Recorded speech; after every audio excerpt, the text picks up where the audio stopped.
Almighty God, we give thanks to you, the creator of the universe, and humbly beseech you to direct and prosper the deliberations of the members of this house here assembled for the advancement of your glory and the trust and welfare of the people of Trinidad and Tobago. Grant that peace and happiness, truth and justice may be established among us for all generations. Amen. Amen. Namaste.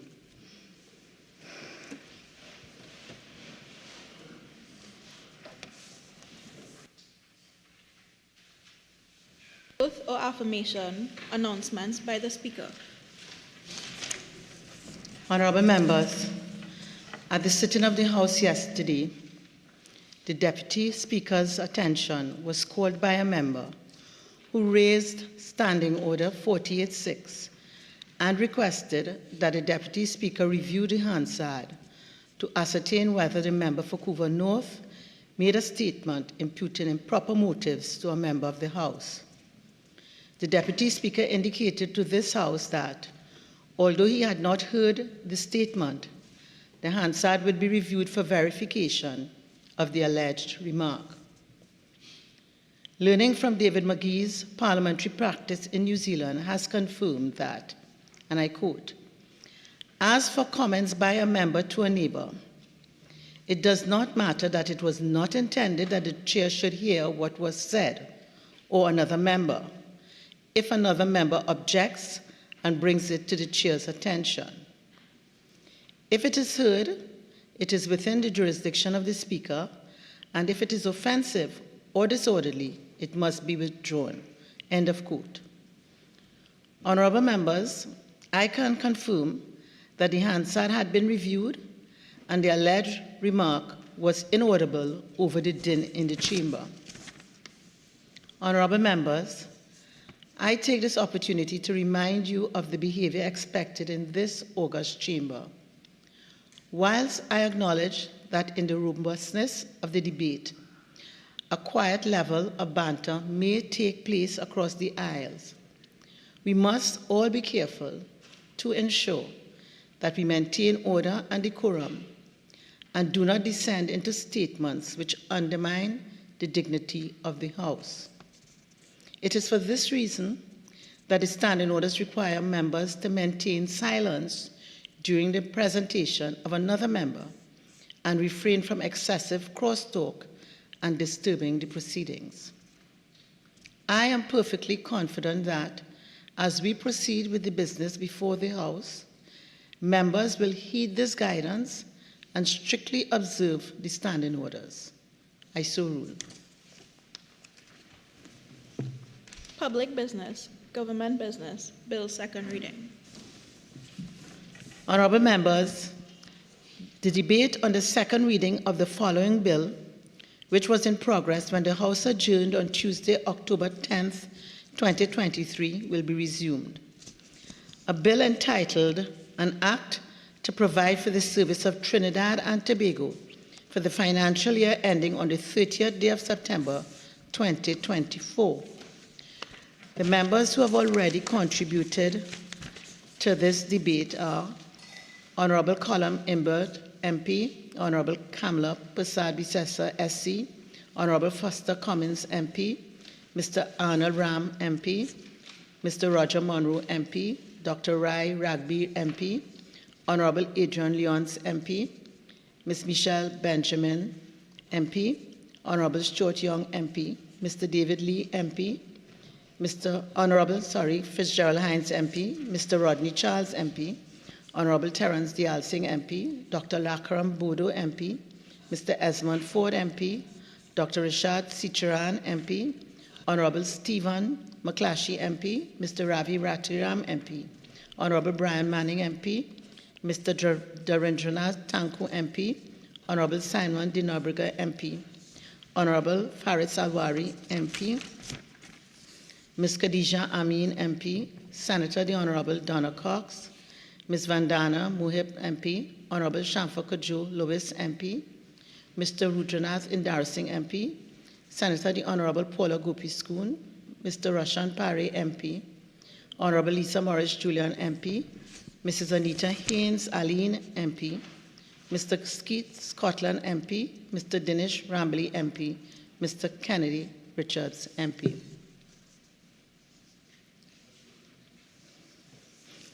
Member for Lumpino, Borneo West.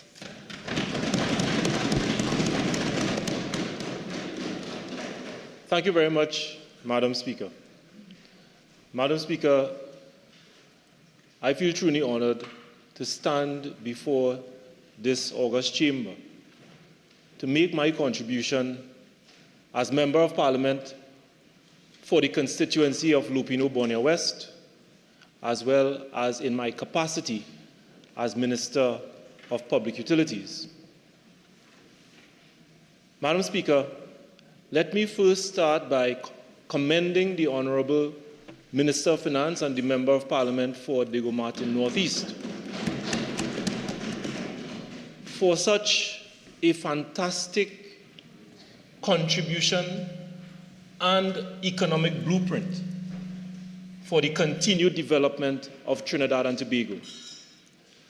Let me thank as well the Honourable Prime Minister for leading a government for over 8 years.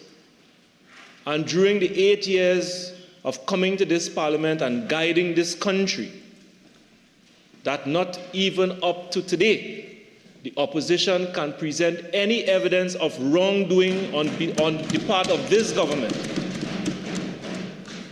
And Madam Speaker, one can recall that during the dark days of 2010 and 2015, that by 2015, the UNC had collapsed in government under the weight of corruption. So as a Member of Parliament representing the constituency of Lupino Borneo West, Madam Speaker, and Minister of Public Utilities, I feel truly honored to be part of a team that represents what we aspire in the Republic of Trinidad and Tobago. And even today, there is no alternative to the PNM. As a matter of fact, what we continue to witness on a daily basis, that the words of Dr. Eric Williams remain true, that the alternative to the PNM continues to be chaos and confusion. Chaos and confusion. Madam Speaker, it has not been an easy time for Trinidad and Tobago as any country in the world over the last 5 or 8 years. The collapse in our revenue position as a result of depressed oil and gas prices around the world, the COVID pandemic that impacted every single country in the world, costing the lives of so many of our citizens and the world's citizens. Madam Speaker, as the PNM navigated this very difficult and turbulent time, we were able to deliver a budget in 2023 where we can now lay the foundation to provide good leadership and guidance and to grow our economy and to increase prosperity for all our citizens.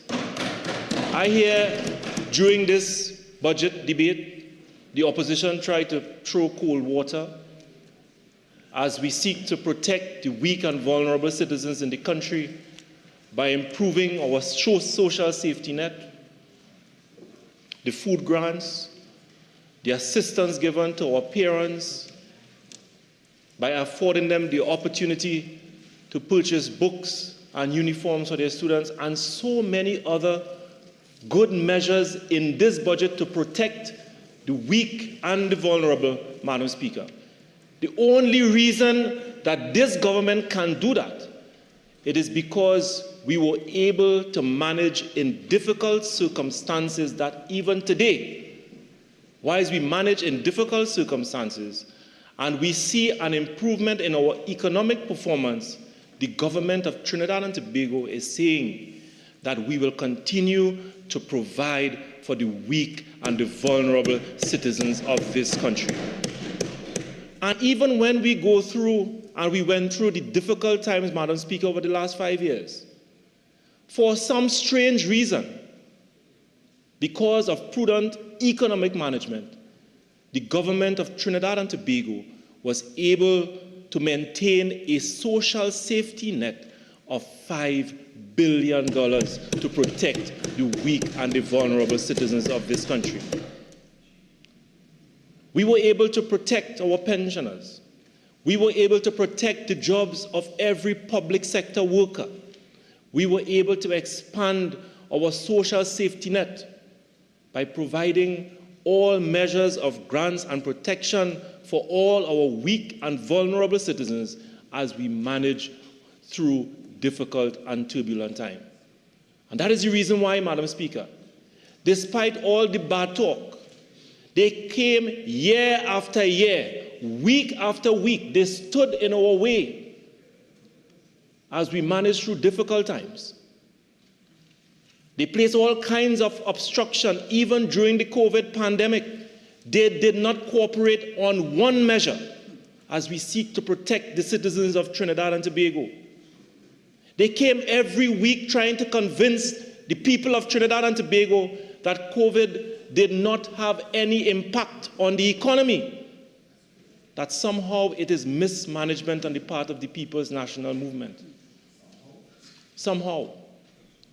And despite their bad talk, despite their negative mindset, Madam Speaker, despite their attraction to doom and gloom, we were able to put our heads together, keep our focus, and provide good, sound leadership to the people of Trinidad and Tobago. And I feel very proud of that. I feel very proud of that. Madam Speaker, can you please protect me from Caroni Central? He's disrupting me. Okay, so I'm sure we would all recall the announcement that was just made a few seconds ago, and I would ask us all to incorporate it as we go along in the proceedings today. I'm sure I don't have to say anything else. Very Member much. Filipino Bonilla. Thank you very much, Madam Speaker. And Madam Speaker, the Ministry of Public Utilities was allocated the sum of $3 billion in this fiscal year. Ministry of Public Utilities, Madam Speaker, is responsible for the management of its head office in Port of Spain. It is also responsible for the Water and Sewage Authority, the Trinidad and Tobago Electricity Commission, the Solid Waste Management Company of Trinidad and Tobago, the Trinidad and Tobago Postal Corporation, Madam Speaker, as well as the National Maintenance, MTS. And Madam Speaker, the last 2 years, has been quite a challenging one in the utility sector. And despite the challenges, Madam Speaker, Trinidad and Tobago, as every single country in the world, our utility sector is placed under tremendous strain for varying reasons, Madam Speaker. Be it outdated rates for the payment of electricity as well as water, aging infrastructure, Madam Speaker, outdated HR structures, especially in WASA and TNTEC, and most importantly, Madam Speaker, the impact of climate change on our infrastructure. Madam Speaker, I can tell you that according to the Sustainable Development Goals Report 2022 of the United Nations, and I quote, it says about 2 billion people worldwide don't have access to safe drinking water today. And roughly half of the world's population is experiencing severe water scarcity for at least part of the year. These numbers are expected to increase or exacerbated by climate change and population growth. Very, very telling information, Madam Speaker. And this report suggests that if we do not put our house in order and make the decisions that we're supposed to make, Madam Speaker, then the future of our country, the water future of our country, the utility future of this country can be placed in grave peril. So we have serious decisions to make. And it is for that reason, Madam Speaker, over the last 2 years, the Ministry of Public Utilities, understanding its role in the sector, has decided to put together several policies and programs to guide the utility sector in Trinidad and Tobago, not only for the next year, the next 2 years, but for the next 5, 10, or 20 years, Madam Speaker. You see, Madam Speaker, with the impact of climate change on our water sector, rising sea levels, extreme droughts, as we speak today in October, the month of October, in the height of the rainy season, the Hollis Dam, which is expected to produce over 8.5 million gallons of water, one live example today for us here in Trinidad and Tobago. 8.5 million gallons of water per day on a daily basis.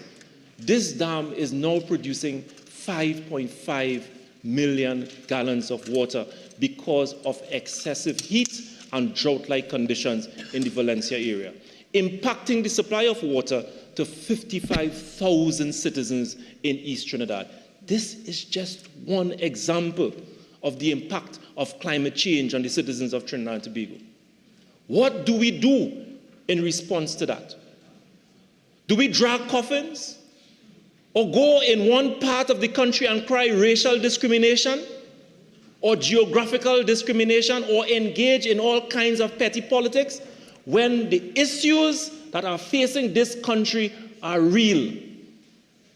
And this time calls for steady, sober, and mature leadership, which only the People's National Movement can provide.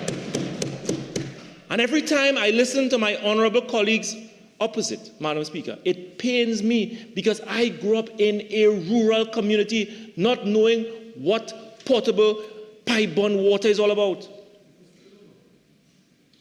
I know what it is. The first introduction to pipe-borne water in my community, I recall, it was a standpipe, and it was a cause for great celebration at this point in time. I witnessed and I experienced going to a river to fetch water. And therefore, when any citizen in Trinidad and Tobago can take to the streets to burn tires or to raise issues of water supply, it pains me because I know and I understand how they feel. And therefore, Madam Speaker, I can tell the people of Trinidad and Tobago today, in my capacity as Minister of Public Utilities, no member of this House can say that they reach out to me as Minister of Public Utilities with respect to water supply and I did not respond. Because it is very serious. When a community can go without water for 9 days and for 20 days and for 40 days, it must bother us as members of Parliament and as public officials. And therefore our responsibility, especially when we sit in our esteemed offices as public officials and ministers of government and members of Parliament, our responsibility is to collaborate and work together to represent all our citizens. All our citizens. The Member of Parliament for Kamuto Manzanilla can tell you, because he represents his constituency and reaches out to me on a regular basis. The member for Mayaro can tell you that. Even the member for Oropouche West might be leading his team to allege racial discrimination and geographical discrimination. I was written a letter by the Member of Parliament for Oropouche West. And in his letter, he alleged discrimination against the people of his constituency. And it pained me because this honorable member didn't have the decency to put in his letter that every single time he reaches out to me, I respond to ensure that his constituents get an adequate supply of water despite the challenges. And therefore, I condemn every single one of them who wishes to use water to ride it into political relevance. It will not help you. It cannot help you. It is dishonorable to do that. Because every single member in this house here today can tell you that there are parts of their constituency that may have some issue with respect to the supply of water, including my constituency of Lupino Borneo West. And therefore, Madam Speaker, the Ministry of Public Utilities has taken a decision that we will ensure that in the utility sector, that there are policies in place that regardless of whether or not there's a change in minister or a change in government, the policies and the programs will ensure that we have a resilient and a protected utility sector, water and electricity for all the people of Trinidad and Tobago. And the first thing we did was to put together a national integrated water supply policy for the people of Trinidad and Tobago, the only policy that exists in the water sector in Trinidad and Tobago, in the history of Trinidad and Tobago. And coming out of that report, Madam Speaker, we put together a strategic action plan for water supply improvement to the population for the short term and the medium term.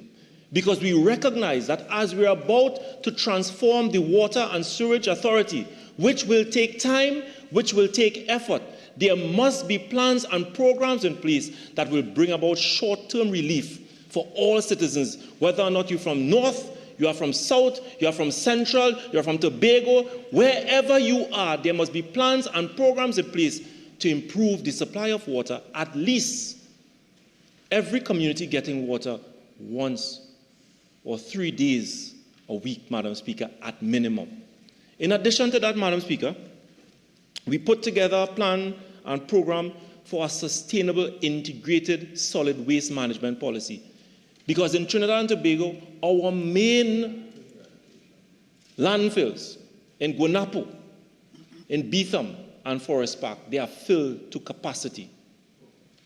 And if we do not change course, Madam Speaker, it can create a serious social and environmental issue for the people of Trinidad and Tobago.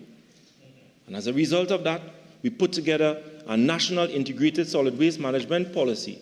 And from there, a national recycling policy and our beverage container deposit refund policy, Madam Speaker. Policies and programs to guide the utility sector for the next 20 years. That is how we do it, and that is what we must do. That is what we must do. And Madam Speaker, I can tell you that the Met Office has advised me that for the next month, we will continue to experience drought-like conditions in Trinidad and Tobago, and the possibility of the Hollis Dam falling below 5.5 million gallons of water per day is real. And therefore, we must put our house together.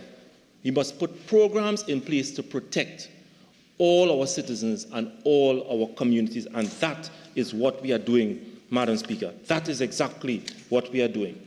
We are not going to be distracted by people who believe that water and every single irritation in the society must be further aggravated to make themselves politically relevant.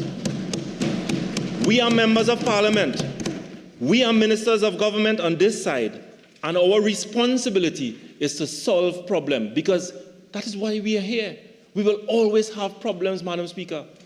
We will always have problems in our education sector. We will always have problems in our housing sector. We will always have problems in our utility sector, Madam Speaker. But our responsibility is to fix the problems. Fix the problems.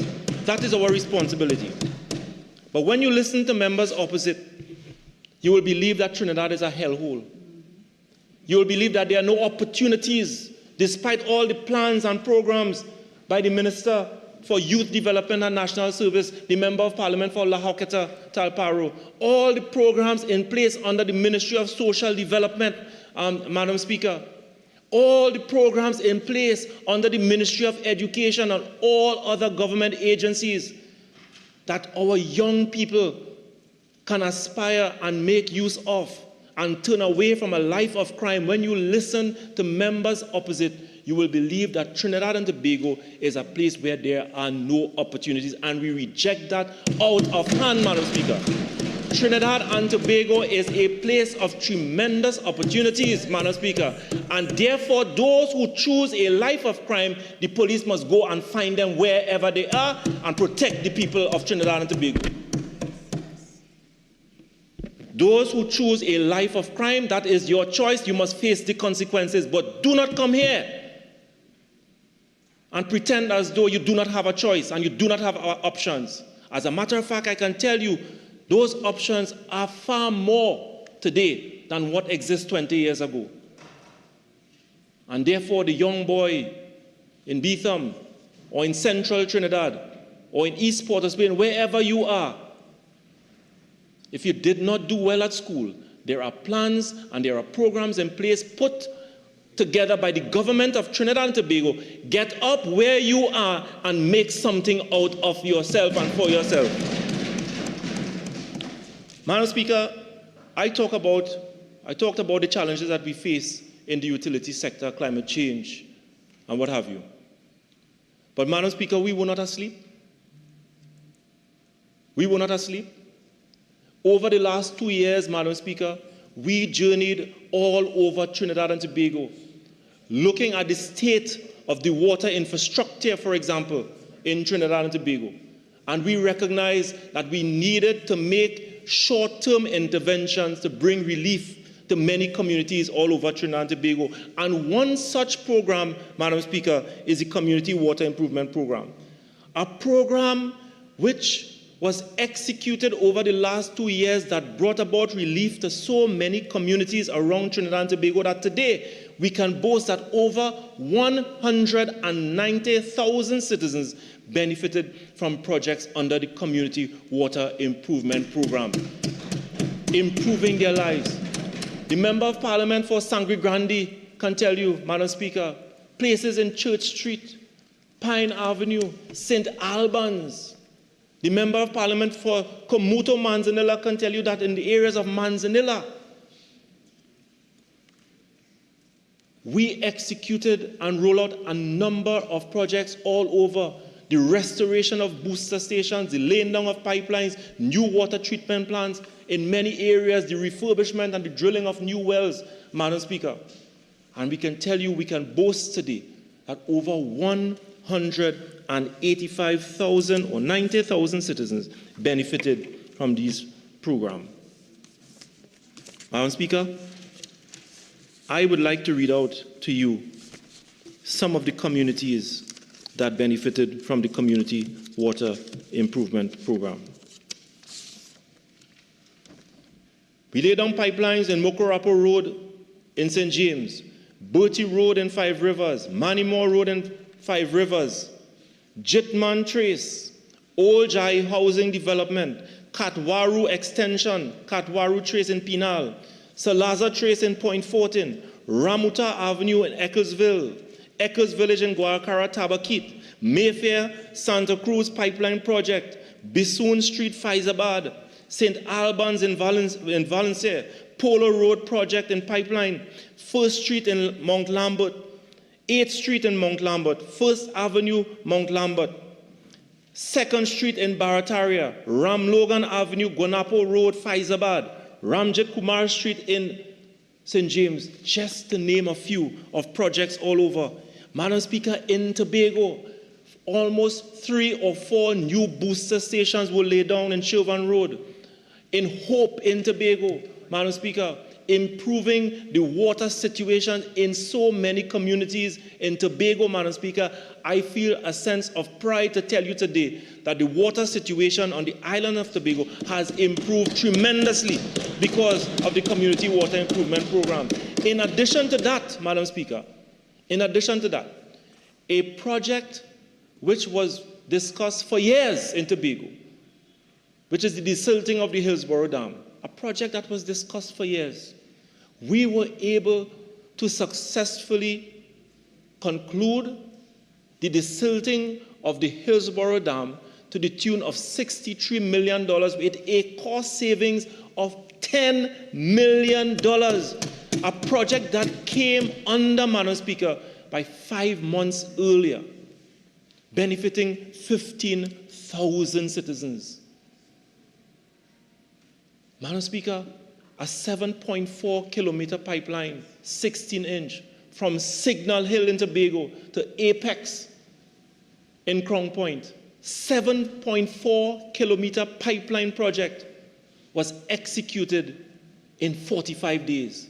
Never in the history of the Water and Sewage Authority that such an extensive pipeline project, improving the lives of 15,000 citizens in Tobago, was executed in 45 days, Madam Speaker. 45 days. Madam Speaker, I am proud to say that on the island of Tobago, the sister Isle of Tobago, especially in southwest Tobago, they are closer to achieving a 24/7 supply of water. And I wish to thank and put on record the support given by my two colleagues, the Member of Parliament for Tobago East and the Member of Parliament for Tobago West, for the work that they have done and the petitions that they have made on behalf of their constituents. And despite some of the challenges that we experience, we have seen and we have witnessed some improvements in the supply of water to the people of Tobago. Madam Speaker, in Freeport, the Member of Parliament for Couva South, in 2 or 3 weeks, we will be commissioning 3 new wells in the Freeport area. We will commence the rehabilitation of the Freeport water treatment plant, a plant that has not been refurbished in over 25 years. 25 years. And we talk about 25 years. Members opposite like to parrot and talk about the improvements that they would have made in the water sector. As a matter of fact, Madam Speaker, if I was, well, that can't happen, but the UNC should stay far away from the water sector, because their record in the water sector is despicable, it is dishonorable, and they have no moral authority whatsoever to speak on anything in the water sector in Trinidad and Tobago. These 3 new wells that will be commissioned in the Freeport area, Madam Speaker, as well as the refurbishment of that Freeport water treatment plant, would positively impact the lives of 25,000 citizens in the Freeport area. 25,000 citizens. And under the IDB program, Madam Speaker, which we had access to, we met conditions precedent in over 1 month. We met conditions precedent. Madam Speaker, the country would see early in 2024 the rollout of a number of plans, a number of projects to refurbish the Guanapo water treatment plant, which will serve the area of Arima and surrounding areas, over 30,000 citizens, to increase water production by over 2 million gallons of water per day, bringing the areas of Arima and surrounding areas to 24/7 supply of water. In the same way we will be doing for the North Oropouche water treatment plant, which serves the area of Manzanilla straight down to 5 Rivers. Over 120,000 citizens will see an improvement in the supply of water when that plant is fully commissioned and refurbished. And simultaneously, the Freeport water treatment plant, the Navette water treatment plant, the Chatham water treatment plant, all of those plants will be undergoing major refurbishment in 2024, improving the supply of water to over 600,000 or 700,000 citizens in Trinidad and Tobago. Madam Speaker, in the area of Santa Cruz, I think that is the constituency of my colleague here on the left, the Santa Cruz area,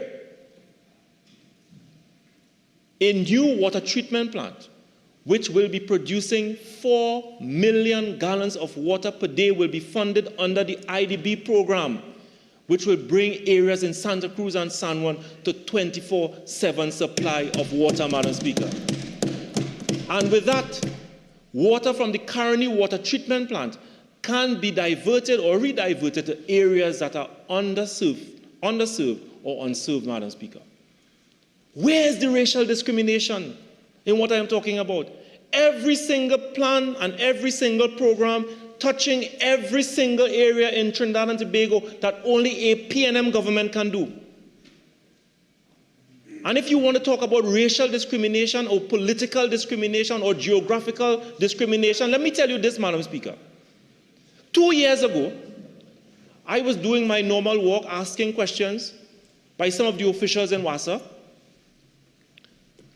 and there was an issue with respect to the community of Orupun Gardens. Just about 500 meters away from the Caroni water treatment plant, the largest plant in the Caribbean, producing 75 million gallons of water. And I could not understand why Orupun Gardens, 500 meters away from the Caroni water treatment plant, was having problems with water. I think that is in the constituency of St. Augustine. And I was told that under the UNC government, after a pipeline was constructed from the Caroni water treatment plant to produce and to give water to the area of Orupun, a decision and an instruction was given: do not put them onto the Caroni water treatment plant. Put them on the extremity of the North Oropouche water treatment plant. And the citizens who went there to live see no end of trouble for water, because a decision was taken not to supply them with water from the Caroni water treatment plant. So when they stand here in Parliament, or they have their news conferences all over Trinidad and Tobago alleging discrimination, geographical discrimination or racial discrimination in the distribution and the supply of water, because they know what they did when they were in power. That is how they govern Trinidad and Tobago. And I give instruction. I use my political office and my ministerial office, and I give instruction for Orupun Gardens to be placed onto the Caroni water treatment plant. And from the moment that decision was made, Madam Speaker, I feel a sense of pride to tell this country that Orupun Gardens now have 24/7 supply of water. 24/7 supply of water. Elections do have consequences. And I want to warn honorable members opposite. Do not push me too far when it comes to this particular matter.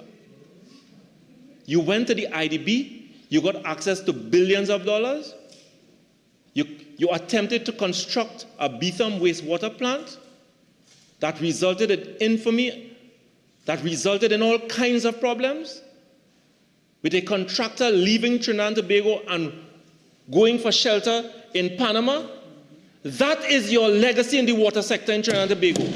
And therefore, you have no moral authority whatsoever to come and speak and tell this government what it must do. We understand what is the problem, and it is the reason why we went to the Inter-American Development Bank to get access to resources to improve the supply of water to every single citizen in Trinidad and Tobago. And we will do that, Madam Speaker. We will do it. Madam Speaker, another program to improve the supply of water is under the Northwest, the Northwest area. The Northwest region is a region that extends from Mount Lambert to Chaguaramas. We recognize in the Northwest region booster stations all over, from Caranange to Lavantil to Port of Spain, San Juan, all over, in a state of disrepair. Unplanned development, homes on hills, dilapidated infrastructure. In East Port of Spain, Madam Speaker, in Lavantil, so many areas in Belmont crying out for a reliable supply of water. And we decided that we are going to put together a Northwest Water Improvement Program to improve the lives of 300,000 citizens in that region. I feel proud to say, Madam Speaker, over 50 projects identified under the Northwest Program will come into effect before the end of the year. And in the first 2 or 3 months in 2024, most of these projects will come into full fruition, improving the living circumstances and the water supply of 300,000 citizens in Northwest Trinidad.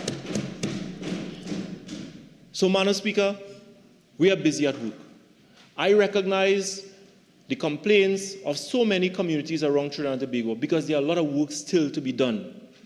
The areas of Cedras, the areas in Princestown, as well as Mayaro, Icacos, Moruga, areas on the extremities of the distribution system from Navet, from the Caroni desal plant, the Caroni water treatment plant.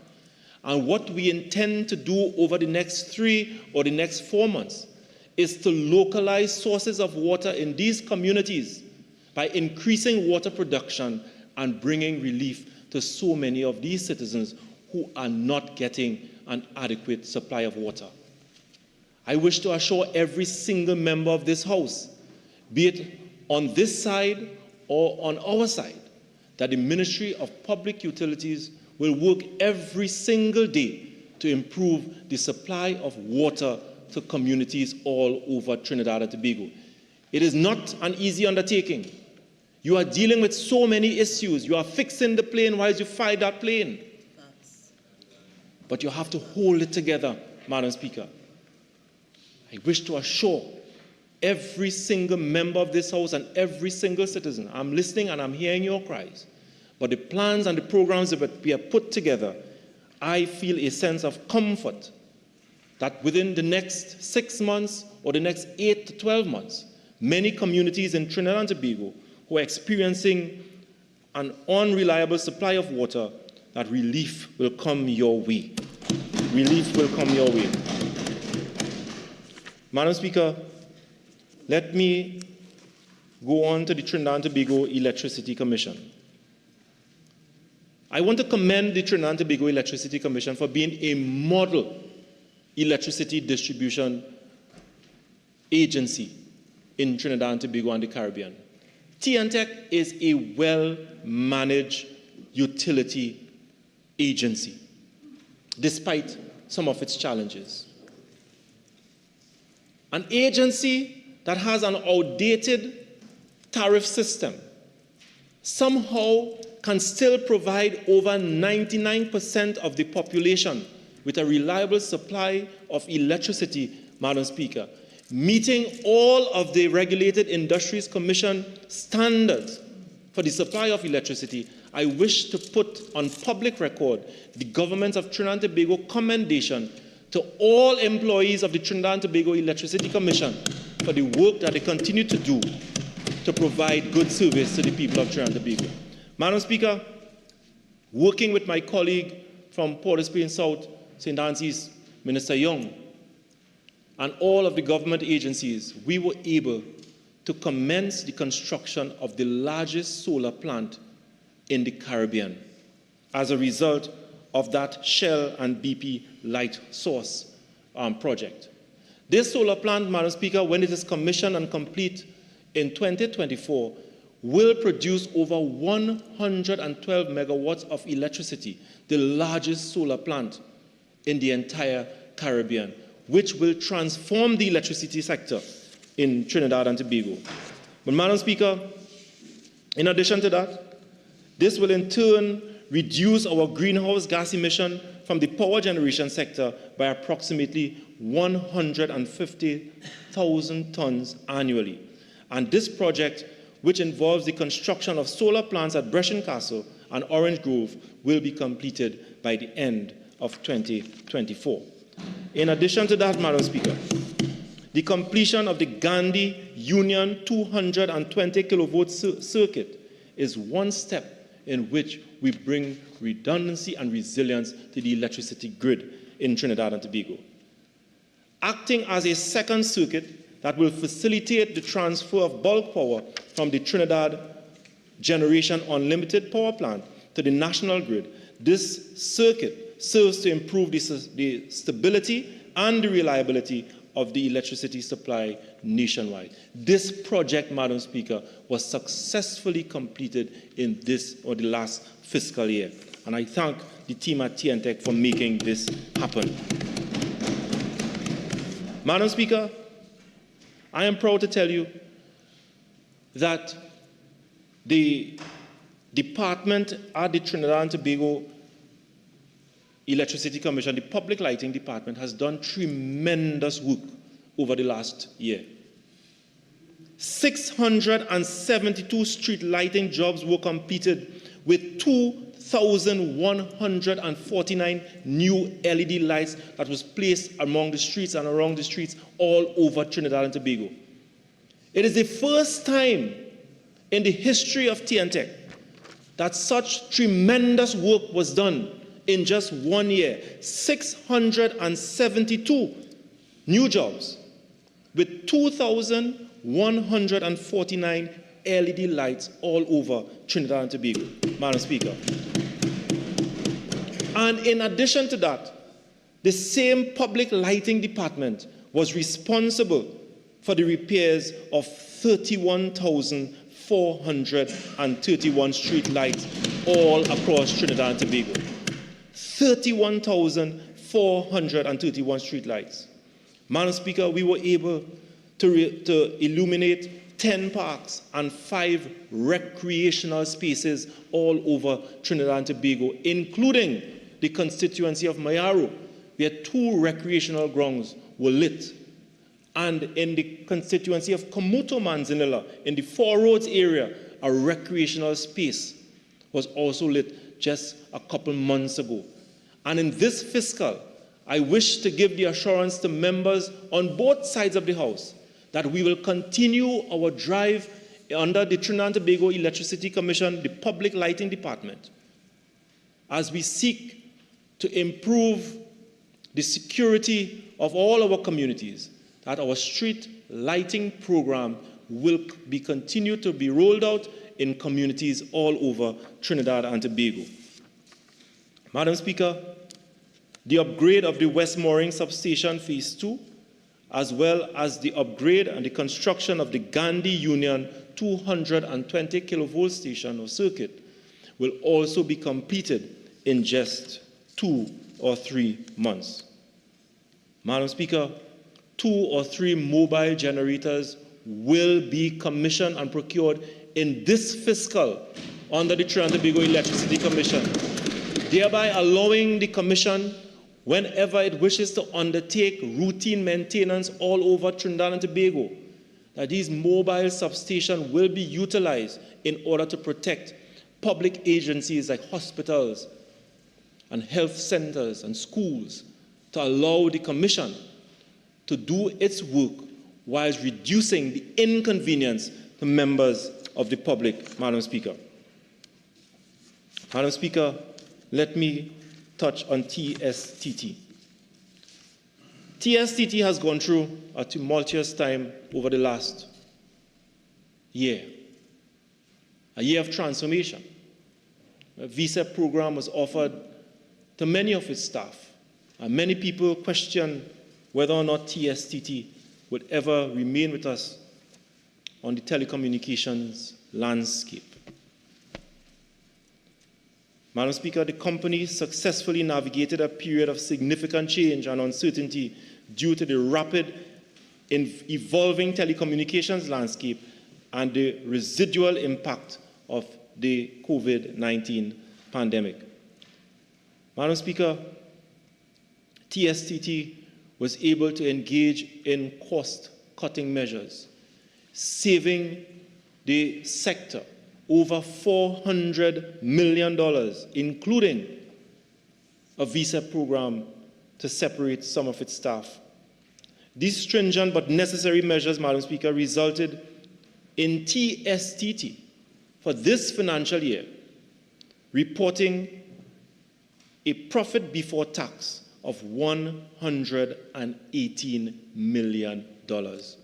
A dramatic turnaround in just 1 year after engaging a restructuring program where many people questioned whether or not TSTT would remain with us, reporting a profit before tax of $118 million. And as a result of that, Madam Speaker, I am advised that the board and the management of TSTT had taken a decision recently to pool together $6 million that will be shared equitably among its management and all of its staff before the end of this year in a bonus payment. to recognize the hard work and the sacrifice of every single manager and every single member of its staff and its employees, the organization has taken the decision to pay a bonus to the tune of $6 million to be shared equitably among all of its employees. Madam Speaker, TSTT, the company expanded its digital infrastructure in support of government's digitalization drive while launching a suite of digital services which include e-health, e-commerce, e-pay, Canto, and e-marketplace. Honourable Member, your original speaking time is now spent. You're entitled to 10 more minutes to wind up your contribution if you so wish. Thank you very much, Madam Speaker. Madam Speaker, let me move on to the RIC, an independent body placed administratively under the Ministry of Public Utilities. TNTech applied to the RIC over a year ago for a rate review. That is the process. No role, no responsibility, no function for the government of Trinidad and Tobago, because under our laws, a separate and independent body, as happens all over the Commonwealth, Madam Speaker, must be put in place to manage the utility system and the payment of rates, especially for water and electricity. The RIC is a body established by law, managed by a board of commissioners appointed by the President and its management. TNTech, as one of the utility agencies that fall under the remit of the RIC, applied for a rate review, and as is required by law, the RIC engaged in public consultation with the people of Trinidad and Tobago. Madam Speaker, as citizens of this country, we saw the behavior and the conduct of politicians, especially those on the other side, who attended so many of these consultations and turn it into something which was nothing but despicable and reprehensible. Some drag coffins. Some accuse the chairman, a woman, of all manner of things, including that she is a political appointee and a member of the PNM. They're behaving in the most despicable manner, disrespecting public servants, engage in legitimate business and serious business. Madam Speaker, I wish to apologize to all employees of the Regulated Industries Commission for the behavior of members of the UNC. They deserve better. They are going about their legitimate business. They are doing their work, and they deserve nothing but respect. I apologize to the chairman of the RIC for the behavior of members opposite. Because as a successful professional woman, she is not being paid for that kind of insult that she endured over the last couple of months during this exercise. But I admired how she stood her ground and behaved, and with her composure, remaining very professional to the task and doing her work, Madam Speaker. I commend her for that. She represents true woman power. True woman power.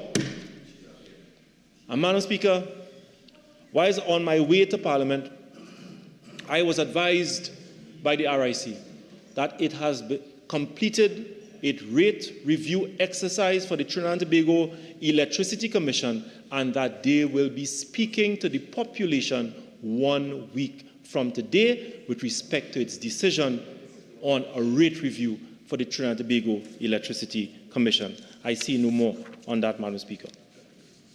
Madam Speaker, as I've indicated, SwimCall is positioning itself for the completion and the approval of the beverage container bill, the recycling bill, and all of the policies and programs that we put in place for the solid waste management sector in Trinidad and Tobago.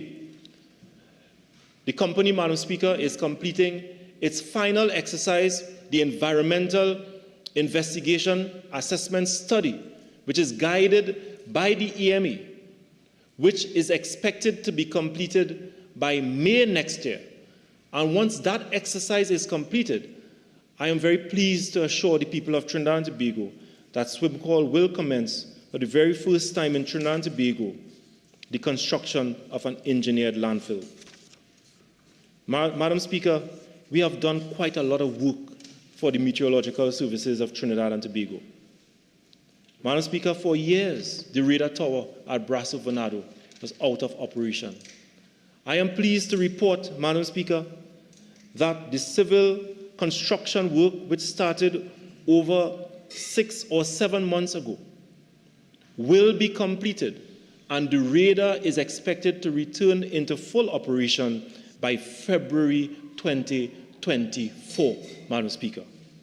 In addition to that, the Ministry of Public Utilities has successfully procured a geostationary operational environmental satellite GO-16 receiving system, which will boost the ability of the Met Office to provide weather forecasting, reliable weather forecasting for the citizens of Trinidad and Tobago, especially given the impact of climate change. Madam Speaker, members on both sides of this House might be pleased to know that the Ministry of Public Utilities run a very successful social program that, even though Trinidad and Tobago enjoys the lowest rate for water and electricity, that the government of Trinidad and Tobago expends millions of dollars still to protect the weak and the vulnerable citizens of Trinidad and Tobago.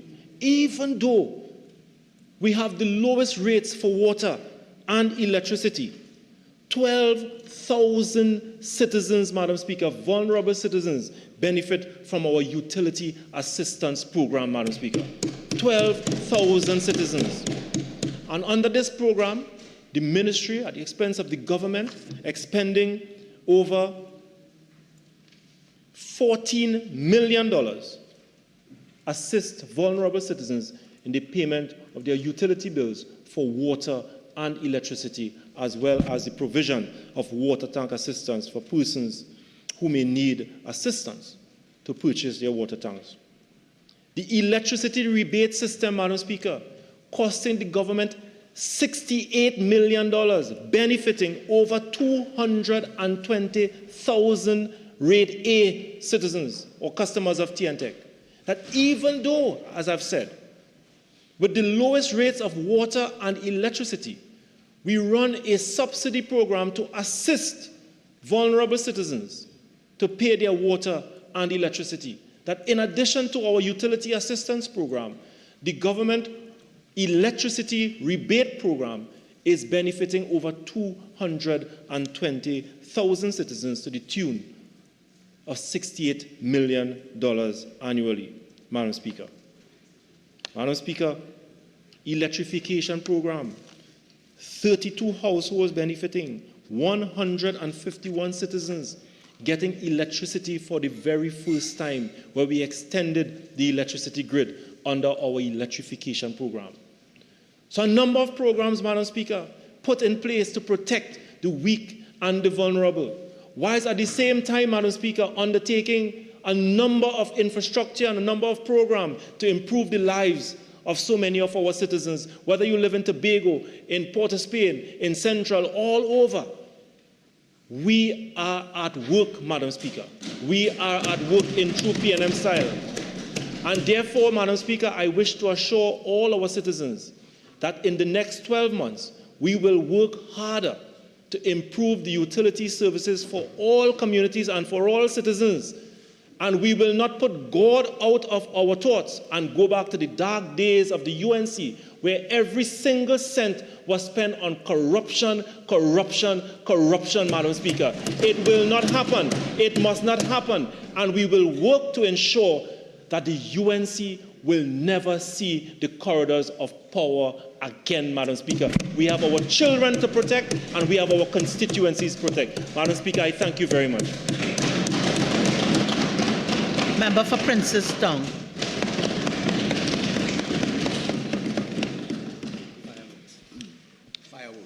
Thank you, Madam Speaker.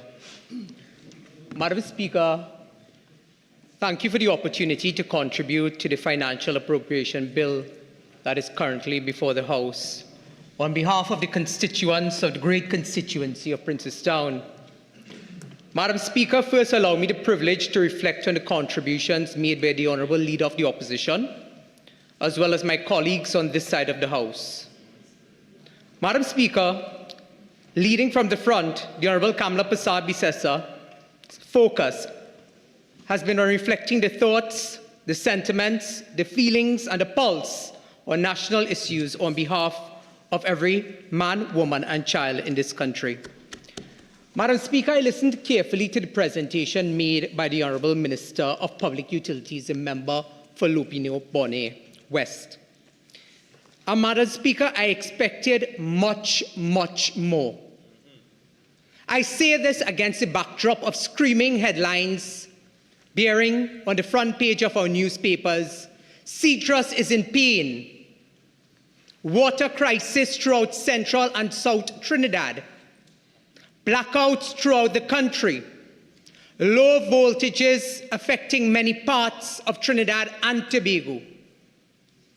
Madam Speaker, after 55 minutes of rhetoric, old talk, and bacchanal and hysteria, not one single policy articulated by the Minister to effect change, positive change, in the lives of the people of Trinidad and Tobago as it relates to the public utilities sector. I heard the Honourable Minister say, don't take God out of your thoughts and put back the UNC. Madam Speaker, today every single citizen of this country is looking forward to the next general election with the hope that the People's National Movement will be decimated and replaced by the United National Congress. The Minister said, don't apologize, and he will not apologize.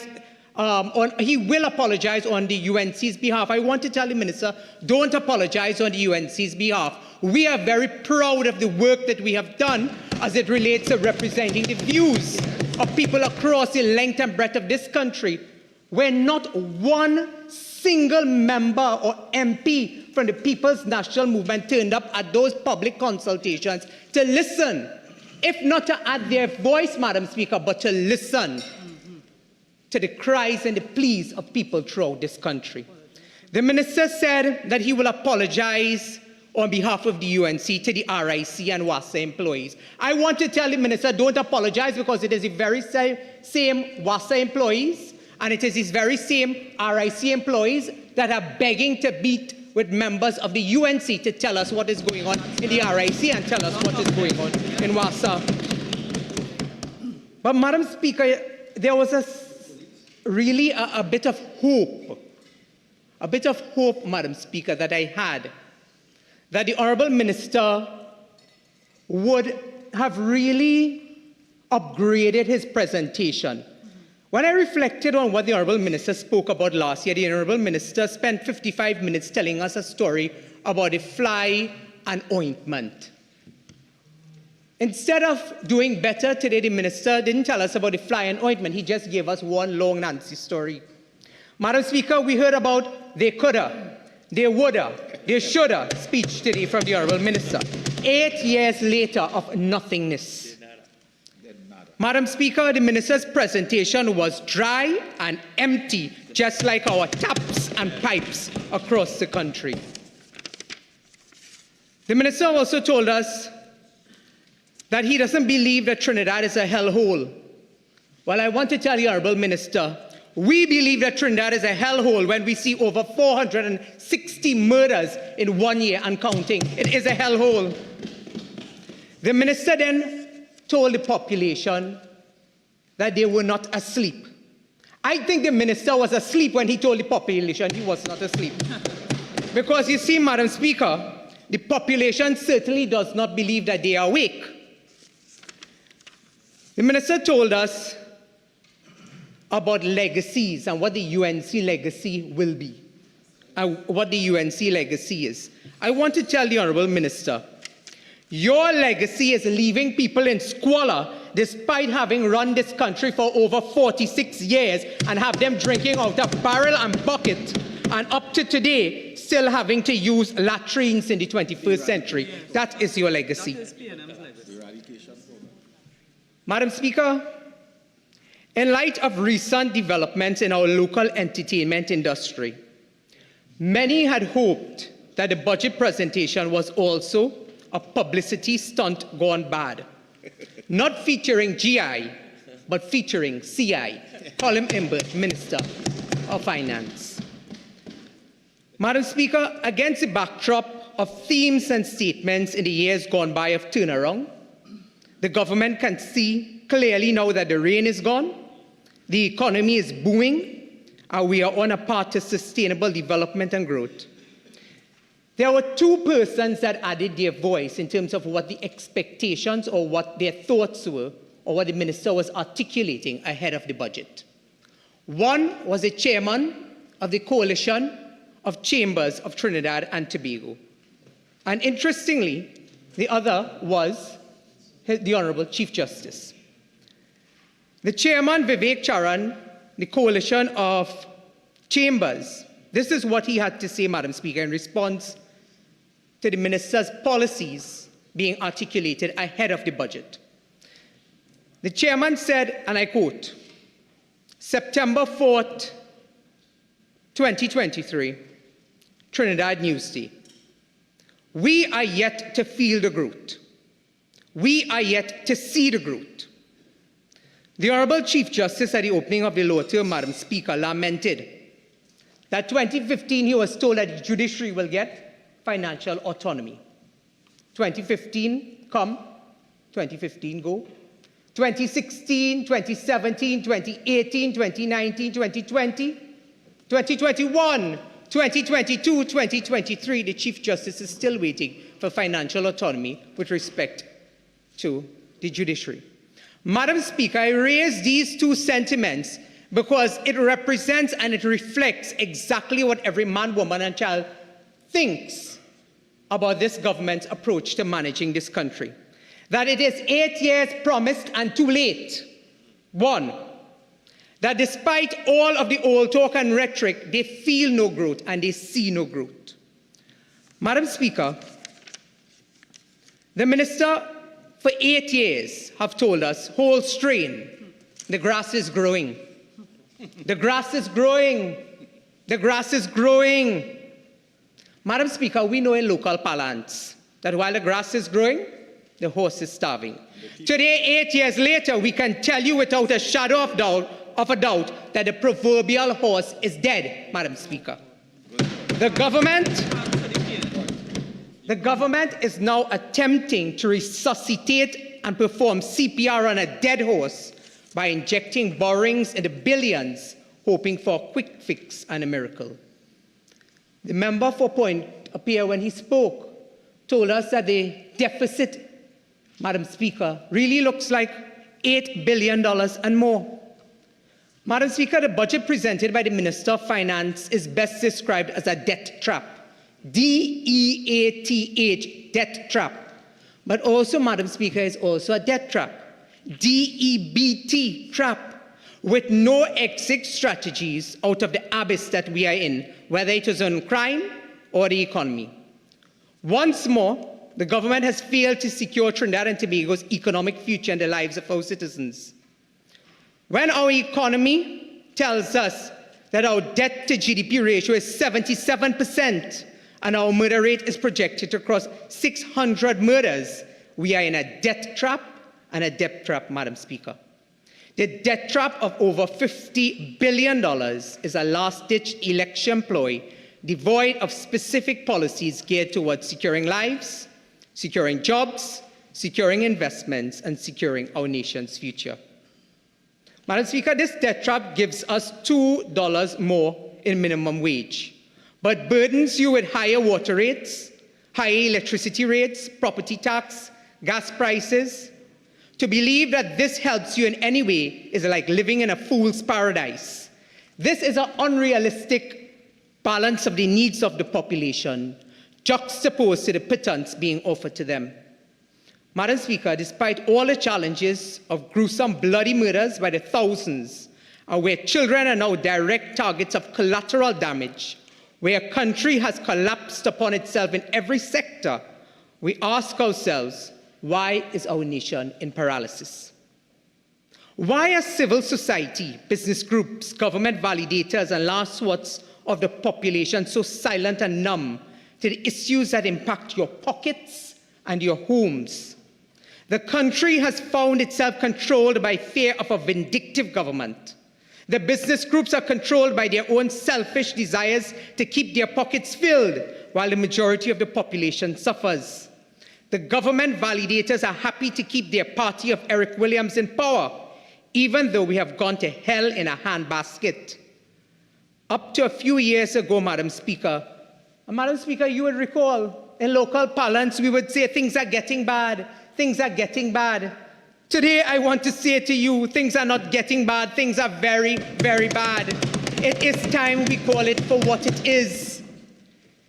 Madam Speaker, instead of propping a failed government for personal interest, for personal enrichment, for eater food, today is a clarion call to wake up and face the reality that this country has collapsed. You can put that in your pipe and smoke it. Oh, yes. Because no amount of public relations and Mama Guy will sway the opinions of every right-minded citizen in this country to believe otherwise. Every day when you are gripped by fear to leave your homes, for fear that bandits will invade, rape, and plunder your homes, you are confronted with the reality that this country has collapsed. Every day when you choose between putting food on the table and paying your light and water bills, you're reminded of the joblessness that exists in Trinidad and Tobago. Every day when you lament the lack of support for your children in schools and in the workforce, you're confronted with a country that has become totally unrecognizable. But Madam Speaker, today, if we take God of our thoughts and believe the Minister of Finance that there is growth and development and progress, then we too would have succumbed to living in a fool's paradise, just like the minister and the government. It is often said, fool me once, shame on you, but fool me twice, shame on me. They have fooled you not once, Trinidad and Tobago. They have fooled you not twice, not even thrice, but for 8 long, hard, and torturous years. Madam Speaker, if we are to take the minister's promises again today for growth, then we too become like the proverbial horse. The minister stops short of telling us that while we can expect all these lofty promises to materialize, the horse would continue to be starved today. I want to say that while we know in local parlance that while the grass is growing, the horse is starving, we have now reached a point where the horse is now dead, dead, dead, and you killed it. For 8 years, you purposely starved the horse. For 8 years, your greed was more important than the needs of the population. For 8 years, you blamed everyone under the sun, including the UNC, for your incompetence. Okay, so remember 2 things. One, I would uphold Standing Order 48.6, and I'd also remind you, you're coming quite late in the budget, so that be careful with tedious repetition. Thank you, Madam Speaker. Madam Speaker, one of the most troubling and deeply distressing issues to citizens across the length and breadth of this country has been the water crisis. Correct. The dry taps, empty tanks, empty barrels, and empty buckets have wreaked havoc and severe hardship on many communities for weeks, and in some instances for months. It has also had a direct impact on schools, businesses, agriculture, and healthcare. The water crisis that has engulfed the country is a real crisis, a crisis that many have painstakingly felt, especially in areas where it still continues to persist up to today. Madam Speaker, when the Honourable Member for Lupino Bonnet got up, it was almost expected that the minister would have spent a significant time in his contribution dealing with the plans, the policies that his ministry would put in place in terms of dealing with the water crisis in many parts of the country. The first thing that the Honourable Minister has been parroting since coming into office, since 2010 as Minister of Public Utilities, has to do with the restructuring of WASA. And Madam Speaker, like an answer to every question, regardless of whatever the Honourable Minister is asked about in the public utilities sector, the Minister's go-to answer, without fleshing out any plan, any policy, is the restructuring of WASA. Madam Speaker, the Minister of Finance in his presentation indicated that WASA's new business plan will facilitate increasing investment in capital and infrastructure while meeting operational expenditure. Today I want to ask the question whether or not this is code for WASA employees getting the axe. I want to ask whether this is code for fluff and no action, and whether this is code for mega spending without accountability. Madam Speaker, this grand announcement by the government is being marketed as a panacea to the issues in the water sector. But Madam Speaker, no amount of money thrown behind any issue without vision and proper management will not yield the desired results. This government has a history of having an implementation deficit, and much of the critical work in the water sector would have to be delivered by a UNC-led government. Today, Madam Speaker, in the interest of transparency, I call on the Honourable Minister to lay the WASA's business plan in the Parliament, since it will affect over 5,000 employees and an investment of over $1.4 billion in capital infrastructure. When the Minister entered the budget debate, Madam Speaker, I thought that he should have put in the public domain WASA's debt portfolio and failure of the government over the past 8 years to effectively manage the debt. The Minister would have us believe that the current situation at WASA happened overnight. This has happened over a period of 8 years of PNM incompetence. The Minister of Public Utilities continues his feeble attempt to separate the government and himself from WASA, when for 8 years, Madam Speaker, they have appointed the commissioners to the board of both WASA and TNTEC.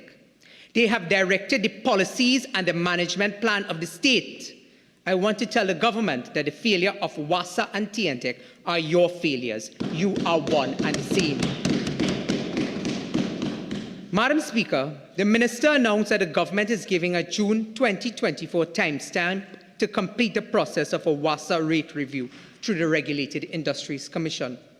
I want to ask, will this rate review take into consideration that TNTEC is owed $1.4 billion by the state, and WASA's debt to TNTEC accounts for $834 million of that $1.4 billion?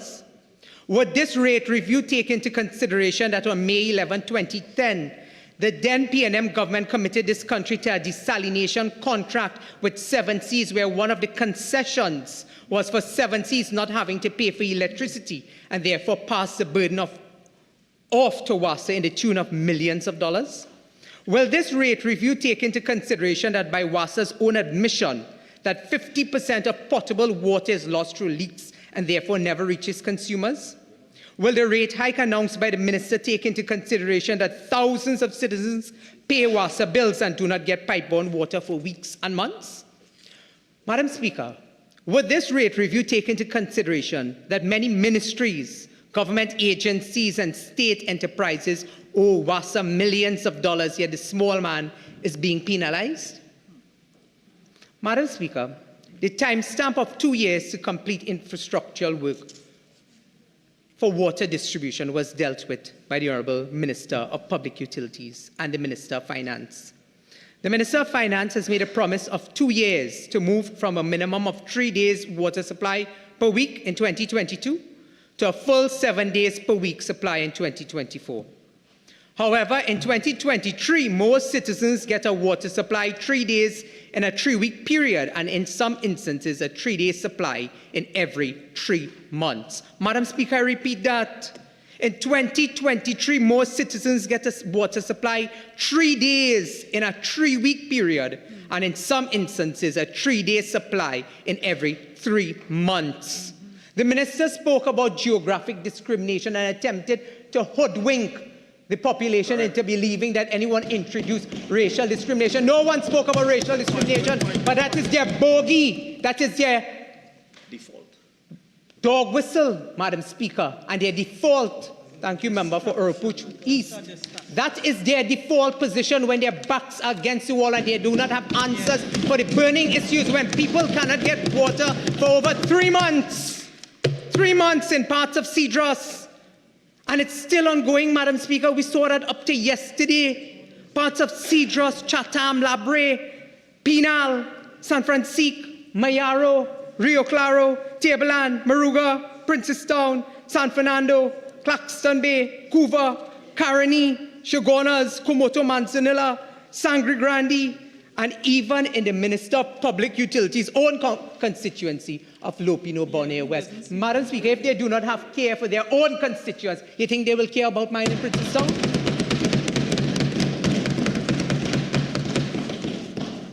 Madam Speaker, despite how the minister wants to spin, these are the facts. The Minister of Finance further stated in 2024, we will see a substantial reduction in water scheduling through the implementation of 3 integrated pillars. Madam Speaker, if this was not a sad admission of failure, it would be comical, since most communities on water schedules know that these schedules are non-functional. Madam Speaker, I get to the issue of the transformation of WASA in terms of the human resources. Madam Speaker, apart from demonizing WASA workers, blaming the government's incompetence on sabotage, and constant under-resourcing of WASA after 8 years, they have done little or nothing to transform WASA. Each year, Madam Speaker, we have seen critical areas of WASA being slashed. These areas include material and supplies, maintenance and contracted services. Without adequate funding over the past few years, the government has purposely driven WASA into the ground, similar to what occurred at TSCT and Petrotrin. Madam Speaker, the minister in 2020, the new Minister of Public Utilities, when he came in 2020, as part of their transformation, their so-called transformation efforts of WASA, brought in 15 new consultants. And you know, the minister spoke earlier about apologizing to the people, the employees of RIC and WASA. I want to let the minister know, don't apologize on our behalf to the people in WASA, because it's the people in WASA that gave us this information at a management level. Minister in 2020 brought in 15 consultants at WASA, one of which was a failed PNM general election candidate who was moved out of UDCOT and brought into WASA. Each consultant receives a consultancy fee of $40,000 per month. And they are the 15 consultants who are running the operations inside of WASA, while the political directorate pulls the strings from the behind. Madam Speaker, this is the transformation of WASA that the Honourable Minister refused to speak about today, because this is the transformation of WASA that continues to have WASA in the position where it continues to go down and down and down. Today I want to ask the Honourable Minister to focus a little bit more attention on not only the wells inside that are being drilled by WASA, but also the wells that are inside on the board of WASA. The minister might be very accurate with that particular well issue, Madam Speaker. Madam Speaker, I want to deal with WASA's two-pronged approach, the production and the distribution. Madam Speaker, the government is promising a capital investment of $1.4 billion to inject into WASA water production and distribution after the last 8 years. The question that arises is what has occurred between 2015 and 2023? Madam Speaker, I shared a sample of the massive cuts that has been made to WASA over the years. And therefore, the proof of the government's attempt to drive WASA into the ground further is in the black and white. The government has allowed WASA's failing, crumbling, and dilapidated infrastructure to go unaddressed, despite the opposition's repeated calls for reviews and maintenance, as well as an increased water production capacity.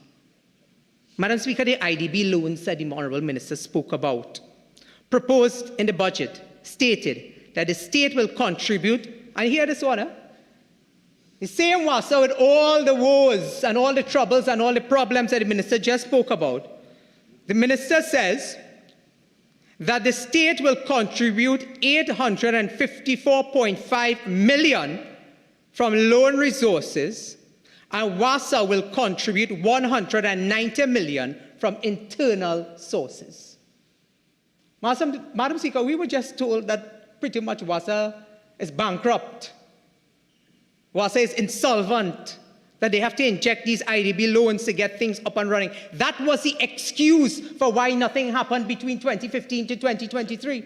The Minister told us these IDB loans will be the panacea to the entire issue, and that this was really what was going to bring about significant change in the water sector. Madam Speaker, I want to ask the Honourable Minister, what are these internal sources of $150 million with WASA? You see, Madam Speaker, WASA owes TNTEC $800 million by the Ministry of Public Utilities' own admission in a question that I raised in this House. How much does WASA owe to other state entities? The Minister must explain the internal sources he has identified to service a capital investment. The Minister, Madam Speaker, we suspect, is that additional financial burdens are being placed on WASA to manufacture a situation where government will shut down the entity, therefore creating an avenue for VSEP for workers, getting rid of the trade unions and starting afresh under a new name, the same playbook as they did with Petrotrin. Madam Speaker, the projects. The Finance Minister indicated that new water treatment plants are needed for an increase in production. The UNC in 2015 was able to supply, Madam Speaker, with the same WASA, the same infrastructure, 74% of the population with 24/7 supply of water where we demitted office, because of the strides we made in water production while continuously upgrading WASA's infrastructure. Madam Speaker, there was constant maintenance and increase in production at the Caroni Water Treatment Plant, the Navet, the Powergen, the Chatham, the Talpara, and others. We can confirm that none of these plants, since we left government in 2015, has undergone any significant improvements to boost water production. Alternatively, the government has provided no additional water sources to meet the growing demands in many areas. Madam Speaker, after 8 years of rundown of water treatment plants, dilapidated, rotten pipelines, corroded mains, and a water sector that has collapsed on itself, the Minister of Finance comes to lecture the population about substantial investment in a range of projects that have been promised ad nauseum. But, Madam Speaker, in true PNM style, we expect to get lip service and little action in this regard. The Minister of Finance is promising the refurbishment and upgrading of water treatment facilities at Freeport, Guanapo, Chatham, that will improve citizens' supplies across these areas. Now, Madam Speaker, while we are happy for these citizens, what about the citizens of Cedros? What about the citizens of Pinal, San Francisco, Mayaro, Rio Claro, Tableland, Princeton, Faizabad? Madam Speaker, you would recall the screaming headlines for mercy as Iowa George eulogizes, the people want water. Madam Speaker, let us deal with the wells. The repeated promises of 3 new wells in Freeport and others in Tucker Valley, Clark Road, and Chatham were once more articulated by the Minister of Finance and parroted by the member for Lopine Bonne West, Minister of Public Utilities. These are promised for over the last 8 years that have never materialized. Madam Speaker, to tell you that the Minister doesn't even know what is going on in his own ministry, I can confirm that the hydrological reports coming out from the dams and the wells being dug in Freeport, Madam Speaker, they are below capacity, and they are now being categorized as duds, meaning that they will not be able to contribute in any significant way to water production and to the dams articulated by the Minister. And therefore, if it's the myopic approach that the Honourable Minister is taking by coming to the Parliament, not being able to substantiate and corroborate what exactly he's saying in terms of projects to bring relief to the population. No wonder WASA is in the situation that they're in, Madam Speaker, because this is a clear case of the blind leading the blind. Madam Speaker,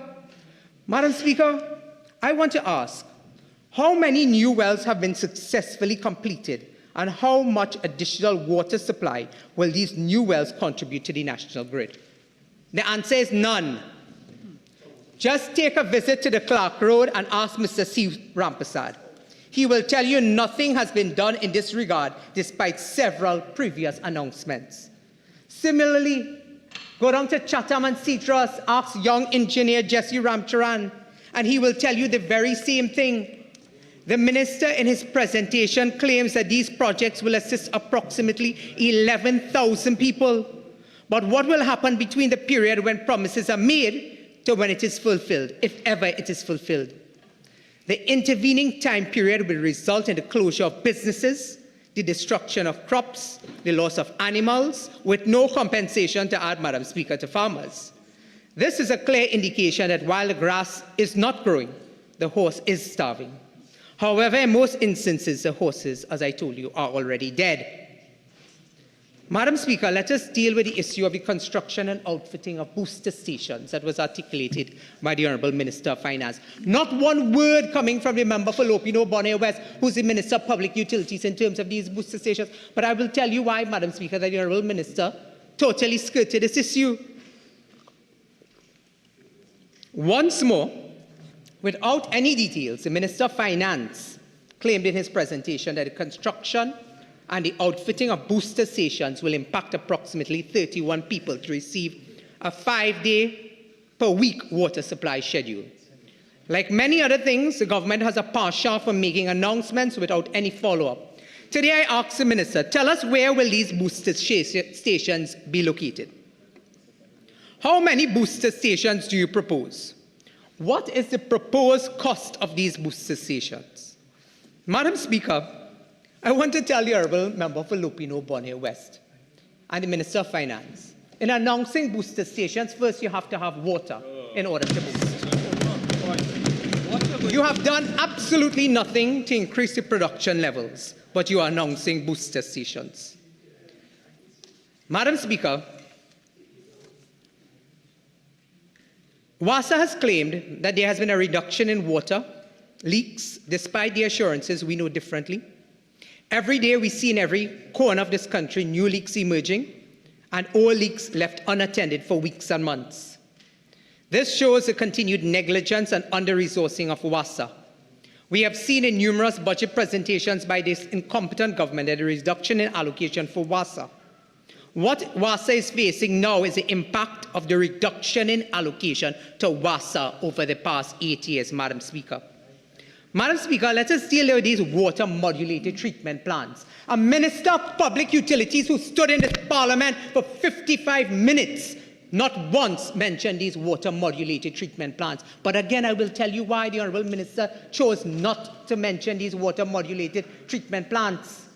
You see, Madam Speaker, it was in March of 2022 that the Minister came to the population and he announced not one, not two, but 10 water-modulated treatment plants.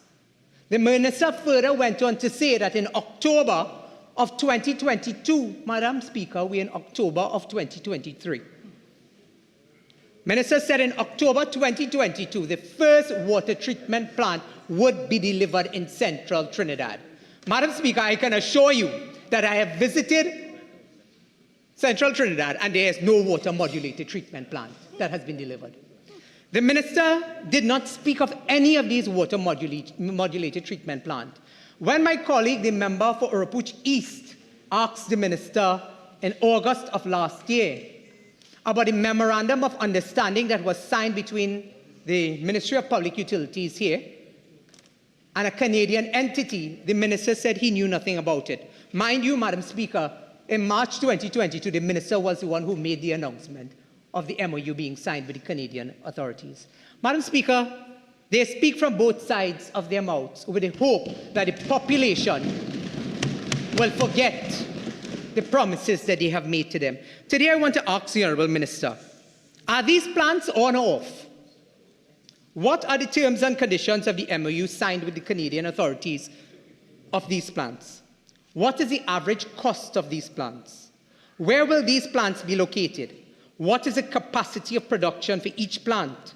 What is the source of water for the plants identified? Madam Speaker, the desalination plant contract. This was another red herring and bogey that was thrown out by both the Prime Minister and the member for Diego Martin Northeast and the Minister of Public Utilities at some point. And the Minister of Finance, when he spoke and delivered the budget presentation, the Minister announced that there will be a review of the desalination contracts that are up in 2028.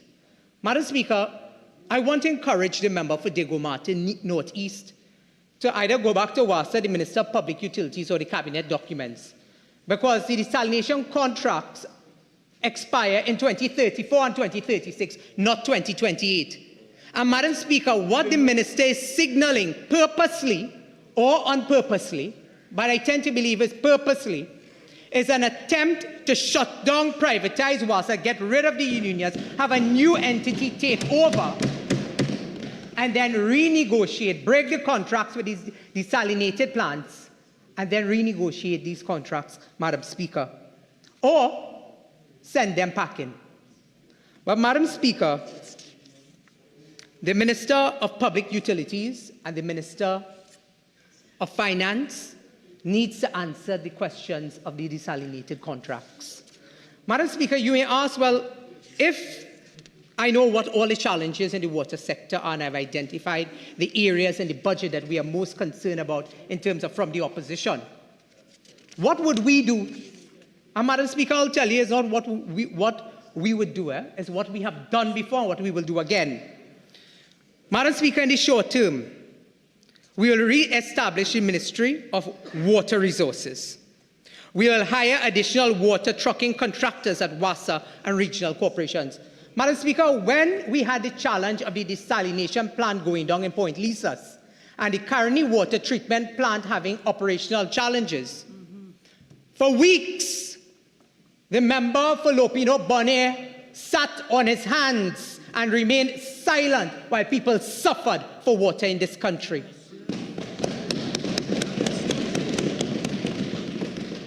After the UNC smoked him out, the Minister of Public Utilities got his PR and communications person to put out a press release on a Sunday evening indicating that WASA will be providing truck-borne water to the areas where the Caroni water treatment plant and the desalination plant was down, that impacted. Madam Speaker, I can say this with certainty. No additional resources were deployed to WASA to add to relieving the burden of citizens. Instead, the regional corporations, and particularly it was the regional corporations controlled by the UNC, was then placed under pressure because they were inundated with calls from constituents and residents across the length and breadth of this country, begging, pleading, crying at the mercy for water, Madam Speaker. Madam Speaker, I then, with my colleagues, the members especially who represent the Central and South constituencies, together with the chairman of our regional corporations, called on the Minister of Local Government, the Minister of Finance, to add additional resources to regional corporations to provide water trucking services. Because water trucking services in regional corporations, Madam Speaker, I understand, that is only done where there's no in areas where there is no WASA infrastructure. That is what it is meant to address. It is not meant to address when WASA lock off your taps, Madam Speaker. Madam Speaker, saddled with that burden of hundreds of thousands of citizens in Central and South Trinidad, Madam Speaker, the Minister of Local Government, the Minister of Finance, the Prime Minister, and the Minister of Public Utilities refused to act in the interest of the people of Trinidad and Tobago in those areas, and therefore want to come to lecture us today about racial discrimination and political and geographic discrimination. Destruction. Madam Speaker, that hogwash, that destruction, that feeble, weak leadership coming from the member for Public Utilities, we'll have none of it. You see, Madam Speaker, we told them establish communal tanks in rural areas in particular. We told them to expand the water tank distribution service, immediately upgrade the capacity of water treatment plants and dams. Those were the short-term measures we told them to use, Madam Speaker. Madam Speaker, you know, it's often said the devil is in the details. And one of the areas that we told them to address was the issue of the water tank program they like to parrot about that affects depressed and under-serviced communities. Madam Speaker, when you look at the public sector investment program, and it seems, you know, the Minister of Finance member for Diego Martin Norton, he still likes to tell people they don't read, well, he should tell the Minister of Public Utilities that he doesn't read. Because when you go to the public sector investment program, it tells you that in the last financial year that 80 projects for water tank services in depressed and underserviced communities were identified. When you look at how much was delivered, Madam Speaker, in a year where we have seen tremendous trouble for water throughout many of these communities, particularly communities that are considered depressed communities, out of 80 water projects, a big fat zero, Madam Speaker, was delivered. Zero.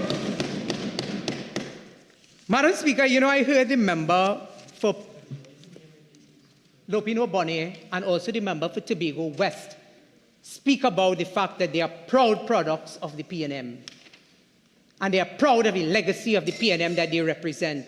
I want to tell those two members today, Madam Speaker, when you look at 46 years of governing Trinidad and Tobago, and you look at page 232 of the Public Sector Investment Program, and you look at page 134 of the Social Sector Investment Program, it truly tells you why you are proud to be a part of that PNM legacy. You see, for that 46 years, Madam Speaker, according to page 232, Madam Speaker, when you look at page 232, they have a new program called the National Rainwater Harvesting Program. Madam Speaker, in the 21st century, for rural areas, their proud legacy of governing this country for 46 years is the National Rainwater Harvesting Program. Madam Speaker, let me read for you what page 134 of the Social Sector Investment Program says for the latrine eradication program that they are so proud about for the past 46 years. They have kept their own constituents in squalor and bondage. Madam Speaker, this is what it says. Additionally, the ministry will pursue the formation of an advisory committee to finalize a policy direction for the latrine eradication program. Budget 2024, page 134. Madam Speaker, when they say there's something hits the fan, this takes it to a whole new level, Madam Speaker. But this is a legacy that the member for Tobago West was so proud to represent, knowing that her party has been in power for 46 years, Madam Speaker. Madam Speaker, I want to turn to the area of CEDRUS. And I want to deal with CEDRUS in a very particular way because of the geographical nature and the underrepresentation by members opposite of areas like CEDRUS and Chatham and Icacos, Madam Speaker. Madam Speaker, I want to pay tribute today to a few people who are community leaders, community activists who have stood on the sidelines and battled this government to ensure that they receive water despite all the excuses. I want to start with the UNC members of the Separia Borough Corporation. I want to single out Councillor Shankar Tilak Singh for his leadership in Icacos, Chatham and CEDRUS. I want to single out Sunil Sukram, community activist, June Ram Narayan, seen on the front page of yesterday's paper, Mr. Siraj, Mr. Babulal. Madam Speaker, the issues in CEDRUS can be fixed very quickly, but it requires political will. And out of spite and malice and hatred, Madam Speaker, these areas continue to suffer. Why? Because they are known to be UNC supporting areas. That is why, Madam Speaker, that is why. Madam Speaker, well number 17 and 9 at Granville Water Treatment plant.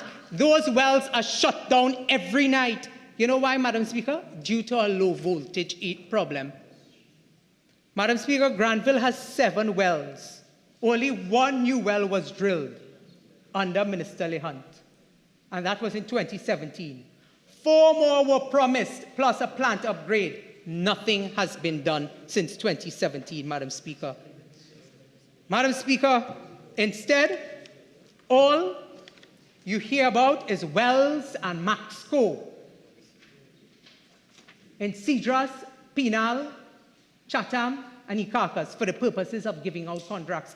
And one of the reasons why I asked about this hydrological report, Madam Speaker, is that I am advised that there are over 600 wells in Trinidad. However, only 50 of these wells. Member for Princestown, your original speaking time is now spent. You have 10 more minutes to complete your presentation. Please proceed. Thank you, Madam. Madam Speaker, I am calling for the Minister of Public Utilities to put in the public domain the latest hydrological report. When last has this government done a hydrological report on the over 600 wells in Trinidad? Madam Speaker, they continue to announce the drilling of additional wells. They will not tell you the cost to drill one of those wells are over $2 million, Madam Speaker, to drill one well. But I understand why they like wells on the ground and wells on the board, Madam Speaker. I understand, Madam Speaker, about Maxco and the reason for why they may like these wells, Madam Speaker. But, Madam Speaker, they have not indicated whether it is true that only 50 of these 600 wells are in operation, Madam Speaker. Madam Speaker, these are the burning critical issues that are affecting the water sector, Madam Speaker, the water sector. Madam Speaker, I want to pay particular attention to 2 pieces of news items. And one has to do with the Guardian editorial that I saw yesterday. And the Guardian spoke about successive governments not dealing with the dilapidated mains and pipelines, and they attributed all the problems in the water sector to that issue. And the injection of the $1.4 billion through the IDB and others will be the panacea to the issue, that they were looking forward to that. But today I want to call out the Guardian, because you must call a spade and stop hiding behind print for the purposes of political espionage, Madam Speaker. You must call out a government who has run this country for 46 years, who have been in power for the last 8 years consecutively and has done nothing as it relates to the infrastructure of WASA. Madam Speaker, we must ask ourselves why a People's Partnership government was able to bring water production and water 24/7 in the pipes of citizens of Trinidad and Tobago by over 74%. This is not the UNC saying that, Madam Speaker. It was a joint select committee of this Parliament earlier this year that heard representatives of WASA admit that under the People's Partnership, the country had 74% water supply 24/7. Today, in that same joint select committee, they admitted that only 13% of the population receives a 24/7 supply of water. And therefore, when the Guardian talks about successive administrations, not because you have to politically drop blows on the PNM because you are forced to, because their failure is so bungling and in front of your face that you have to throw the UNC into it, we will take no blame for that, because the evidence and the eating, Madam Speaker, and the facts is in eating. Continuous, underlying song in the chamber, and while the member of Princestown has a full some volume, it's still interfering with my hearing. So I'll ask all members, please, to oblige us, Standing Order 53. Member for Princestown. Thank you, Madam Speaker. Madam Speaker, I want to deal with the issue of tea and tech. And again, Madam Speaker, a lot of the issues that we have been raising in the public domain, the Regulated Industries Commission, in terms of the the impending increases in water and electricity, Madam Speaker. We have been saying to the RIC that you cannot bring about higher water and electricity rates without fixing the problems at WASA and TNTech. You cannot saddle citizens with the burdens and the debts of the state, Madam Speaker. And therefore, Madam Speaker, for the past 2 to 3 years, members opposite, whether it's a member for Oropuch East, a member for Barataria San Juan, myself, sometimes a member for Mayara, speaking about the utility companies, but also speaking about state companies like Petrotrin, where the government has taken on the same playbook of demonizing the company and then shutting them into the ground, sending home employees, and then opening up a new entity. The very same thing is happening at TNTech, Madam Speaker. Madam Speaker, I just explained to you what is happening at WASA. Let me explain to you what is happening at TNTech. Madam Speaker, in an answer to a question in this House, it was admitted that TNTech is owed by the state $1.4 billion. Madam Speaker, when we sit in the Standing Finance Committee, and I can recall from 2017, we have been asking these large increases in ministries in terms of, will this be, and for electricity and water, will this settle the outstanding arrears? Oh, yes, yes, yes. If we need additional, we will come for it. Madam Speaker, let me tell you what the real deal is in terms of how much the state owes to TNTech. WASA owes $834 million to TNTech. Petrotrin owes $147 million to TNTech. UDCOT, $101 million to TNTech. Ministry of Education, $60 million. Ministry of Housing, $34 million. Ministry of Education, $33 million. Tobago House of Assembly, $23 million. UDCOT, Madam Speaker, I said $101 million. Ministry of National Security, $4 million. Madam Speaker, it was in an article on the 4th of September 2022, written by one Curtis Williams, that said, the minister acknowledged that the state of affairs was unacceptable, but that the government was seeking to protect the population from higher electricity rates. Madam Speaker, I just told you what they tell the population things from both sides of their mouths. But the real crux of the matter, Madam Speaker, is that they continue to tax and pauperize the citizens of Trinidad and Tobago. And Madam Speaker, that is what is happening at TNTech. Madam Speaker, I want to deal in the last few minutes that I have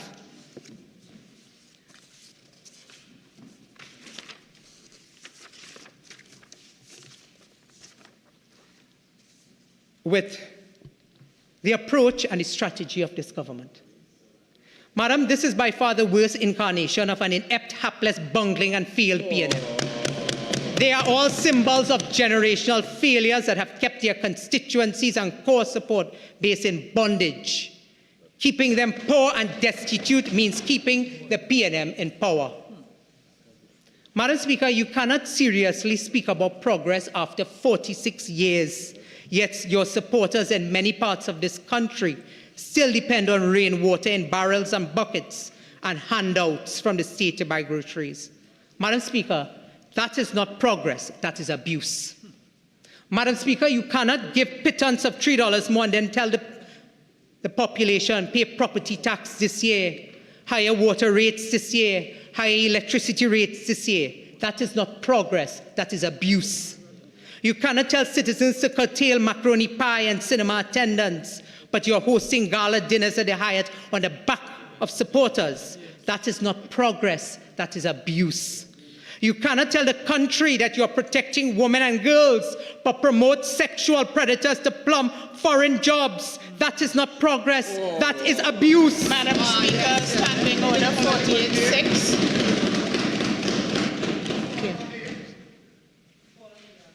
So, Member for Princestown, in respect to your last example, I would ask you to withdraw that.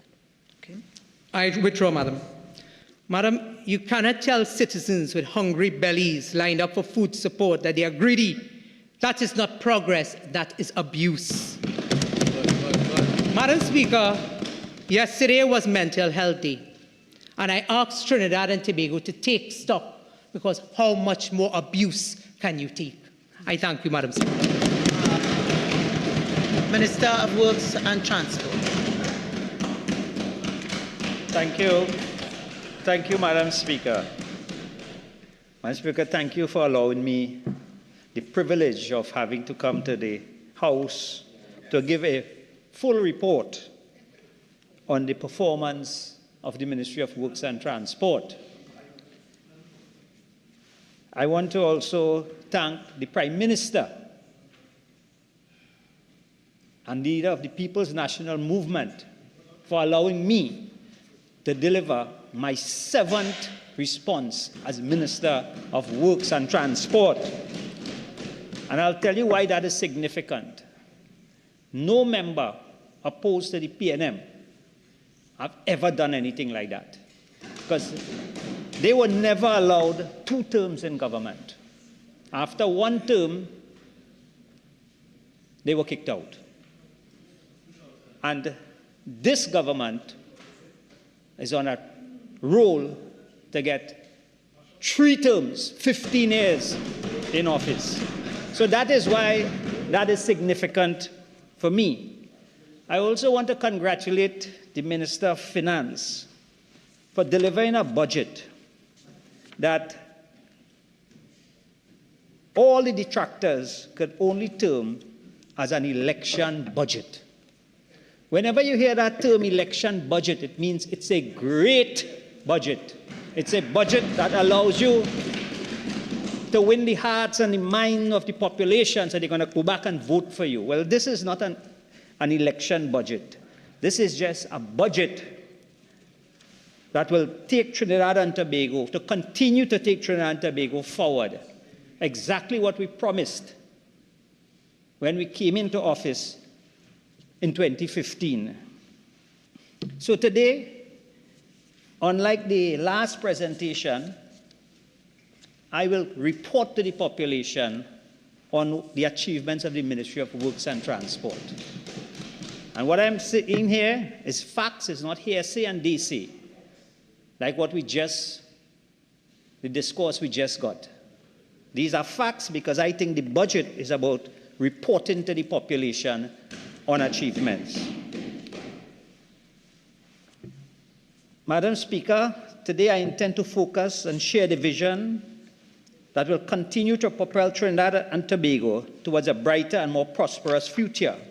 However, I stand here today as we face a stark reality. Our infrastructure has aged over time, while rapid growth has resulted in congested highways and long commuting times. Climate change poses new challenges that have placed considerable strain on our drainage system and infrastructure. Madam Speaker, Trinidad and Tobago does not exist in isolation from the rest of the world, as we have not been spared from the ravage of climate change. Countries such as China, Puerto Rico, and Hawaii have all felt the wrath of drastic change in weather pattern. Australia and Canada have battled with wildfires which have destroyed forest reserves, homes, and communities. Only recently, Brooklyn, New York, received a month rainfall in just 3 hours, leading to devastating floods and a state of emergency being declared. Right here at home in July 2023, several areas of South Trinidad was deemed impassable after heavy rainfall caused severe flooding, similar to what happened in New York, where we got almost 1 month rainfall in 3 hours. Fortunately for us here, because of the great work done by the Ministry of Works and Transport Drainage Division, within half an hour, the water was able to recede. This type of unprecedented rainfall affects our drainage system and road infrastructure. It has proliferated the number of landslides across the country and overwhelmed our aged drainage infrastructure. Madam Speaker, The theme of my presentation is rebuilding our infrastructure together. The concept of together is pivotal in this endeavor, as rebuilding our infrastructure is not just a financial commitment. It is a collaborative and unified effort. It's about central government and local government working hand in hand with the private sector, community organizations, and every single citizen. It's about transcending political divisions and focusing on what unites us, our shared future for the well-being of our country. And Madam Speaker, let me start and show how we intend to maximize economic potential through transportation and infrastructure. Madam Speaker, our last national comprehensive transportation plan dates back to 1967. So since 1967, we have been working with a transportation plan here in Trinidad and Tobago. There have been some adjustments to it, but not a comprehensive national transportation plan approved by the Cabinet.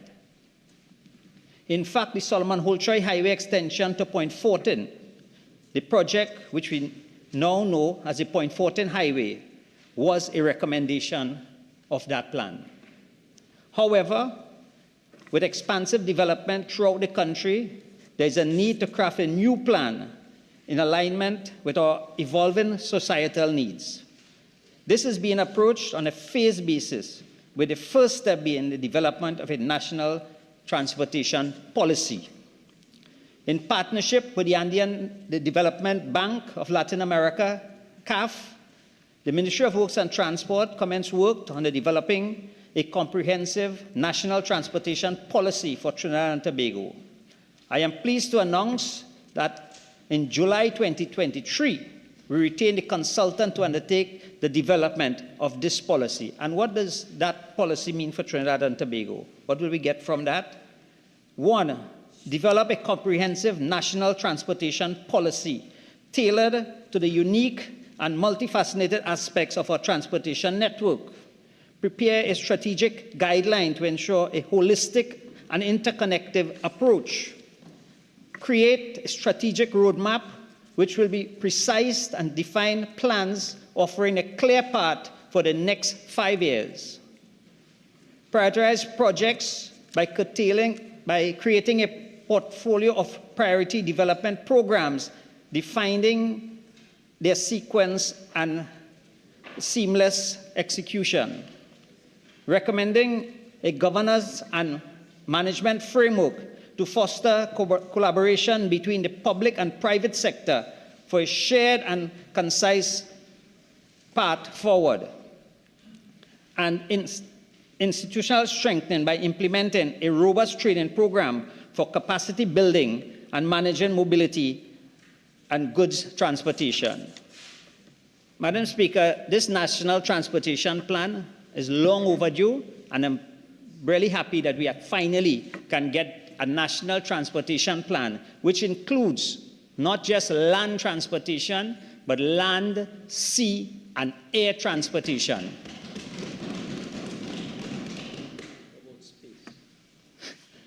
And Madam Speaker, at the rate this government is going, very soon we might be like India. As the Minister of Finance said, we have to look at space as well.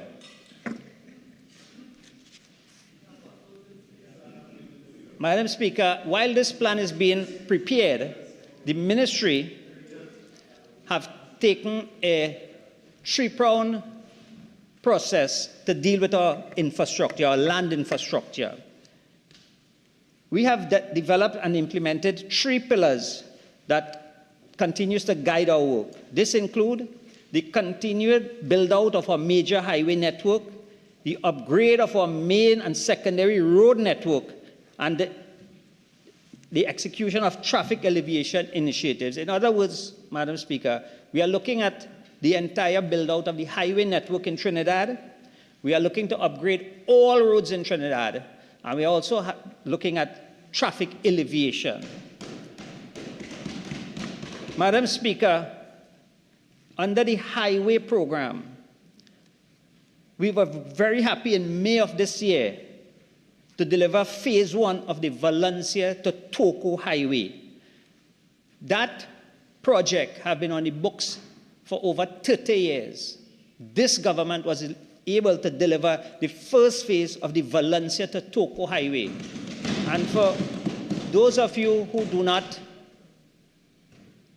traverse that part of the island, I welcome you to see the quality of work that have been done by the Ministry of Works on that highway. That project will continue all the way to Matlot, upgrading the entire road network so we can have a first-class road all the way from Valencia to Matlot, similar to what we have in Tobago, which we call the Claude Noel Highway.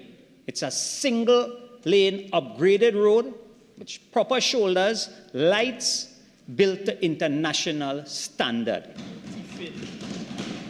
And, Madam Speaker, all these work do come in budget. Madam Speaker, the Churchill Roosevelt Highway extension to Sani Grande. This project is ongoing, and we are hoping to have the use of that segment of the highway, which is the extension of the Churchill Roosevelt Highway extension to Sani Grande, by the end of the first quarter in 2024. Again, a project that has been on the books since the 60s. This government was able to have that project constructed, and by the first quarter of 2024, we will have access with a new route into Sani Grande, which we expect will open up the entire eastern quadrant of Trinidad. And I know the member from Mayaro will be very happy, because that will also help his constituency. You see, this government do not just look at constituencies where we have our support. This project is in Kumoto Manzalina, extending all the way to Mayaro. So this government looks at the development of Trinidad and Tobago. Madam Speaker, a project that this country is supposed to be very proud of, the Solomon Holchoy Highway extension to Point Fortin. That project was the last project on the 1967 plan. Since 1967, that project was supposed to be commissioned. In 2008, again, a P&M government decided that it was time to start that project. There were several starts and several stops. Going back to I think it was 1998, when Trinto Plan was commissioned. Start, stop problem. In 2010, the project was tendered out. The project was started in 2011, but again, several challenges, several problems with that project. I am very happy that on Saturday, this week, a significant part of that highway will be commissioned, and you will be able to drive from San Fernando to Point Fortin within 20 minutes. Something that took an hour and a half. An hour and a half, if there were no accidents or anything on the road. You can now commute from San Fernando to Point Fortin in about 20 minutes. And that is a great achievement of this government. I know a lot of people will try to take credit, but I want to warn you, between 2010, 2011, and 2015, that is one project that nobody should try to take credit for. That was a nightmare for this country, and it would have cost this country billions of dollars. That was unnecessary. This government brought it back into line, and we are now at the final stage. We have one part of the highway that they're going to go on, but it doesn't stop the commuting from San Fernando to Point Fortin within 20 minutes. Madam Speaker, I could talk about the Diego Martin overpass, another project started and completed by this government. And if you listen to the comments coming out from the people of the Western Peninsula, They are very happy about this project. We are hoping that by the end of November, we'll be able to open this project 100%. Madam Speaker, the upgrade of the Manzalena Road to Mayaro, another project I know the member of Mayaro and Komoto Manzalena have been very excited about. We knew what went on that road a couple months ago. The Ministry of Works, through the Pure Unit, would have started the rebuilding of the road. And we are on track, we are on target, and we are not just rebuilding and repairing the road the state it was before. We are hoping that by the time we finish, we will have the same standard that we have in Valencia. We all know about driving through the coconuts. The road was below what we call international standards. The width of the roads were not that we consider to be international standards. So yes, we are widening the road to just bring it to that international standard. So we should have a much better road once this is completed. This will again encourage more people coming to Mayaro. So again, the government focus is to connect the entire country, where you can drive around the country on roads that will not take you more than half an hour from one town, one city to our next.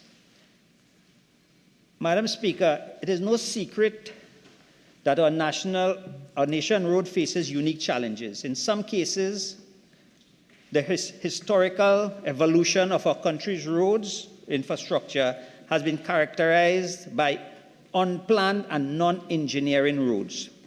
Rapid growth and development increase the axle load capacity of vehicles and the placement of utility lines within the wheel part of our roadways have all contributed to the deterioration of our roadways. Also, it is important to note that roads which were previously serving agriculture communities have now become major roads for commercial vehicles.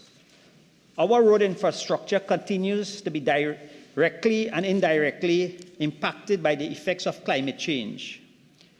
We are now experiencing more intense dry period, which cause our clay-type soil structures in the southern region to crack to greater depths. And with the onset of the rainy season, these cracks fill with water, triggering landslips. The collapse of the Manzalena-Mayaro roadway is one example of extreme climate change events. And members on the opposite side will recognize that most of the areas that they represent, we have this clay soil. And the amount of landslips that occurs has everything to do with the soil and with climate change. I mean, that have posed an even greater problem for us. Through the work of the Highways Division, the Program for Upgrade Road Efficiency Unit, and the Bridge and Landslip Unit, and the Traffic Management under the Ministry of Works, we have undertaken over 600 projects in areas of road rehabilitation, slope stabilization, traffic management measures, bridge construction, milling and paving, strengthening of roadways, reconstruction of collapsed cylinder crossing, bridge repair, sidewalks, and manhole cover repairs. In fiscal 2023, the Highways Division continues aggressive road rehabilitation program, where we have brought online several small contractors to assist us with the patching of roads, because not all roads can be paved at the same time. So we have to maintain the existing roads. And we have patched over 67,175 square meters of road surfaces across all districts. Madam Speaker, there are several projects. As I said, the highways and Pure and BLT. This year, we calculated we had over 600 projects. Never before had we done that amount of projects in Trinidad and Tobago. And that is why, even at this time, when we are reading the budget, normally what you find is work will slow down and we're waiting for funding to start other work. Our road paving program started in January 2023. The Prime Minister did indicate that there will be a major road rehabilitation program ongoing. And as we speak, our roadways are being repaired on the outside. Our drive is to upgrade all roads in Trinidad and Tobago, all roads. However, all cannot be done at the same time. But we are working with a program.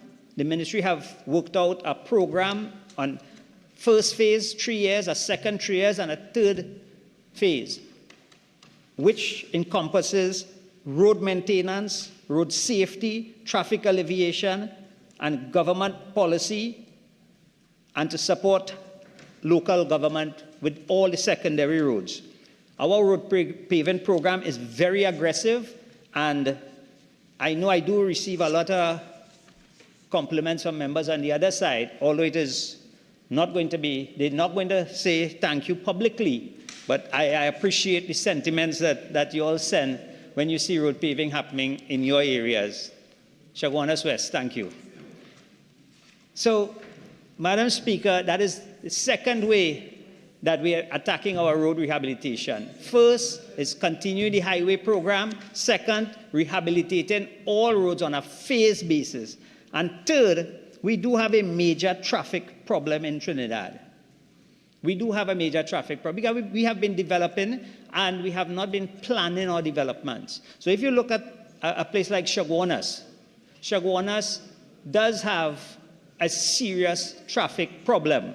But it is not only in Chaguanas, it is around the country. So we have identified several projects that we will be attempting in the next financial year for traffic alleviation.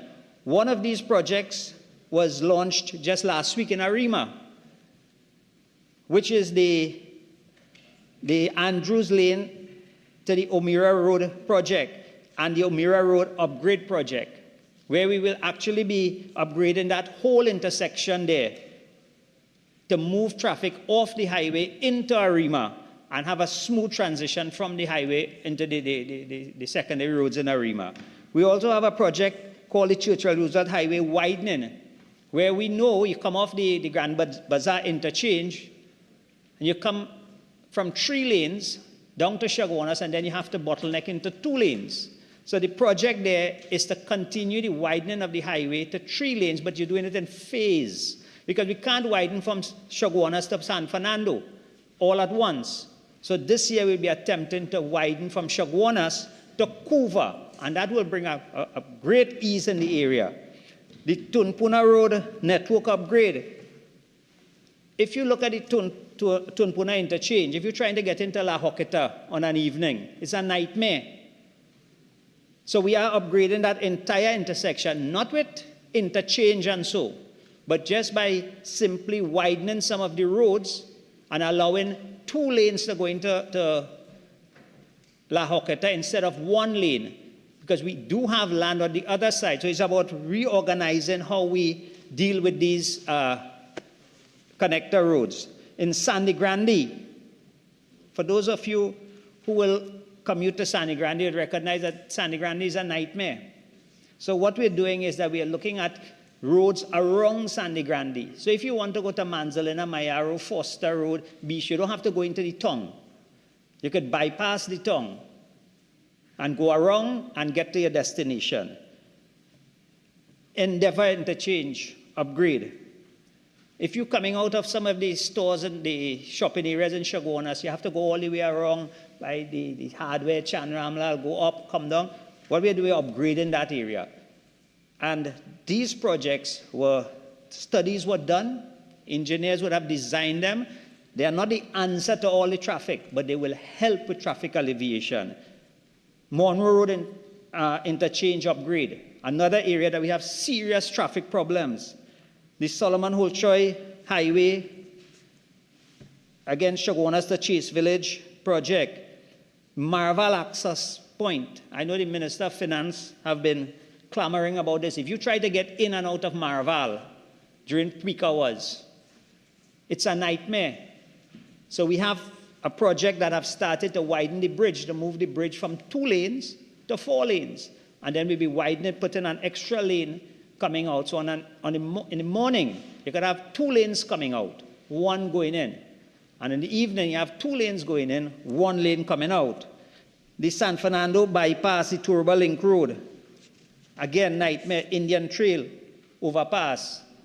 And for those of you who knows that Couva area, it's really a risk trying to get in and out by the Indian Trail overpass. So that is another project. And there are several other projects that we're looking at for traffic alleviation. But again, all can't be done at the same time. But we have started with these projects. Madam Speaker, it is not just about we recognize we can't build our way out of traffic. So what we are also using is soft infrastructure projects, similar to what I described about Maraval, where you have 2 lanes going in the evening, 1 lane coming out. And coming out in the morning, 2 lanes. We'll be using technology, signage, and so to indicate these benefits. You have a traffic enforcement, at the Traffic Enforcement Center in Caroni. What we have gotten the permission and working with national security is to link cameras to that Traffic Enforcement Center, where we can advise the citizens about accidents in certain areas and give routes that they can use, bypass certain areas and use different routes. We are using signage to identify different routes to take you to a final destination. So we are going to incorporate in our projects soft infrastructure projects and using smart technology to improve on the traffic management. Madam Speaker, the drive at the Ministry of Works is simple. It's to improve our infrastructure to that international standard so we can have a seamless commuting where you can get to any point in Trinidad and Tobago and you will have information to take you from point A to point B. Our signage in the entire country is being upgraded because we do have a problem with signage in Trinidad. We recognize that. And Cabinet have approved for the ministry to go out and improve the entire signage network throughout the entire country. Madam Speaker, as I said before, climate change have posed some serious challenges for us in terms of landslips and bridges. We have identified on our bridges program about 63 bridges at this point in time that has to be rebuilt. Sorry, 92. So far, 62 have been delivered. Sorry, so far 37 have been delivered, 14 are ongoing, and we have 12 bridges to start within the next month or so. That will bring us to 63. And hopefully, over the next 2 years, the next 29 will be attempted. So what we will have is a large improvement in the amount of bridges. However, with climate change, going forward, we have to even revisit the way we build our bridges. Because we must recognize now the flow of water under the bridges that we have constructed were designed for a certain amount of water. What we see happening now is that have drastically changed. Under our landslip program, we have identified over 300 landslips in Trinidad, and landslips continue to be added to this listed on almost a daily basis. Because during the dry season, as I explained, we have cracking of the soil. And when we get the downpour, what happens is you have mass movement of the land. So we have devised 3 methods of dealing with landslips, where we actually have temporary showing up of these landslips while we design permanent solutions to them. And this year, we were able to deliver on about 25 of these landslips, and we have another 35 to be started. However, our goal is to ensure that all roads remain passable. So what you will find is that we can't attempt all the landslips at one time. Landslips are very costly. They're very costly, but we have to make sure that the roads are passable. So what we do immediately, we'll go in, show up the road, make sure that it's passable. In the event that a road is not passable and an emergency, we ensure that they have alternative routes. So no part of this country remains disconnected. And so far, the ministry have done a great job with that. Madam Speaker, let me turn to the drainage division. And under the road program, it's important that I mention that at this point in time, we have over 700 contracts where work is being done in this country. And this does not include the major highways. It's over $2 billion in infrastructure that have been awarded, and work is ongoing in the last fiscal year. And that is why, if you speak to the contractors, they will tell you the construction sector in this country is booming. This is something that we had promised that this country, we will rebuild the infrastructure, and the contractors are telling you that there's a lot of work now on the market. A lot of work on the market. I can tell you a lot of the contractors who would have migrated or moved some of their equipment to other parts of the Caribbean are now bringing them back. They're now bringing them back. And that is a good sign for us here in Trinidad and Tobago. Our construction sector is booming. However, we do operate under strict procurement laws at the Ministry of Works and Transport. So once you are willing to come tender, pass the technical, then the amount of work to be done in this country, we are welcoming contractors. We actually have a program now where we are trying to train contractors, showing them how to tender properly and giving them advice and directions as to how to get into our programs. So we do have a lot of work. Madam Speaker, climate change has ushered in a new era of challenges with increased intense rainfall. Our drainage systems require strategic intervention. This year, in numerous instances across the globe, drainage systems designed for historical rainfall patterns have proven woefully insufficient against the intense and unprecedented downpour brought on by climate change internationally. It has been recognized that the drainage infrastructure required to handle the escalating volume of rainfall is a critical concern in the face of climate change. Madam Speaker, again, the ministry is not operating by guess. The ministry recognized that we did a lot of plans in the past and a lot of studies. Nothing that we did was ever utilized. And in 2018, the ministry was quite clear that we had to get a new national strategic drainage plan. We engaged the Andean Development Bank again on this matter. And from grant funding, we were able to now have a consultant on board working on this national drainage plan.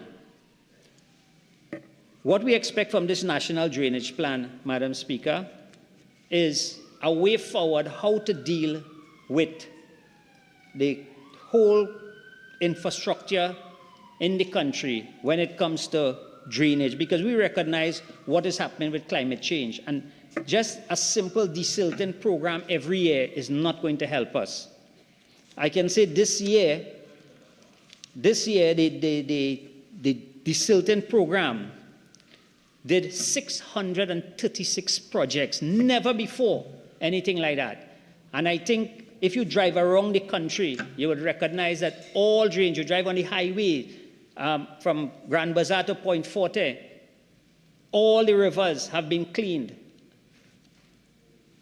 That program was a very intense program this year. The Drainage Division did over 750 projects, over 600 in desilting alone, all right? And to complement the desilting, recognizing that desilting is not going to save us, they went into river walling, river widening, and some of the rivers, it's important that I call some of the work that went in some of the rivers, so that members on the opposite side will know that all the rivers in their constituencies are also being attended to. Mr. Speaker, the Caroni River Rehabilitation Project. We recognize the Caroni River is a major river that brings water all the way from Tamana, all the way down through Arima, straight down to Port of Spain. The Caroni River runs all the way through, and a major project is taking place on the Caroni River. And to the members of Caroni East and Chaguanas and Couva South, who always calls about the flooding in their area, this project will bring a lot of relief to that area. A lot of relief to that area. Work is also going on in areas like the St. Anne's River, the Marval River, the Gucharan River, the Bagatelle Ravine in Diego Martin, the Carapo, the river, the Mausica River, St. Anne's, the Oropuch River, Donda Hill Ravine in Bonnet West, the Boys Ravine in Caranage, St. Anne's, Bagatelle River, the Caparo River, the St. Joseph River, the Laventil Road in San Juan, Santa Cruz Old Road, the San Juan River in Santa Cruz, La Pastora Garden in Santa Cruz, the Guapo River in Point 14, and the La Saiva River. Madam Speaker, our drainage department have stood out this financial year because all the projects that they were attempting, they were able to get boots on the ground. I know in the Standing Finance Committee, some questions will be asked about some of the line items where money wasn't spent. I can say the drainage department this year have committed over $350 million in drainage projects. Over $350 million in drainage projects with the anticipation of what we're facing with climate change. We are very proactive, and that is why we have the services of the Andean Development Bank consultants going forward. And it is just not about, again, not about just desilting. It's a major project to take us forward over the next 10 years in terms of how we rebuild our drainage infrastructure. Madam Speaker, in terms of our coastal protection unit, this year over 7 projects have been attempted. The Captivale Shoreline Stabilization Works, the Mayaro Guayagare Coastal Management Work, rehabilitation of the existing seawalls in Lady Hales Avenue, several other projects. And these projects will continue. We see our coastal protection unit as a major unit for us, because we know what is happening again with climate change and what is happening on the coast. This year we have 7 projects earmarked to start under the Coastal Protection Unit. And if I could give a little indication, the Maruga Coastal Protection Work Phase 1, Otahiti Shoreline Stabilization, the Little Rocky Bay Stabilization, the South Manzalina Shoreline Stabilization, the Paria Main Road Coastal Repair Work, Macarib Seawall Rehabilitation, Captivale Shoreline Stabilization, and the East Guayagari Shoreline Stabilization Work. Madam Speaker, these are just some of the projects under the maritime section that we will be attempting this year. Madam Speaker, if I speak about the maritime sector, we are working vigorously on the Toko port. We are at the stage where we are getting the statutory requirements, and that project is online. We also are working on the dry dock facility in La Brea. Again, all the statutory requirements are being worked on, and very soon we will be commissioning the fishing facility in Maruga.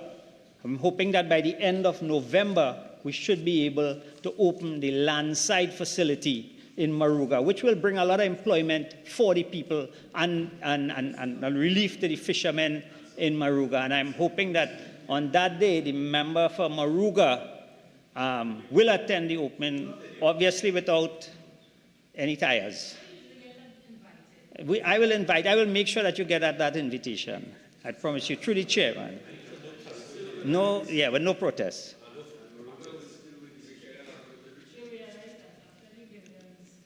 Madam Speaker, I know from time to time the member from Maruga complains about infrastructure, but I try to reason with the member from Maruga for her to understand that Maruga has a major problem with soil type.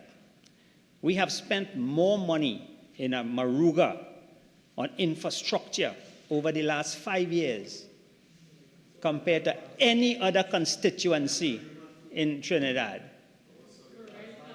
And we continue to spend money in places like Maruga because, Madam Speaker, I really I am sure after 2025, Maruga will be sitting on this side of the House. Maruga will be on the PNM side.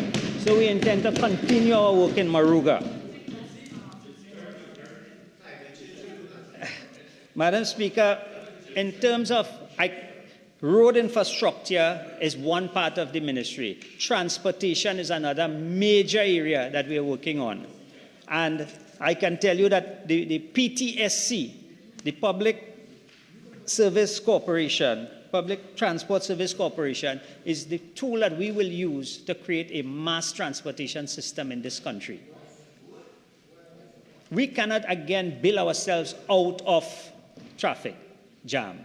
But if we have a proper working public transportation system, that is what will help us. And at the Ministry of Works and Transport, and my colleague, Minister in the Ministry, Senator Rishi Sukai, he is working on the PTSC, on that project, and very soon we should be in a position to acquire additional 300 buses. But putting 300 buses in the same system will not solve our problem, and we recognize that. So we're also working on a smart transportation system to improve the service at PTSC. We're also working on routes, because the idea of a public transportation system is not just to work on the highways. It is to get into the rural areas as well. And I am very confident that we will be able to deliver a proper working public transportation system to this country very soon. And that will help us again with our traffic alleviation problems. We have also, the Cabinet have also approved a checkered band maxi taxi system for rural areas. And that will be coming on stream shortly. That again will help with transportation in this country. Madam Speaker, I did indicate that transportation is land, sea, and air, and I don't think I have to go into the sea transportation in Trinidad. I think the population, I was in Tobago last week, meeting with the chamber. We did have an interruption on the cargo section, and all indication from everybody in Tobago is that they're quite satisfied with our passenger service to Tobago. For the first time, we have 4 passenger vessels working between the island. And apart from the mishap we had with the cargo vessel, which was an accident, they are quite satisfied with the service that they're getting in Tobago. Unfortunately, in this House, a member was talking about the starvation. When I went to Tobago, they said that that member who spoke about starvation in Tobago do not represent them. They have 2 representatives in the parliament, and Couva South do not represent the people of Tobago. Madam Speaker, the license office. I have to touch on the license office because we have seen a drastic improvement in the service of the licensing department in Trinidad and Tobago. And yes, we have a long way to go because you still have people complaining about the service and license office. But I do get a lot of commendations on the service at license office. We are hoping to bring license office to the point where you only visit license office if you have a problem. In other words, we are trying to put all the services at license office online. And we have succeeded to do quite a lot of them already. And we are hoping this year for those students or first-time applicants for online permit. You don't have to go to a license office anymore to apply for that provisional permit. You can do that online. You apply online, they give you a date. When you go in with your documents, they give you your permit one time. You don't have to go down and make an appointment and then come back. You make your appointment and so online. Electronic payment Honourable already Minister, online, and that will be approved. Sorry. Your original speaking time is now spent. You have 10 minutes to complete your presentation if you so wish. Yes. You may proceed. Madam Speaker, this year, adding to the online services at license office will be renewal for driver's permit. So no longer will you have to go to a license office to renew your permit. You'll be able to do it online, and you'll be able to get it delivered home by the TT Post. All right? That system is in place. It is being tested now, and we are hoping that by the first quarter 2024, it will be rolled out. Yeah, I know. I mean, the government of this country has a lot of foresight. So I'm happy to hear the member for Naparima saying this country is getting like Singapore. Singapore is quite a developed society, and thank you, member for Naparima. I think you're the first member on the opposition side to compliment this government in that manner. We're getting like Singapore. Thank you. So, license office, again, is an area that we are very proud of at the Ministry of Works.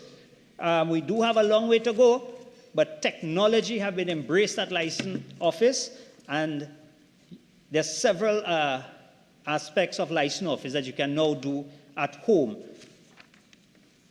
Madam Speaker, I know my time is running out, but I have to again compliment the Airport Authority of Trinidad and Tobago.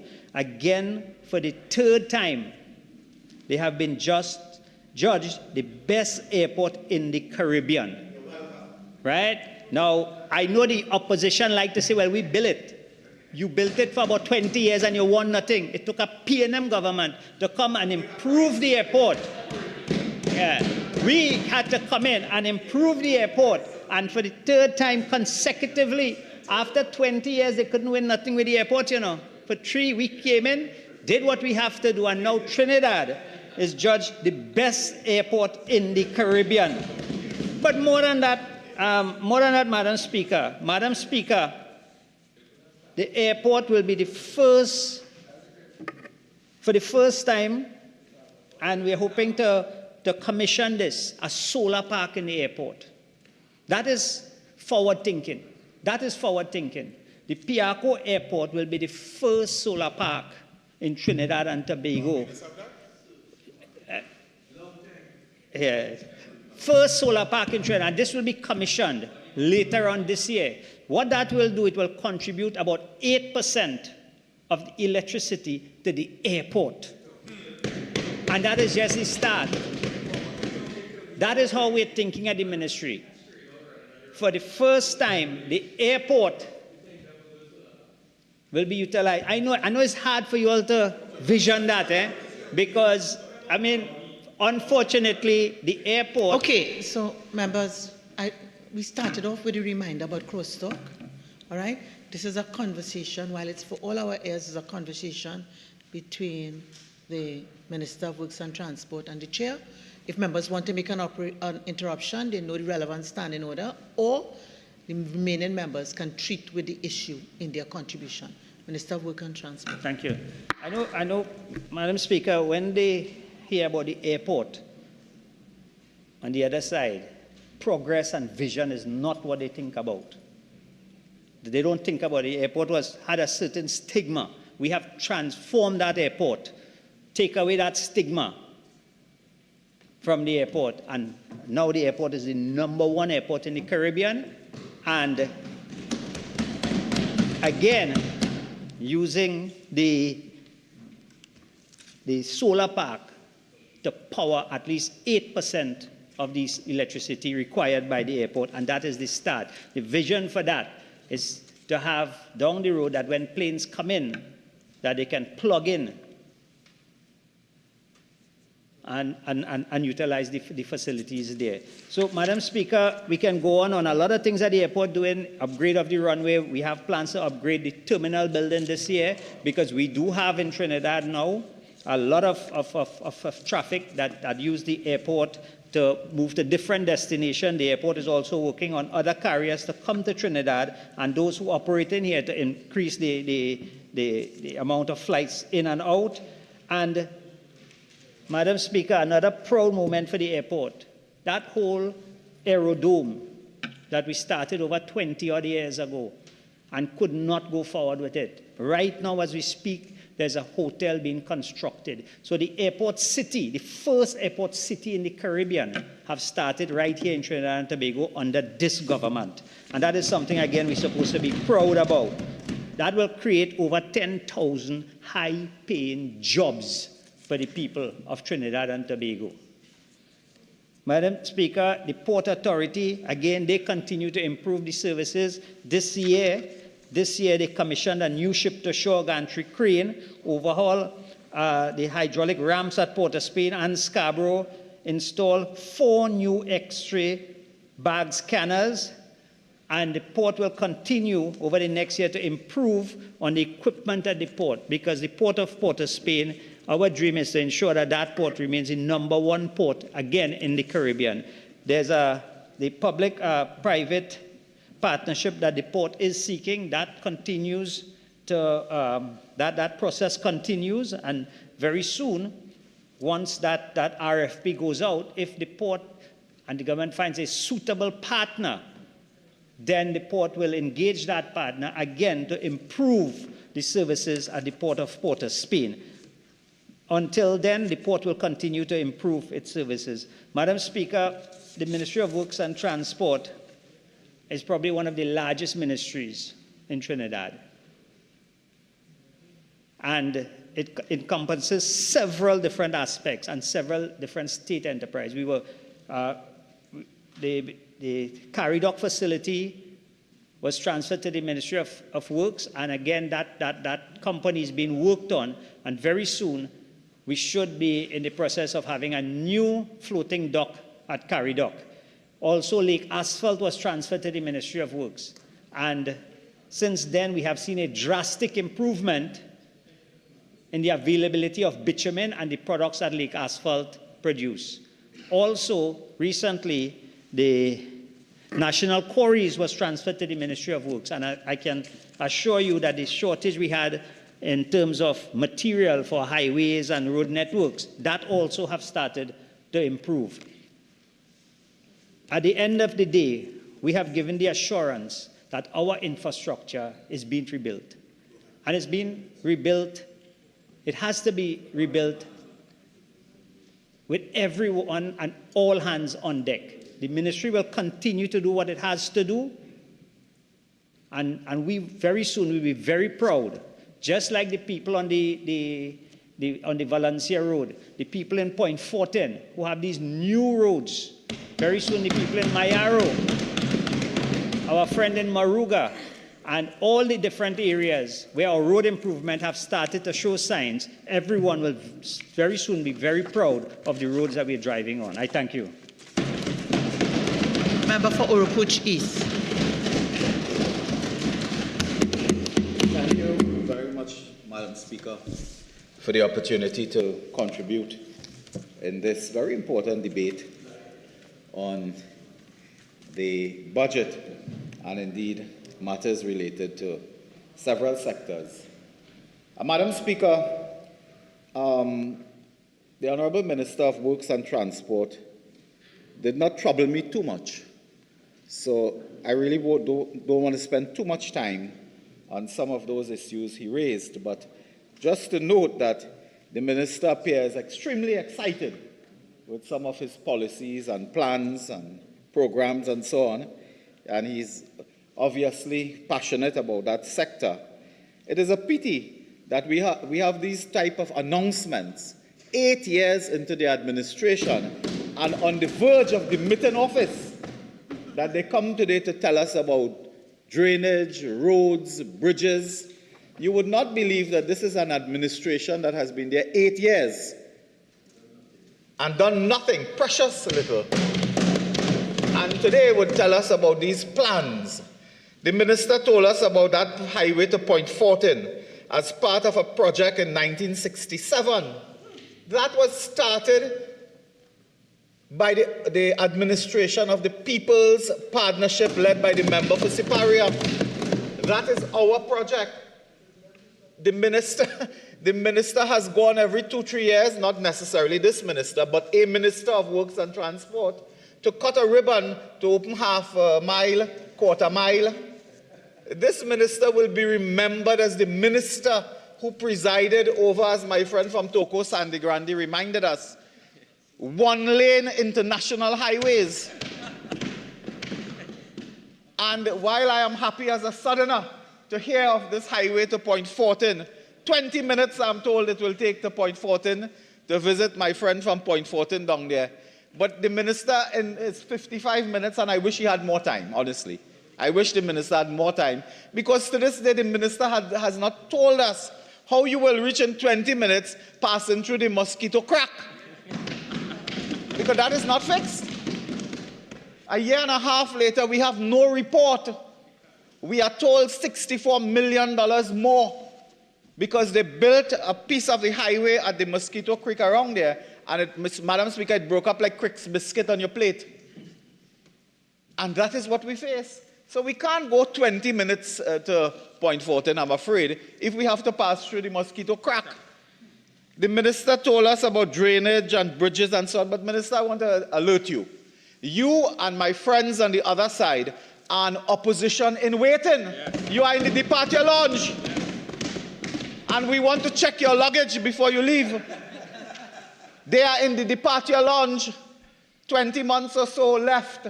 So nobody will believe any plans and programs.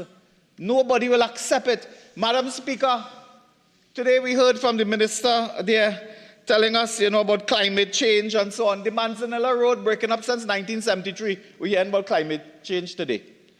Madam Speaker, we heard about all the grand plans in Sandy Grande. Everything the minister touched, he says, that is a nightmare. This is a nightmare. That is a nightmare. 8 years is a nightmare of the PNL. 8 years they have been there. So, as I said, I don't want to get too carried away. The minister told us that what we will be resembling India by land use and so on soon. I tell him, India just put a rocket on the moon. You couldn't land a plane in Tobago. But we would be like India and so on, The minister is clearly passionate and excited by that sector. And in 22 months from now, I am sure he will avail himself of some employment opportunity around the sector when the United National Congress forms the government of Trinidad and Tobago. Because he may have some talent that we don't know about. Madam Speaker, yeah, because when you look around opposite, I don't know what they'll be doing in 20 months from now, Half of them are unemployable, the next half untrainable. So I don't know what they will be doing. Madam Speaker, let me get to the point immediately. Madam Speaker, no one listening to this debate would believe the state of the country we are in. No one would believe that on this day, when I stand to speak in this debate, this morning was an assassination attempt on a deputy commissioner of prisons in Trinidad and Tobago. I'm finished with you. You can go. Yeah, Madam Speaker, no one will believe that there was an attempt on the life of a deputy commissioner of prisons. Today we extend very deep concern for Mr. Steve Phillips, prison officer, who was shot this morning at 7 a.m. or around there in an attempt to assassinate a deputy commissioner of prisons. This is where this country has reached, Madam Speaker. We have heard from the prison officers suggesting that it is a matter of hours before prison officers may walk out of the prison and go home and abandon their post. And the Prime Minister, the Minister of National Security, in the last 8 hours or so, have said nothing about this. That is a very scary development in a country when you have an attempt to assassinate such an office holder. Madam Speaker, this speaks to the collapse of the intelligence agencies. They have collapsed. They know when the UNC holding a protest over the flyover Monroe Road. They know when we protest in Debe Junction. But they don't have intelligence as to who is going to assassinate, attempt to kill a deputy commissioner of police. The entire intelligence agency should be fired forthwith. That you cannot intervene, Madam Speaker.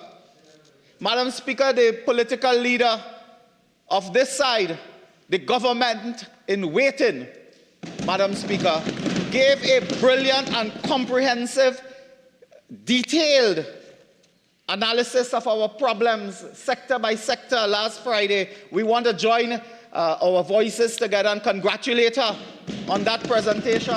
But Madam Speaker, when I heard her, I sat here and I was frightened, I was nervous, I was anxious. I couldn't believe it's so much work we have to go and do again. And a lot of that work will fall on the slender and not so slender shoulders of my colleagues on this side. But we will have to work hard to save this country. It will not be easy. Madam Speaker, if you could tell me one thing they have built, I will tell you one thing that they have not destroyed. They have destroyed every sector. Every sector. We will have to rebuild to save this country, Madam Speaker. And in the budget brought no hope.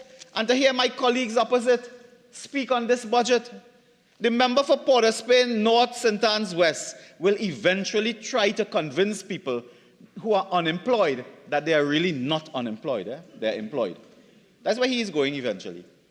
The members opposite speak with such fanfare about development and so on. The member for St. Joseph presiding over a particular sector, Madam Speaker, a constituent of mine, went to the San Fernando General Hospital a few days ago. I don't want to be too specific. Needing emergency dialysis. Do you know emergency dialysis was not available at the San Fernando General Hospital? The constituent passed away.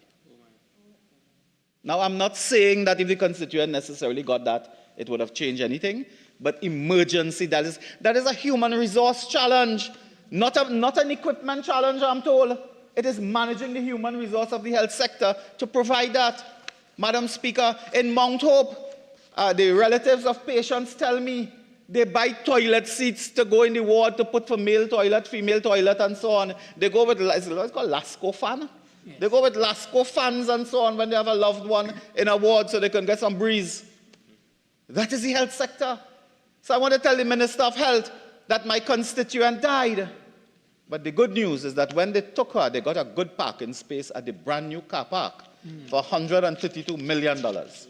And that really sums up the problem, That sums up the problem. $260 million to build an administrative building for the staff of the Ministry of Health, and a patient died because you couldn't do emergency dialysis. And that is where we are, Madam Speaker. I say no more about that. Madam Speaker, I was making the point that the attempt today on the Deputy Commissioner's life, prisons, suggests that intelligence has collapsed. Madam Speaker, it is not only in that area.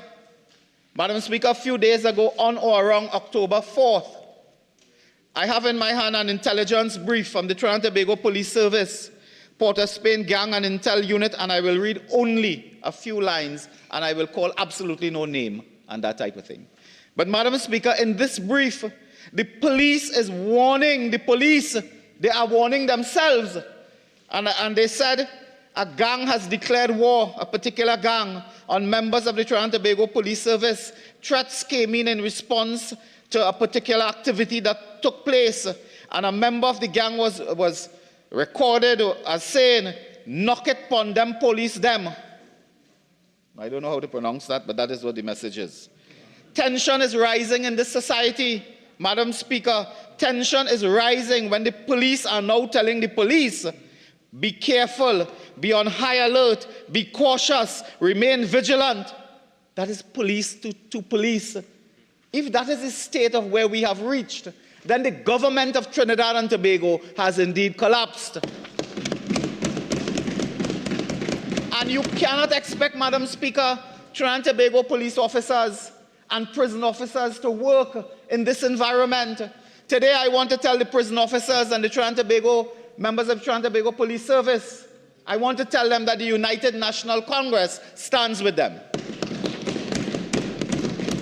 And we will provide you with the equipment, with the resources, with the legislative framework so that you can work and be assured that you have some measure of safety.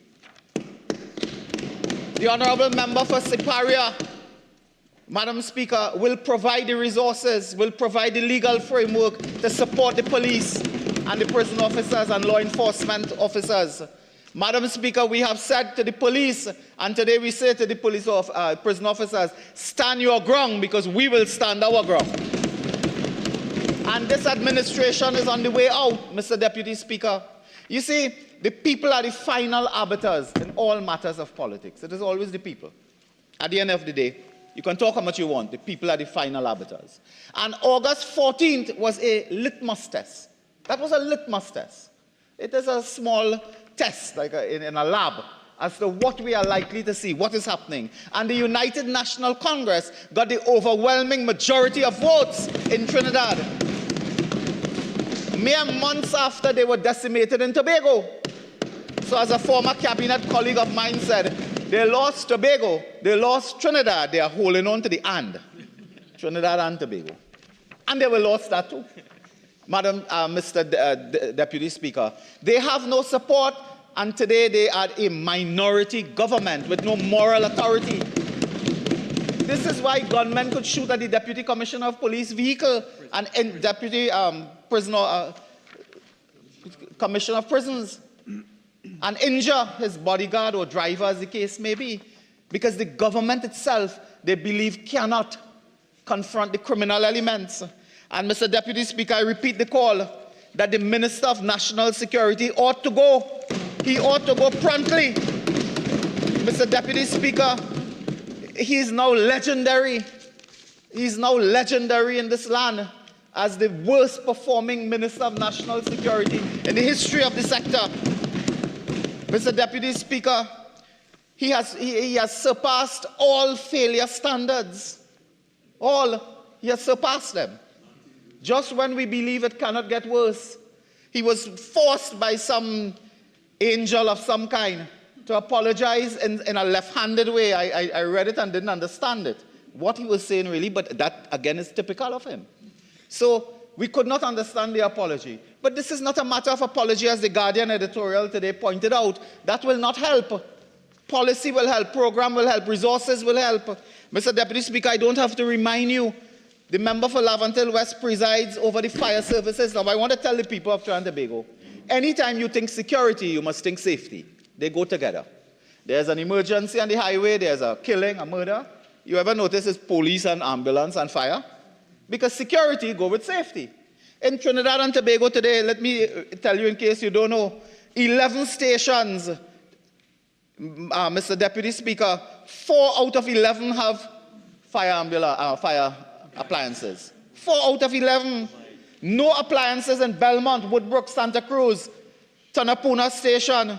Do you know if there's a road traffic accident and an appliance leaves from Sawa to go somewhere down the highway, and in that business spread in Sawa, Barataria, my great friend next to me here, that a fire appliance has to come from Port of Spain? None in Mayaro, none in Pinal. Mr. Deputy Speaker, and he presides over that. Mr. Deputy Speaker, I had a figure that I'm told, $2.5 million to outfit a fire appliance, because it's a very specialized kind of vehicle and with all kind of detailed equipment and so on. You could not find that to purchase more appliances for Pinal, for Siparia, for Woodbrook, for Sawa, for places.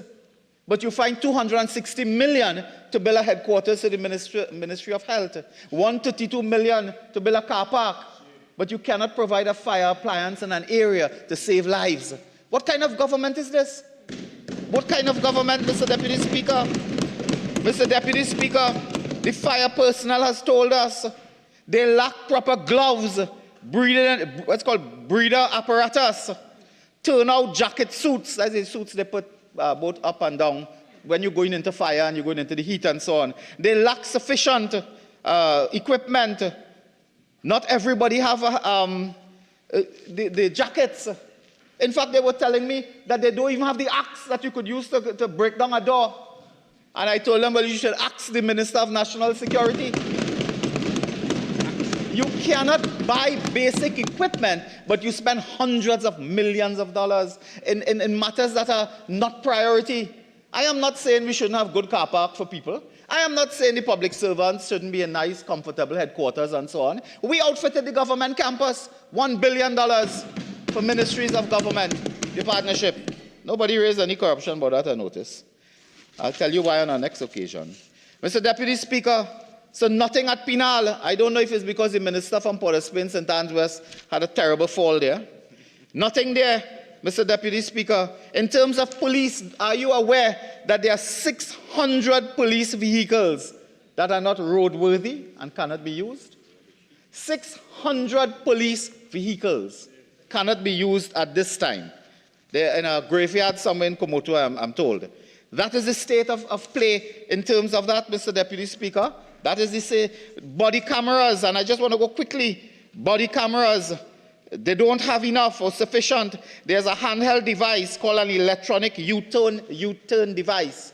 It is used to get data quickly. When you stop somebody on the highway and you feel they are suspicious, you want to quickly check their driver's permit to see if they have demerit points, to see if they are red flagged and so on. It is something called an electronic U-turn device. Okay, we don't have that. We don't have that, and we don't have sufficient quantities. So the policemen cannot do that on the road. And this happens under the member for Laventille West. Madam, Mr. Deputy Speaker, these are the issues that confront us. These are the issues. And they come in this debate and this budget, you know, with all type of hoax and so on, Mr. Deputy Speaker. The classic one the Minister of Finance gave us is the school book and what? Uniform grant? Yeah. The term started already last month. They come with this grant now, and you have to do a means test, so that means it's not automatic. So in the meanwhile, you have to stay home. So in the meanwhile, you stay home. You have no book, you have no uniform. So when are you going to give this grant to the parents and so on? For the next term, that is next year, next year, September. Because presumably you don't change books every term. It's every year. Look at that. Nobody pick up that and everybody say book grant. On the other side, they pong the desk. I think one of them broke down a desk somewhere there, ponging when they hear school grant. School term open. Gone. But they hear that and they're happy and they excite themselves. Yeah. Yes. Mr. Deputy Speaker, this country today overridden with crime. Overridden.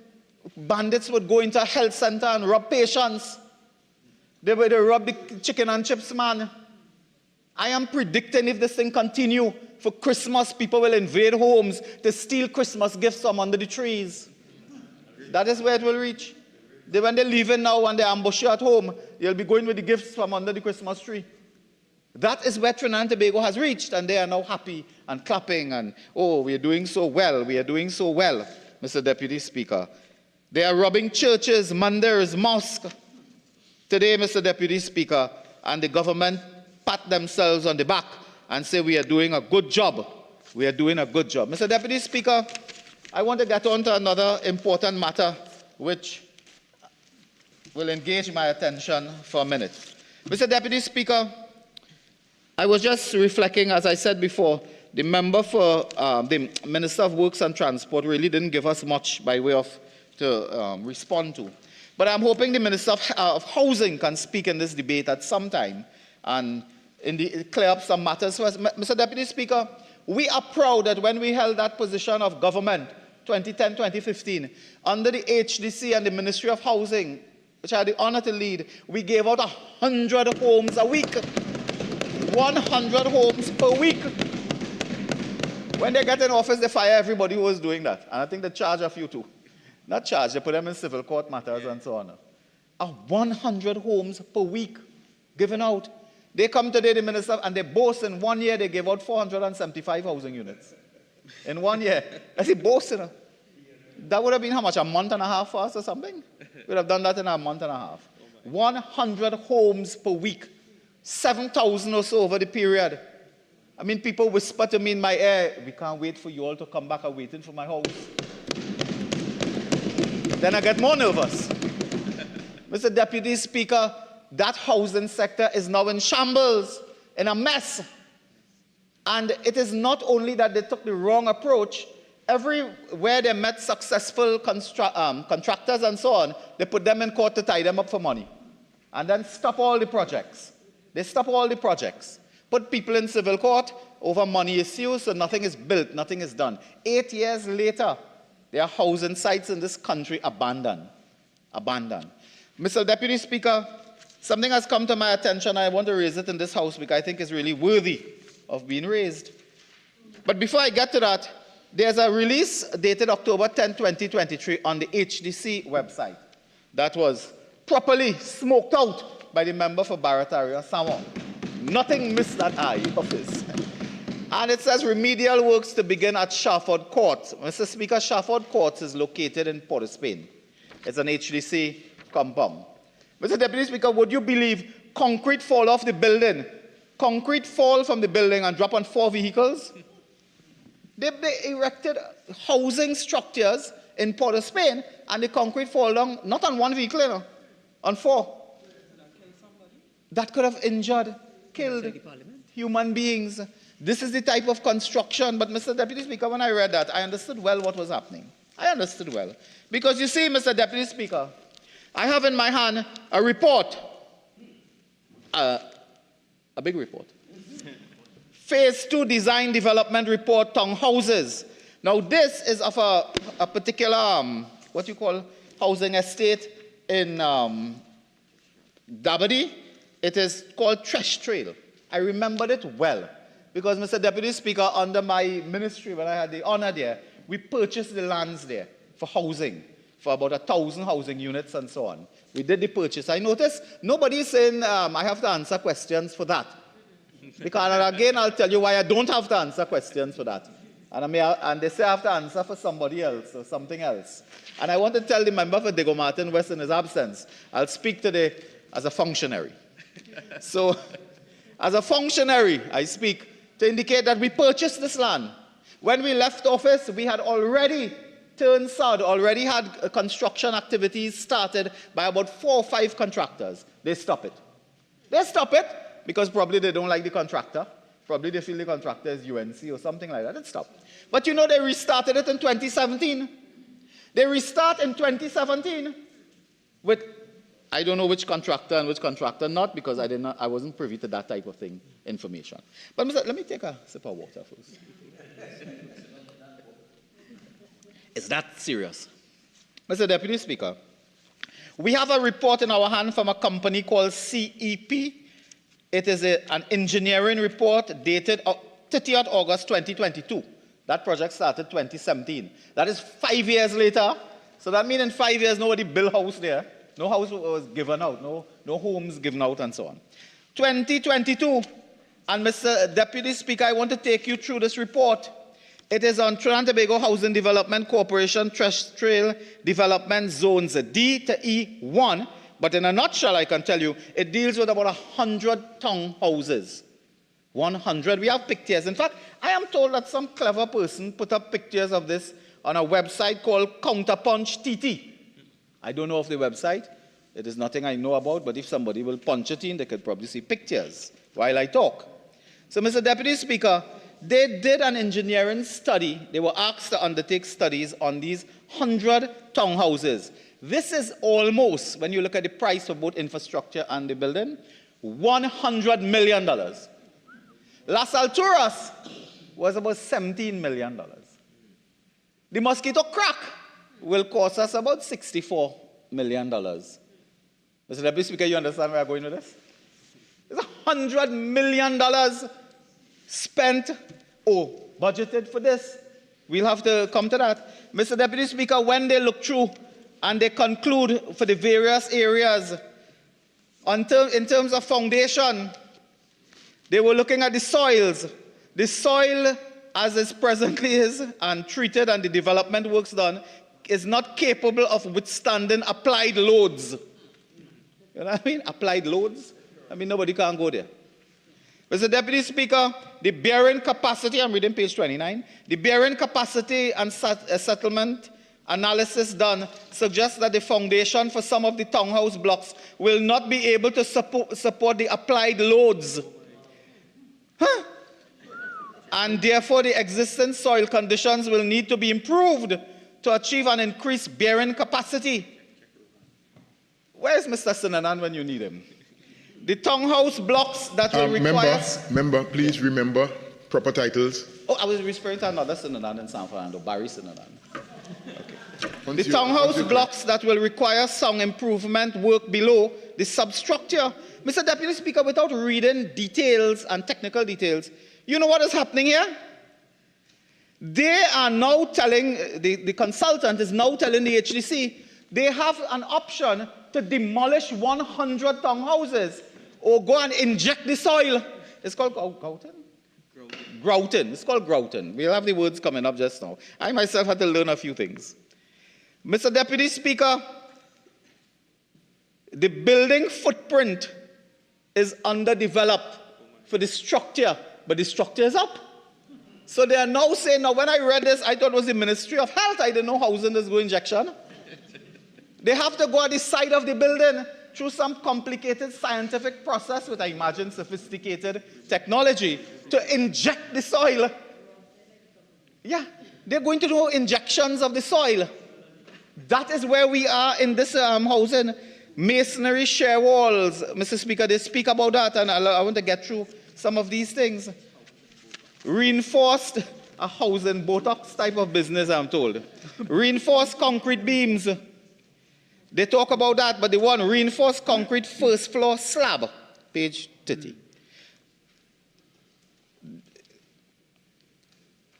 Based on the visual inspection of cord concrete samples through the RC is reinforced concrete first floor slab in block 35.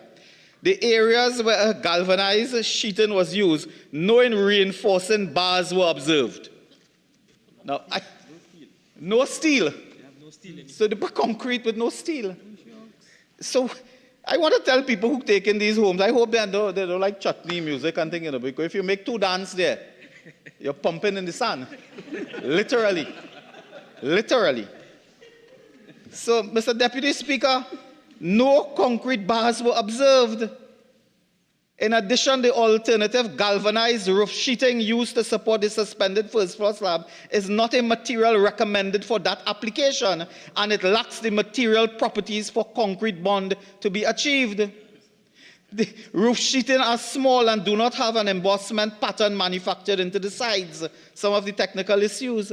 We go on, Mr. Deputy Speaker, to another area, geotechnical design considerations. From the results of our, and it's a very technical report, but I'm only dealing with conclusions. From the results of our bearing capacity and settlement analysis, it was determined that the foundation of some of the units will be unable to support the applied loads of the two-story structures. They don't build it already. What? This, Mr. Deputy Speaker, speaks to a breach of fiduciary duties of Noel Garcia, Newman George, and all of them at the HDC. And Noel Garcia, wherever he is, he should resign forthwith. If he had any part to play in this matter. The member for Port of Spain South wants to hear more, let me tell him. And the bearing capacity... Just one second, no. Again, it's clear. Sitting is in session. Let's ensure that we maintain the proper decorum. Right? I only recognize the member for Oropuch East. Member for Naprima, please. Please. Oropuch East. Thank you. So, Mr. Deputy Speaker, this speaks to a breach of fiduciary duties of the board that they presided over this matter. Mr. Deputy Speaker, this is an impending collapse. This is Las Alturas 2 for $100 million. I mean, that couldn't happen when the member for San Fernando West sat on the HDC board. Not at all. And you know, you cannot give people those homes in these conditions with such a technical review. Nobody will be able to spend one night there. The Prime Minister, you know, always likes to point out about... always want to point about nightie and duster and things. Nobody will put on a nightie and stay there one night. Mr. Deputy Speaker, I call for an independent inquiry into the collapse of 100 town units at Fresh Trail. And the cost at the cost of almost $100 million. My friend from Lopino Bonner West, his eyes open big. He can't believe it, Mr. Deputy Speaker. He's in awe, in shock. Yes. His mouth agape. Mr. Deputy Speaker, this calls for an investigation. I want to take you through another piece of this report, conclusion and recommendations of one part. And they are indicated with some technical things and so on. They need to do backfilling now. This is after the unit's built. They need to do backfilling on the land. This happened in Debe, Wellington, when we came into office in 2010. Same thing. The HDC houses were moving. I thought at one time they were mobile. Because they didn't treat with the cane land well enough with infrastructure, so the houses were moving by 2 feet every now and then. Mr. Deputy Speaker, it was determined that the foundation of some of the units will be unable to support the applied loads of two-story structures. The bearing capacity was too low. There is need for excavation of the foundation. Now they're going to dig up the foundation when you already built the building, Mr. Deputy Speaker. And there's something that's called the reinforcing. The ring beam. Mr. Deputy Speaker, I had to learn so much about the ring beam and so on. Apparently, ring beams are the beams you put at the top to hold down the blocks and then the roof. And you tie the roof to the ring beam. Mr. Deputy Speaker, this report is telling you that no ring beams were observed. What? And so they have some details in some of the bedrooms and some of the things. No rebars in concrete, no rebars in concrete, no in the bedrooms of these people. So imagine you get a nice HDC house, you move in there with your spouse or so, and you lie down on that bed in the night, and whap, the roof blow away. The roof? Yeah, the roof gone. And the bed on the first floor? Yeah. And then your bed fall down on the first floor because the slab, the flooring has no iron, steel. So this is a serious matter, Mr. Deputy Speaker. And I am not today casting aspersions on any contractor or group of contractors. The HDC has ultimate responsibility for this. They have a project engineer, a project manager, a department to monitor this. And they have a minister of housing whose job it is to hold the HDC accountable. So, Mr. Deputy Speaker, we have some pictures in the report that people will look at and so on. And when they took concrete to test, in fact, they were saying that they took 4 pieces of concrete to test, 3 fell apart, so only 1 they could have used. You know? Only 1 they could have used in their analysis. And, Mr. Deputy Speaker, they came to into another area. And the famous Las Alturas dilemma. To demolish or not to demolish? That is the question. That is where they are. They are now making proposals as to whether they should go to those units in terrestrial and demolish completely and rebuild, and then you lose your $100 million, as the case may be. Or you go and give injection to the soil and try to hold it up. But it's not just the soil, it is the wall. They are suggesting that, you know, like in a big mall, you run iron across walls and things to hold up frame, big frame. They are suggesting you try to do that in some of the houses as well. Instead of breaking it down, you put cross beam and all type of thing to hold up that. Yeah? So that will look like a German house, I imagine, after, you know, Mr. Deputy Speaker. And they had the gall, unmitigated gall, to attack us. Mr. Deputy Speaker, I want to say with pride and with no fear of contradiction, Mr. Deputy Speaker, I want to make the point. In the years 2010 to 2015, not 1 police station of the 9, not 1 house of the 7,000, not 1 fire station of the 4 we built, Mr. Deputy Speaker, not 1 school of the 100 we built fall down. Nothing the People's Partnership built has collapsed. With my friends opposite, you have the Brian Lara. We don't want to say too much about that. You have the Mosquito Crack, you have the Las Alturas, and now you have Las Alturas too. Anytime they build something, these things happen. What is it? What is it about them that everything fall apart around them? And they have fallen apart in the Tobago House of Assembly. They have fallen apart in the local government, and they will fall apart in the general elections to come.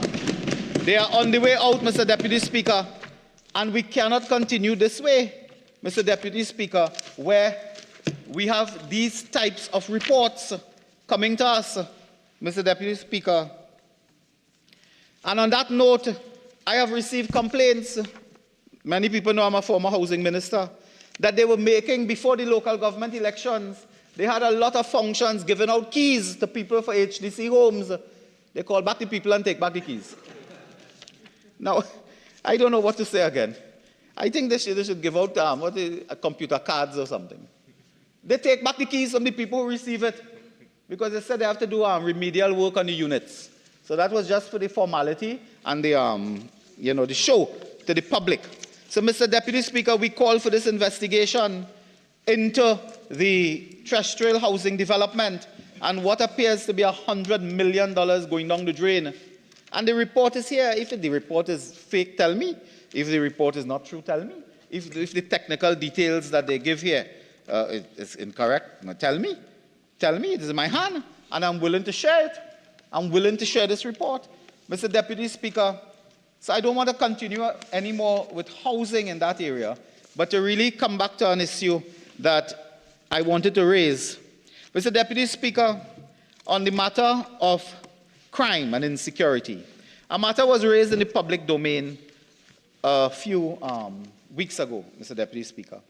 And we raised Madam Speaker, a matter was raised in the public domain a few weeks ago.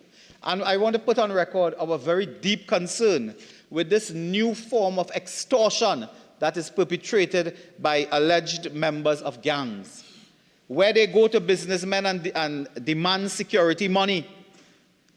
They demand security money, and if you do not pay, you refuse to pay, there's a fear. There's a fear, Madam Speaker, that they can attack, they can injure, they can murder your family, members of your family. The front page of The Guardian today, I believe it is, if I am not mistaken. Fear grips Bamboo number 2.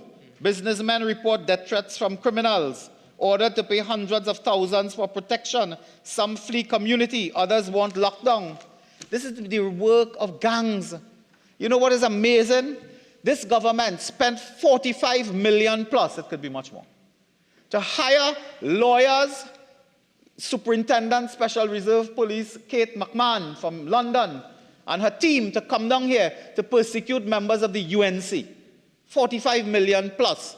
She made a mistake and I think she sent my email the bill too.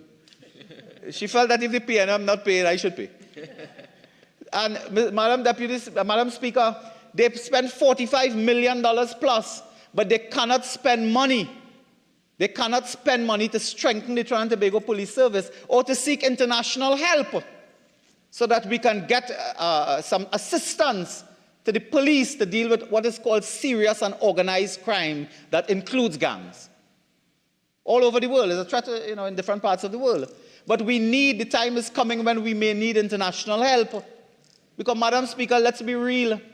The average age of a gang member is 22 years. Policemen and women would like to reach in their 70s to see their children and grandchildren. And they are in fear, some of them. They have to be alert, to be vigilant. They do the best under the circumstances. But you spend $45 million to persecute UNC operatives or functionaries, I don't know. But you don't want to spend a cent to get international and foreign help to strengthen the gang unit. In fact, I want to put on record, it is time the police, the TTPS, create an extortion unit to deal with this specific issue of extortion.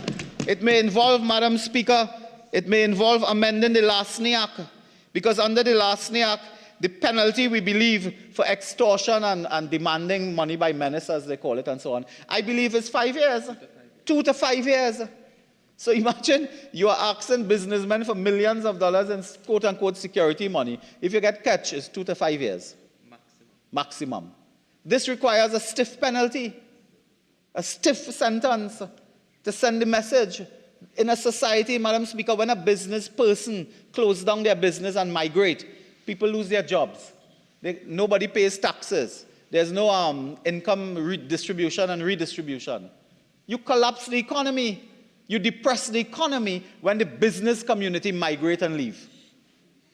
And businessmen and women are telling you they prefer to go and live abroad than to be here for gang members to be calling them for protection money and security payments and so on. This is something we have to deal with, Madam Speaker. It may require amending the law, as I said, the Larceny Act, and increase the penalty and create an offense of extortion by gang members if it comes to that, Madam Speaker. And we call on the police to be more vigilant with this as well. I read a report in the newspaper where a high-ranking officer was saying, we have no reports of extortion, you know, when we raised it at a Sunday morning press conference. I want to tell my friend, the policeman, I tell my friend, don't expect a businessman to walk into a police station, go to the constable at the desk and say, hello, I am the businessman, my name is XY, and a gang member just asked me for money. What do you want to kill him? You cannot do that. This has to be intelligence-driven. It has to be a high level of confidentiality and privacy in dealing with that sensitive matters. The police can't expect people to walk in the station and say, I'm a businessman, I operate in this hardware, this supermarket, wherever, or I'm a contractor on a construction site, and they're just asking me for money. You're in trouble. Because, you know, we all know the situation in Trinidad and Tobago. Gang members may get that information and they may take retaliation, action against business persons and so on. So Madam Speaker, this is an urgent matter that the government needs to address. And as I say, if we don't have the capacity in Trinidad and Tobago, we may have to look outside to ensure that we have some type of support to matters like these. Madam Speaker, I had a couple matters again to raise before, Madam Speaker, I end. I wanted to remind the Minister of Health, Madam Speaker. I had the opportunity to listen to the Minister of Health, and the Minister of Health made a statement in the Parliament during his contribution, I believe, and he was talking about making the Port of Spain Hospital a campus of some kind, a campus for teaching and training and so on. I want to remind the national community, if not the minister himself, because I'm not sure if he's aware, Madam Speaker, that it was the United National Congress and the People's Partnership that government outlined a policy for a new medical campus for the Port of Spain General Hospital. So the minister comes to Parliament, you know, and he speaks about the Port of Spain a campus, a medical city, and teaching facilities and so on in his speech.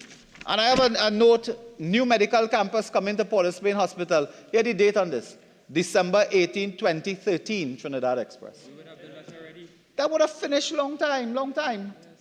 That would have been there already. The British government will assist this country to construct a state-of-the-art medical campus at the Port of Spain General Hospital, says Minister of Health, Dr. Fuad Khan.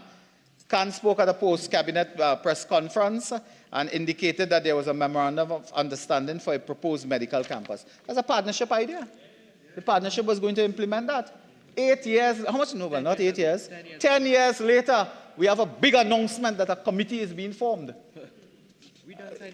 We signed the MOU, a committee is being formed. That is the announcement that we are waiting. Advisory committee, that is like an advisory committee the member for Princess Tong pointed out earlier to deal with some other matters. You know, he pointed out that some matters of waste. Madam Deputy Speaker, the government also announced the recruitment of, I think it was 1,000 police officers more to the police service. You know what was interesting when I heard that comment, when I heard that policy being outlined?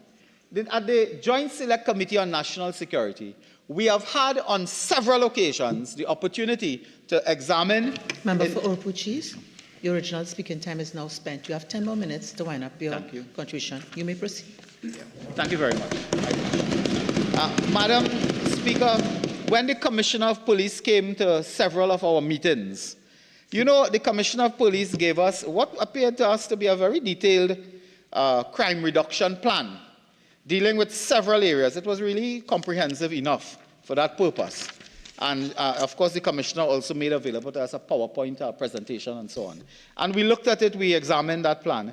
But, you know, in that plan, nowhere it speaks about increasing the manpower from 300 intake per year, which is the norm, to 1,000. Where you get this idea from? And how are you going to do 1,000 persons recruited in 1 year? In 1 year. This is a matter that the government needs to rethink, particularly where you have SRPs already in the system with considerable experience and so on. You may want to move the SRPs to the mainstream Trinidad and Tobago Police Service as part of your increase in manpower resources to undertake specific areas of work, Madam Speaker. So I was taken aback by that policy initiative. Madam Speaker, in the few minutes I have left, I wanted to just speak to a couple matters in the constituency of Oropouche East. And I wanted to say, again, my gratitude to the people of Oropouche East who have returned me and the United National Congress on multiple occasions as their beloved Member of Parliament. Madam Speaker, we again call on the Minister of Education. We will call upon you from now until thy kingdom come. When are you opening the Ramais Trace Hindu School? When? Madam Speaker, every year I ask this question, and typically it is question 1 on the order paper every year. And then I'll have to ask it again. And it is so bad, Madam Speaker, I do not even have supplemental questions because it is for the record I'm asking. And the minister has promised, and the minister before her, I forgot his name, but yes, a distinguished gentleman. Before her, he promised me in writing. He said once to me here, don't worry, it will be opened. Poor me, I didn't ask him which century. And I again plead with the minister, please, it is one thing to punish the member for Oropouche East, but do not punish the children of Oropouche East. Those children, do you know children have graduated from a school and never set foot in the school? For 7 years or so, they were at a temple, a Hindu temple, far away from where the school is located. And when they graduate, they got a certificate that they attended the school, which they never set foot in. That is where it is. And it is because the member are Oropouche East. The Prime Minister said that he was in London. That question was actually asked in London of him. And that is their approach, but I'm saying don't punish the people. And I'll ask the Minister of Education on a related note, what is the status, what are we doing with the South Campus of the University of the West Indies? The constituency of Siparia in the area of Clark Road and so on was supposed to become an education hub in that area with secondary schools, training facilities and so on. When you pass there now, everything covered in bush. Yes. That is how they have left education for Karaili Vine to run. All over. I mean, the cost of doing that must be very significant as well because they have left it for 8 years. So that's a significant cost. But the Minister of Education could give us a statement as to what is happening with that, with those areas. Madam Speaker, what is happening in the constituency of Oropouche there? I mean, I want to raise again because my constituents are glued to their screens. We have serious problems with the road network. I mean, I don't know what else to tell the Minister of Works. This is the only island that parts are inaccessible by road.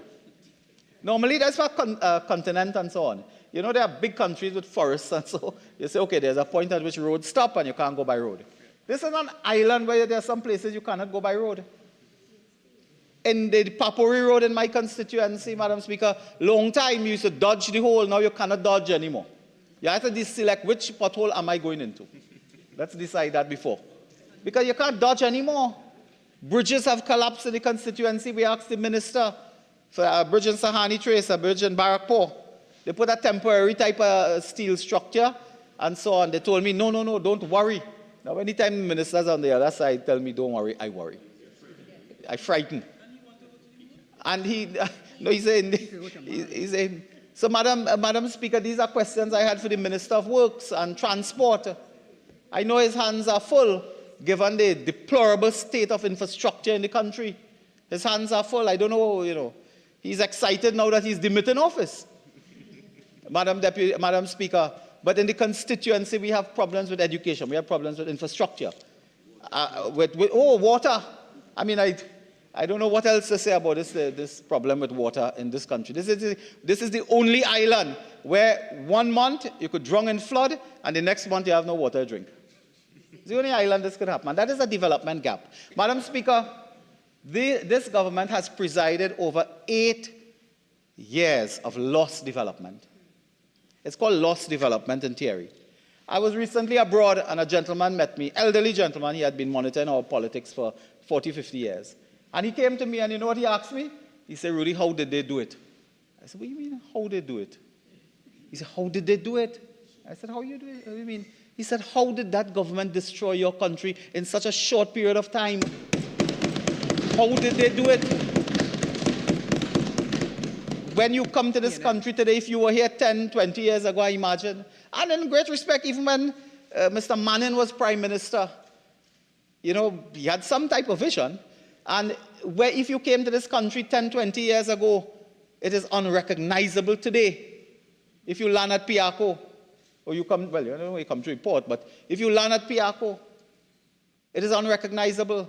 And it has disappeared. And now the minister comes this year with the same broken promises every single year. You know, it's the same thing? The port scanners, we announced that they beat the table. Port scanners.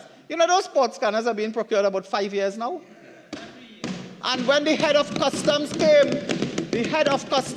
to the Joint Select Committee on National Security, we asked her, we said, Madam, why is this taking so long? Something like scanners. You could purchase those things now easily. This is not 1925. You could purchase easily. She said, she wanted to tell the committee that they were purchasing the scanners, and then they got an instruction from the Ministry of Finance that they cannot use what is called sole selective. They have to go through Central Tenders Board. Now, that's very instructive. When they're buying ship and boat, they don't go through Tenders Board. When they're buying equipment for the Strategic Intelligence Agency, they don't go through Central Tenders Board. When they're buying aeroplane, they don't go through Central Tenders Board. But when you have to buy scanners, you go through Central Tenders Board. So it takes 2-3 years plus to get scanners installed.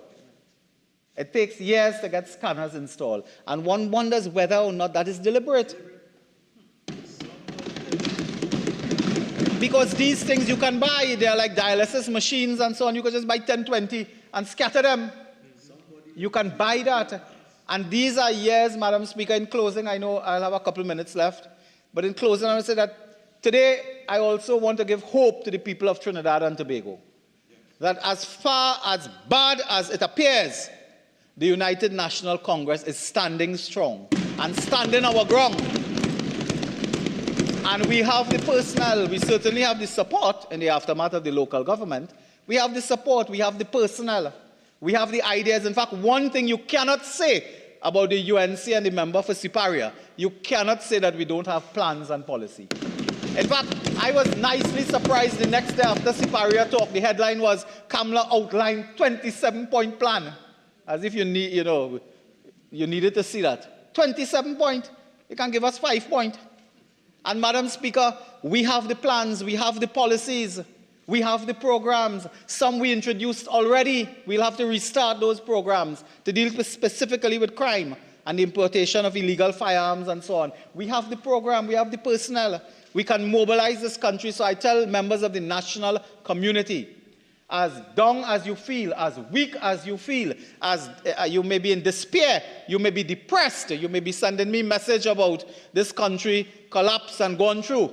Please, we cannot accept that. We must save our country. And Madam Speaker, I want to put it to you that for us to grow, they must go. I want to thank you for your attention. Member for St. Anne's East. Thank you, Madam Speaker. Madam Speaker, I am grateful for the opportunity to account to the nation on the work of the Ministry of Education as well as the constituency of St. Anne's East. And on behalf of the 250,000 ECCE primary and secondary students and tertiary of Trinidad and Tobago, I want to thank the Prime Minister, the Minister of Finance, and the Minister of Planning and Development for the provisions of the budget which assure our young people that their educational opportunities are going to continue for yet another year. And I want to thank the people of St. Anne's East. The member of Tabakit seemed to take issue with giving thanks that, Madam Speaker, I have been raised on the tenets that ingratitude is worse than witchcraft, you know. Right. So we say thanks. And And I say thanks to my constituents of St. Anne's East, because I came into this 8 years ago as a new MP, a new minister, and without their support, I could not be here, so I thank them. We have worked hard in this constituency together, advocating for the development of St. Anne's East, Madam Speaker. And we have had good success over this time. New community centres in Gasparillo, Cantaro, and La Pastora. We have a new community gym at the Cantaro Community Centre. We have had the refurbishment of Maracas Bay, Bougmalatris, Febo Village community centres, paving of major roads throughout the constituency, Saddle Road, Santa Cruz Old Road, North Coast Road, Maracas Royal Road. We have been able to restructure the Hololo Bridge, now cutting off of the constituency in the rainy season. We have extended the river walls in Febo Village and Hidden Orchid. We have refurbished the Attoboldon grounds in Bougmalatris, the Brian Lara grounds in Cantaro, the Las Cuevas and Cantaro health centres we have refurbished. Major paving of Susulans Road, Las Cuevas Road, Marcus Valley, Upper Ramp, soon Trace on the Old Road, School Street, Hotel Street, Las Cuevas. We have completed and opened the Maracas Valley ECCE. We have done work in Quarry Road, providing water and so on, bridges in La Pastora and La Cano, and various minor road paving and so on throughout our constituency. We have been working hard in St. Anne's East, and we are looking forward to water improvement project. My colleague from Lopino, Bonnet, we look forward to that water improvement project to help our constituents in Santa Cruz and San Juan. The provision of water to Upper Mayfair Gardens, the water supply improvement in Hillview Drive, Febo Village, the construction of a Las Cuevas community facility, the Texas River Bridge in Rincon, my colleague from San Fernando West has committed to helping us with that. The construction of the Maracas Bay ECCE, a playground in Rincon, upgrades of the Febo Village Basketball Court, Luengo Village Community Center, Lacano Basketball Court, Grand Curaçao Basketball Court, Sun Valley Court, and Aldorica Grounds. We are looking forward to a library and access center in the community center in Upper Santa Cruz as well. And we are looking forward to continued work on our schools and our rivers in Santa Cruz and Febo Village. Madam Speaker, we reach out to our youth as well in St. Anne's East. We have been doing for the past 8 years a school spelling bee for our primary school students, poetry competition for our primary school students. We have been giving scholarships to our SEA students, those who have just written essay going into secondary school, to attend a Cooking for Teens program. We do essay competitions. We do a TVET program. We have done it for the past 2 years in collaboration with MIC, so that our young people 16 to 18 can get an introduction to TVET areas. We reach out to our community. We donate monthly to senior homes in our constituency. Weekly, we give out bread to those who need it. We have a free flea market every Friday, monthly hampers. We recently held a health fair in St. Anne's East. And of course, the annual school book grant distribution. And I want to thank, at this juncture, the Ministry of Finance, the Minister of Finance, for that book grant. And I want to thank him because we as MPs, we do it ourselves to help our constituents. And I do not understand how the opposition could take issue with that, understanding what some of our people need to help their children get to school. So I want to thank him for that. And the puerile argument about school don't start already. What is that, Madam Speaker? Obviously, school goes on every year. So if we announce it now, it comes in force in 2024, and I thank the Minister of Finance for that. Madam Speaker, I want to thank the staff of the Parliament who support the operations of our constituency office with efficiency. I want to thank the councillors. I have 5 councillors whose districts fall within St. Anne's East, and I want to thank them for their projects which support the development of St. Anne's East. And I want to thank the staff of the St. Anne's East Constituency Office for their support in implementing the programs that we do, so that there is high-quality, consistent support to the people of St. Anne's East. We say something in our constituency that life is better in St. Anne's East, and it is just because we work hard to make it so, Madam Speaker. So thank you to everyone that has a part in doing that. Madam Speaker, I now turn to the work of the Ministry of Education. You know, Trinidad and Tobago is a young country, and we have our share of successes, we have challenges, and all of these go together to make us who we are. But some of our greatest successes are found in the education sector. And the Oxford Business Group is quoted as saying, buoyed by revenues from the oil and gas industry, education can be considered one of the great economic strengths of Trinidad and Tobago. Unsurprisingly, the government has made education a priority. Madam Speaker, many of the persons seated here in our parliament today are living testimonies of the success of Trinidad and Tobago's education sector. Not just on our side, also on the opposition side. They are testimony to the success of our education sector. Other testimonies are the 600 students who benefit from the scholarship and bursary opportunities offered by the government. Madam Speaker, this was 400. We have expanded that opportunity to 600 students. They have the opportunity. 100 scholarships, 500 bursaries are available. And those who benefit from that, they are also testimonies to the success of our education sector. The over 8,000 students who graduate annually from the secondary education system, armed with a minimum of 5 subjects, including math and English. Over 8,000 of them graduate every year with those qualifications. They are testimonies. The thousands of students who register for their free chance to repeat CSEC subjects. Madam Speaker, we may not understand that in other countries in our very region, even your first chance at CSEC is not free. You have to pay for it. In this country, we pay for your first chance and we pay for a repeat. I remember attending a CXC conference and speaking about that, and other ministers of education were incredulous. They could not believe the opportunity our students have. They are testimonies of the success of our education system. The over 15,000 students registered at UWI St. Augustine, testimony of the success. The over 6,000 students registered at UTT. The approximately 12,000 students registered at YTEP, MIC, NESC, COSTAT, and all of these with the opportunity to benefit from over $400 million supplied in GATE to pay for their tuition to enter. All of these are testimonies of the success of our education system.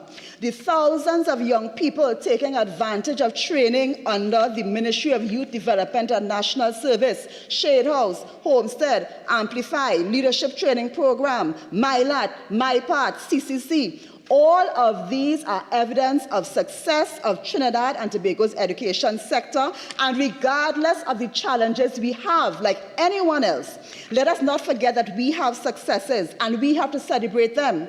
Just like the economy has not collapsed, the education sector has not collapsed, and the government has not collapsed.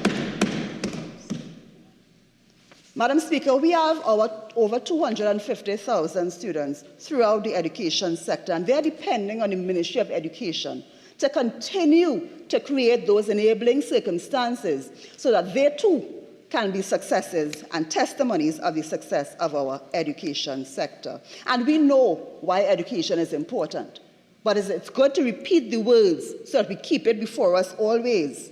The salvation of the nation depends on the scholastic development of our children. They carry the future of Trinidad and Tobago in their school bags. Scholastic doesn't mean just academic.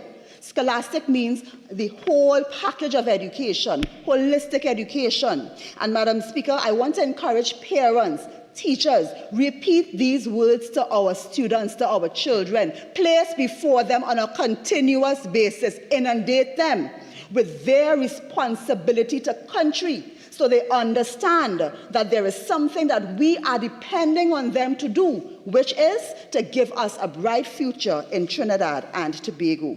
And because we understand that the strength of a nation depends on the strength of its citizens, again, a quote from Dr. Williams, we in this country, successive governments, have dedicated and invested between 9 and 10% of our annual budget for many years to education. And this year, there is no difference.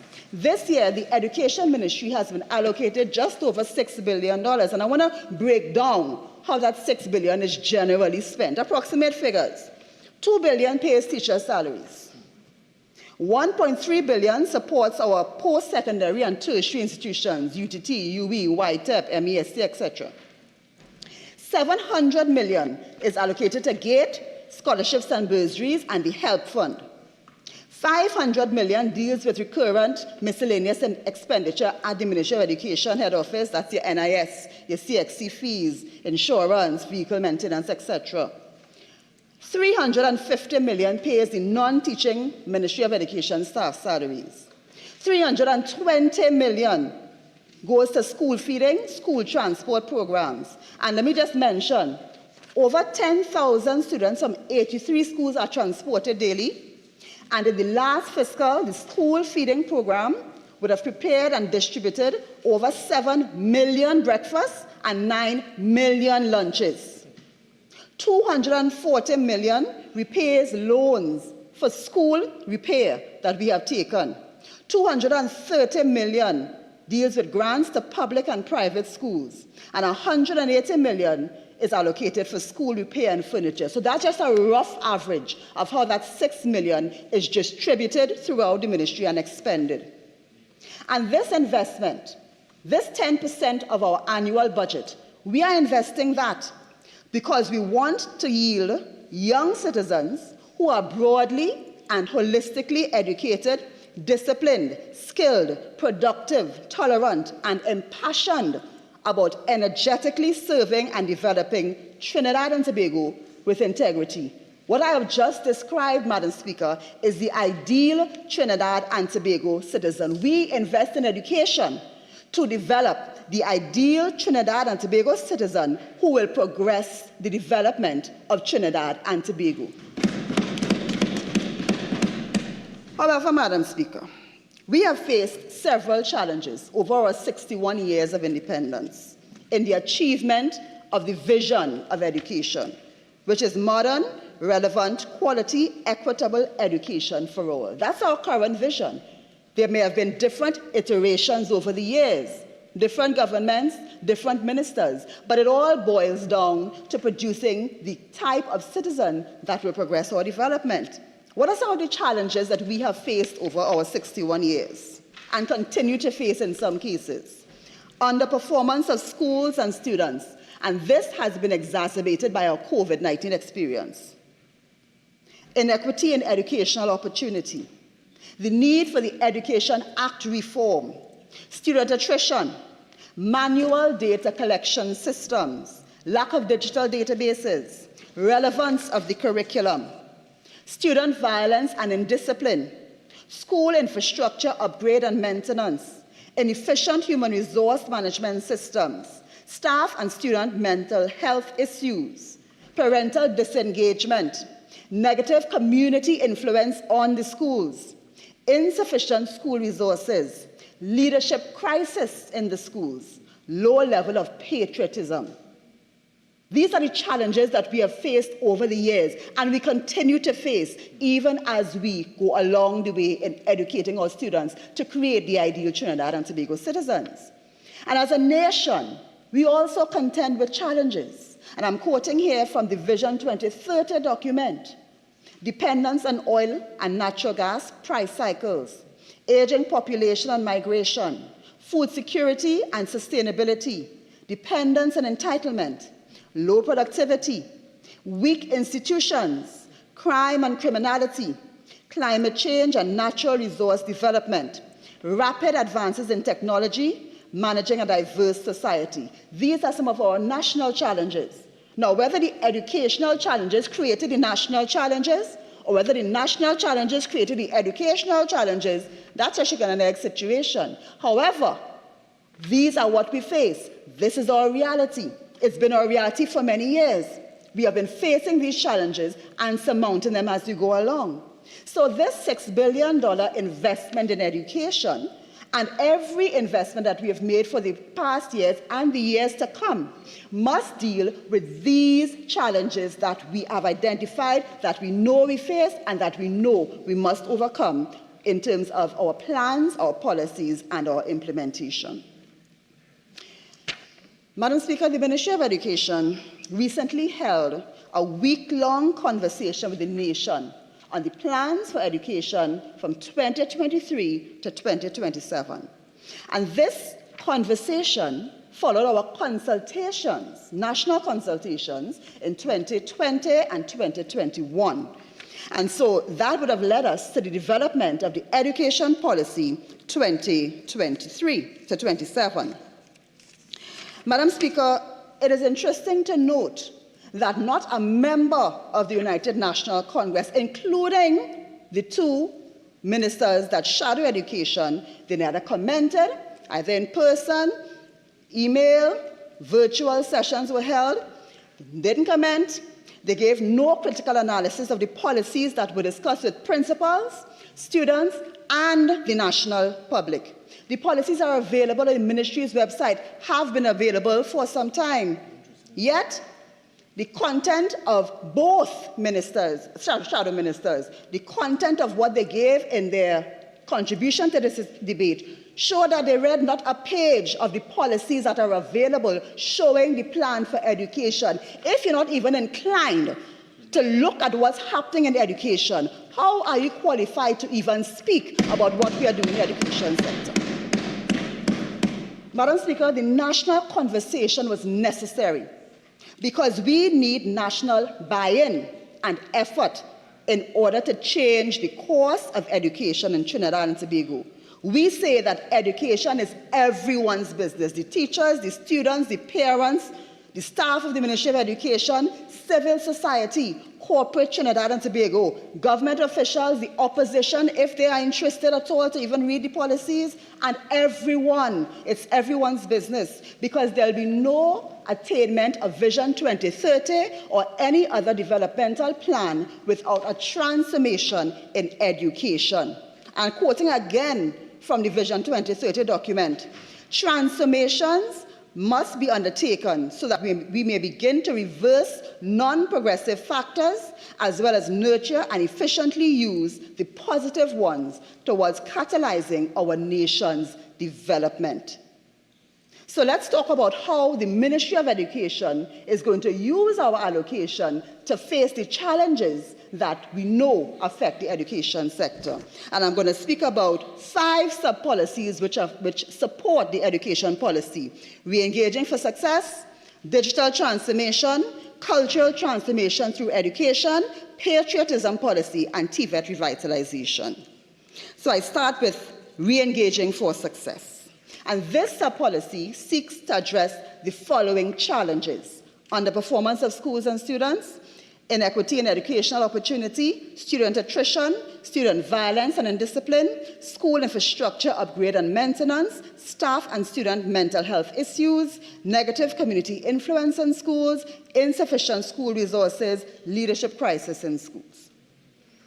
In 2022-23, we started focusing on 26 secondary schools that by their school performance and by the behavior of the children and by the grades that we saw in terms of student performance, they really needed some extra focus and support.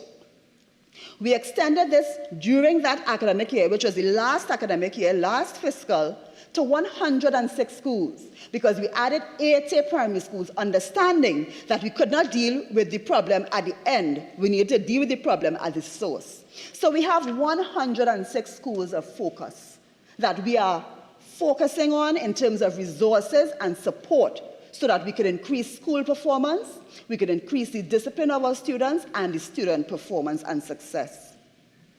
We started with a 1-year pilot.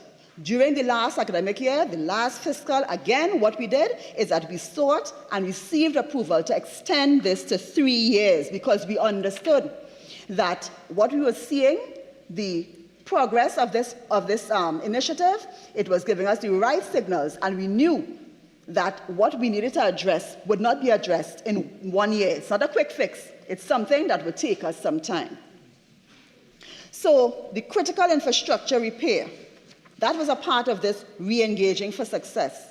And we set out, received approval, and so we are currently implementing extensive repairs and refurbishment in the 26 secondary schools. That is costing us $175 million. And I want to take some time at this juncture to address the issue of school infrastructure. Madam Speaker, in 2022-23, we completed over 1,000 repair projects in more than 350 schools with an expenditure of over $400 million. We incurred that expenditure. Now, the projected cost of completing the schools that we met unfinished, Madam Speaker, we met 80 schools unfinished in many different stages of construction, and we have had the task of completing that. So when the UNC keeps saying they built 100 schools, that is incorrect. They awarded 100 contracts, but the schools were not built. And what is worse is that funding was not identified to complete the schools. So it fell to us in 2015 to find the funding to finish the schools. And so we have embarked, we have spent $1 billion already, and that only covers 20 of those schools. So you can understand, Madam Speaker, when we talk about completing all the schools, we are speaking about tens of billions of dollars that we have to expend to do that. So we have been embarking on this project bit by bit as the country can afford to be able to finish these schools.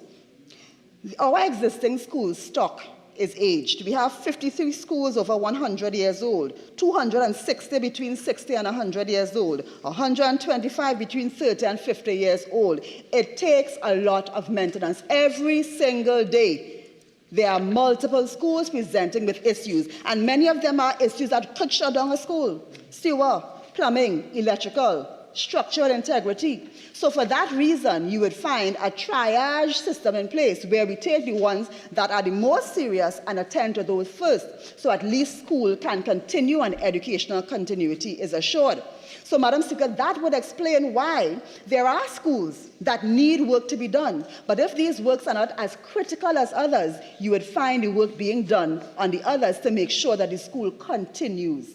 And where we could have spent $1 billion fixing many schools, we have had to spend $1 billion on a few schools because of what happened during the time of the UNC. So we are dealing with it because it is what we are, the cards we are dealt. However, this is the situation. So every effort is made to conduct school repairs as quickly as possible.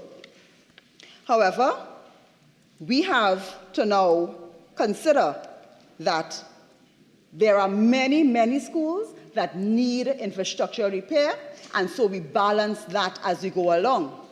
Madam Speaker, I want to say this.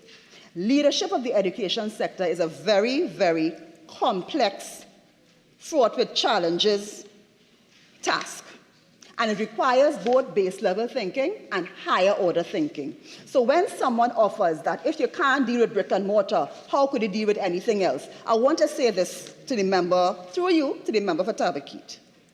We don't have the luxury as leaders to simply deal with one issue at a time. We have to multitask. In the face of challenges, we still have to perform. So even as we deal with school infrastructure, we have to deal with the Education Act amendment, with homeschooling, with private school registration, with curriculum reform, with the performance of students, teacher training, school discipline, digital transformation, CXA examinations, SC examinations. This is not a job for the faint of heart. This is not a job for the simple-minded. This job takes complex thinking and action, and that's why some people will exist in the harsh and sometimes hot glare of the light, and some people will remain in the shadows. Madam Speaker. Re-engaging for success. So along with critical infrastructure, which is ongoing, we also assigned learning support assistance to these 26 schools, and we included them for the 80 schools that we brought in. So 106 schools, we provided learning support assistance, and they are to help in operational matters at the schools, supervision of students. Whatever the tasks are, they are assigned to help with that. We did specific training for the teachers and the principals, leadership for the principals, remedial math, writing, and English. Over 600 of our standard 3 to 5 and Form 1 teachers underwent this training in the last fiscal to equip them with the skills to help the children where they are. You'd have seen us introduce the VRP, Vacation Revision Program. We did it in 2022, and we expanded it to both secondary and primary in 2023. It is noteworthy,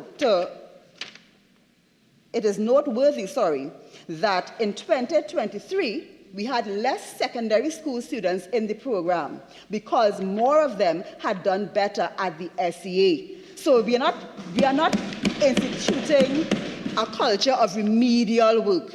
We are meeting them where they are and taking them out from there and carrying them to a higher level. These schools, especially 26 schools of focus, the secondary schools, they need support to reduce student indiscipline. And allow me to say something now about student indiscipline. The power of social media, Madam Speaker, has made it impossible to ignore the fact that we have a problem with our young people. Too many of them, now the majority of our students are in school doing what they're supposed to do, you know. But we have too many students who are violent, disrespectful, addicted to drugs and marijuana, gang members, completely uninterested in education, and out of parental control. Some parents are powerless to restrain their children, and if a child has no fear for a parent, they will have no care for a teacher, and we are seeing that playing out more and more. So at these 26 schools, and even at the 80 primary and secondary schools, we hired dedicated school social workers and guidance counselors because we understood that the caseload in those schools would be higher, and they needed someone on task at all times. We ensured that the space for the operation of the SSSD staff, that's the school social workers and guidance counselors, we had to take 18 of them and refurbish them so they had space to operate. We have asked the TTPS to be present and active in 17 of these schools. We have asked the TTPS to patrol outside of the school after school and in urban areas so that the children would not be allowed to be fighting. They would be sent on their way home so that they would not be engaged in these negative activities. Last year, we introduced a youth mentorship program using volunteers, and we're going to ask again for volunteers because many people say they want to go and speak to the children in school. We want to afford them that opportunity. We asked this year for the TTPS and the Defense Force to send us officers who would engage in this youth mentorship and go into the schools to speak to the children, to mentor them, to encourage them along the right path. In 11 schools, we have introduced in the last year the restorative practices, and we have hired facilitators to be in the schools to ensure that the school operation is imbued with that restorative practice. So that has happened in the last academic year, and it's continuing now. We routinely send information about students who are at risk for expulsion and those who have been expelled to the Ministry of National Security, the Ministry of Social Development and Family Services, the Ministry of Youth Development and National Service, and we send them this information so that they can intervene as well with the resources under those ministries to help and support these students and their families. Madam Speaker, where possible, we make a link between the parent and the student and MyLAT, because some of our children need a more structured environment to be able to succeed. And we make that link, and we allow those students to go in. So we are very happy when the Minister of Youth Development and National Service speaks about the MyLAT for girls, because we are recognizing more and more that our young ladies are getting involved in the negative behaviors that formerly there was a multitude of young men. Our young ladies are now getting involved in that same behavior. So we are looking forward to that MyLAT for girls. And I want to say this. The time may have come for Trinidad and Tobago to enter into national discussion about students who are misbehaving at schools, despite the best efforts of the ministry to give them that support to change their behavior, to be entered into mandatory national service so that they are given the support they need to be developed into productive citizens. Madam Speaker, I want to say this to all parents and students. that we have taken careful note and we have given enough time for the return from COVID, and we have supported and we are helping. But we have taken careful note of students who are continually disruptive, violent, disrespectful, and out of control. And there are provisions for the Minister of Education to deal with it, and we will take advantage of all such provisions. So I put parents and the students on notice. We're still on re-engaging for success, still on the programs that we have put in place, not are putting in place, have put in place to deal with our schools that need the most support and the children. We have hired literacy and numeracy coaches. Those should be starting in the schools this term, and they should be helping both teachers and students, those who have been trained with the remedial teaching, to actually enact it in the classroom, because we understand that there's sometimes a disconnect between the training and the actual implementation in the classroom. We have done free after-school tuition for the entire year, last year, academic year, in the last fiscal, and we will continue it this year for standard 3 to 5. And we've done that to give them more opportunities, not just the Vocation Immersion program, more opportunities to be able to get the skills and to catch up. Some of them still suffering from the learning loss, battered and bruised by the COVID-19 experience. We have done that, and we will continue to do it in this academic year. In the 26 schools of focus as well, what we have done, and that has started last year and continues into this year, we have asked the schools to adjust the curriculum, because we know that the students who scored under 30%, they have some catching up to do. So the curriculum in Forms 1 and 2 should be designed to bring them up to the level of what was formerly called the primary school leaving exam. It is now called the lower secondary proficiency exam.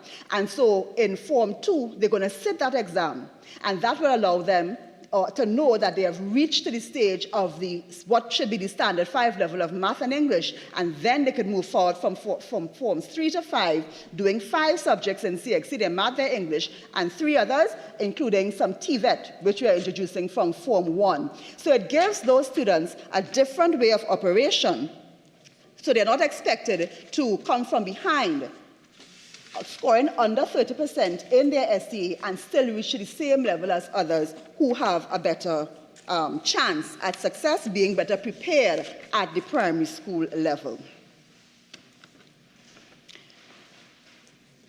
Having put these initiatives in place in the last year, Madam Speaker, what we have noticed in the results of the SEA and CSEC were improvements from 2022 to 2023. In 2022, only 37% of students received grades above 50% in the SCA. In 2023, that increased to 58% using the same assessment framework. So we know that the comparison makes sense. In 2022, there were 27% of students falling under 30%.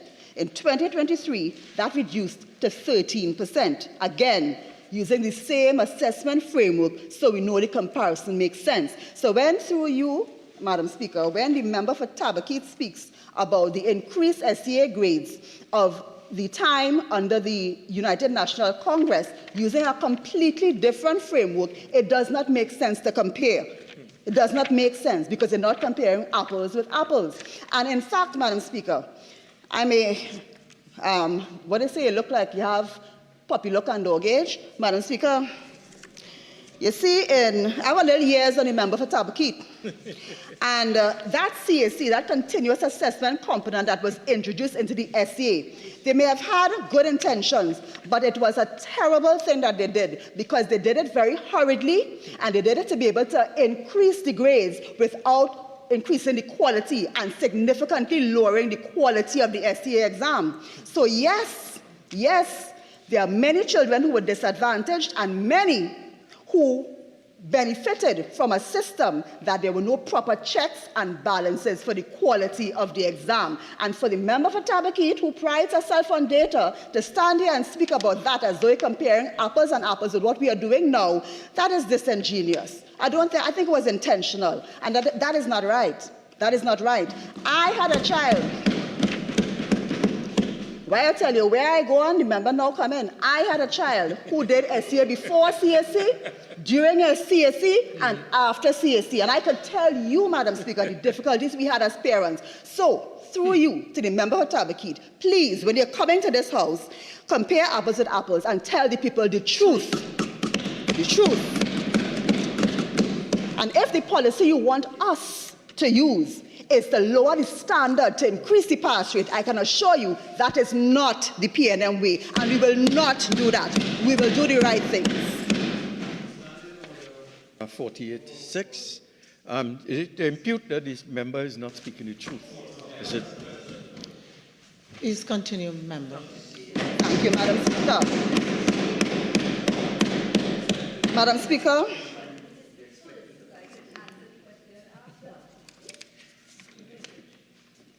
thank you, Madam Speaker. Madam Speaker, in CSEC, we also had an increase in the performance of our students. 52% were over the 5 with math and English mark, and that compared to 2022, where it was 44%. So what we have been doing in the education sector for the past academic year, along with the hard work of our parents, our students, our teachers, that has yielded the kind of success, and we are trending upward in the education sector, and we will continue to do all we can to continue that trend in the right direction. Madam Speaker, my partner in the struggle, I call her the member for W. O'Meara, spoke about digital transformation, and that's another big part of what the Ministry of Education is doing. It is designed to address the following challenges: the manual data collection systems, the lack of digital databases, inefficient human resource management systems, parental disengagement, insufficient school resources. So she would have spoken about the school learning management system. Sorry, the Minister, Maurice Julian, the member for W. O'Meara, would have spoken about the school learning management system, the student management system, where we are digitizing all of our student records. So we do away with that manual cumulative card, that physical card that follows students around. And in the school learning management system, Madam Speaker, we have created e-classrooms for 6,409 of our teachers, and this work continues. The school management system, we have put 395 schools' data on the system thus far, and this work continues. The SCA results portal, Madam Speaker, we have moved the SCA results to a completely digital format, and that will continue in 2024, and we will just continue to refine the process so that it is even better. But I can tell you from the reviews, our parents, our students are very happy to receive the results at their convenience in the comfort of their homes. Device provision, we have provided students with over 71,000 devices, and we continue to do so. Right? Madam Speaker, we are ramping up our e-testing as well. So the laptops that we are providing are the tools, the fundamental tools to allow students and teachers to participate in all of these different digital transformation efforts, to have access to the e-classrooms, to have access to the school management system so that they can put in student attendance and so on digitally. So it should be very clear that our digital transformation effort is way more than simply providing devices. Providing devices is a means to an end. It is not the end in itself. Madam Speaker, I want to deal with cultural transformation through education and the patriotism policy. These are very important policies that again are available on our website so that the country, and we spoke about it in our national conversation, and it deals with the relevance of the curriculum, on the performance of schools and students, inequity in educational opportunity, student attrition, parental disengagement, negative community influence on schools, insufficient school resources, and the low level of patriotism. Madam Speaker, we have tailored our policies to deal with the challenges that face the education sector, so that as we implement them, we will be measuring the changes in these challenges, looking at how we are alleviating the challenges, mitigating, and how therefore we are progressing the education sector. It's not just like that. It's very strategic what we are doing. The major goal of this policy, these two policies, cultural transformation through education and patriotism, is to empower our citizens and to imbue within them the right and positive values, attitudes, and behaviors which align with Vision 2030. Vision 2030 speaks extensively about the negative values, attitudes, and behaviors that our citizens are exhibiting that are keeping us back from our developmental pathway.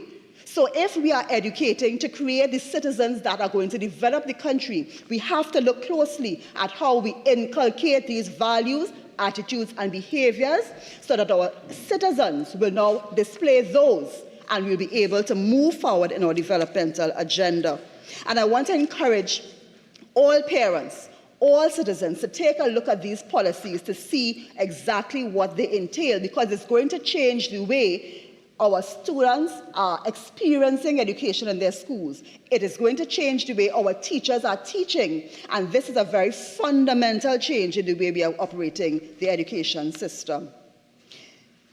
We are going to look at the timetable allocations and make changes to those timetable allocations, because if we want an outcome, we have to plan for an outcome and we have to allocate time to that. So whereas our education system is very heavy on the academic, we are going to allocate time within the school day to not focus just on academic, but academic, moral, physical, culture and arts education, and TVET at the primary and lower secondary level. We are speaking about fundamental, granular changes to the timetable of our children. Music instructors for the primary school music program.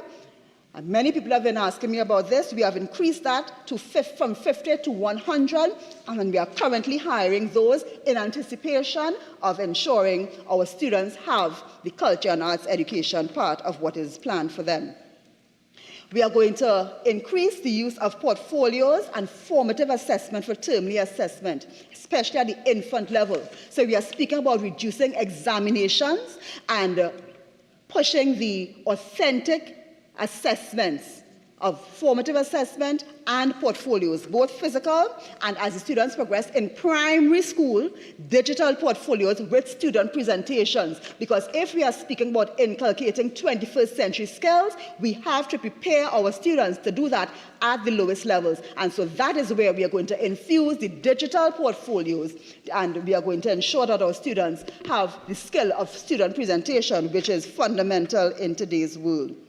The reintroduction of dedicated class time for the teaching of reading. Madam Speaker, this is something that teachers have been calling for. We cannot have students coming out of primary school not able to read. And when children come into primary school, if they cannot read, they are to be taught to read, and teachers are to take that time. So again, it speaks to the reorganization of the timetable itself. And the values, character, and citizenship education sessions, that is a syllabus that already exists in the primary school. So they are going to be allocated specific time to be able to explore the tenets of that syllabus.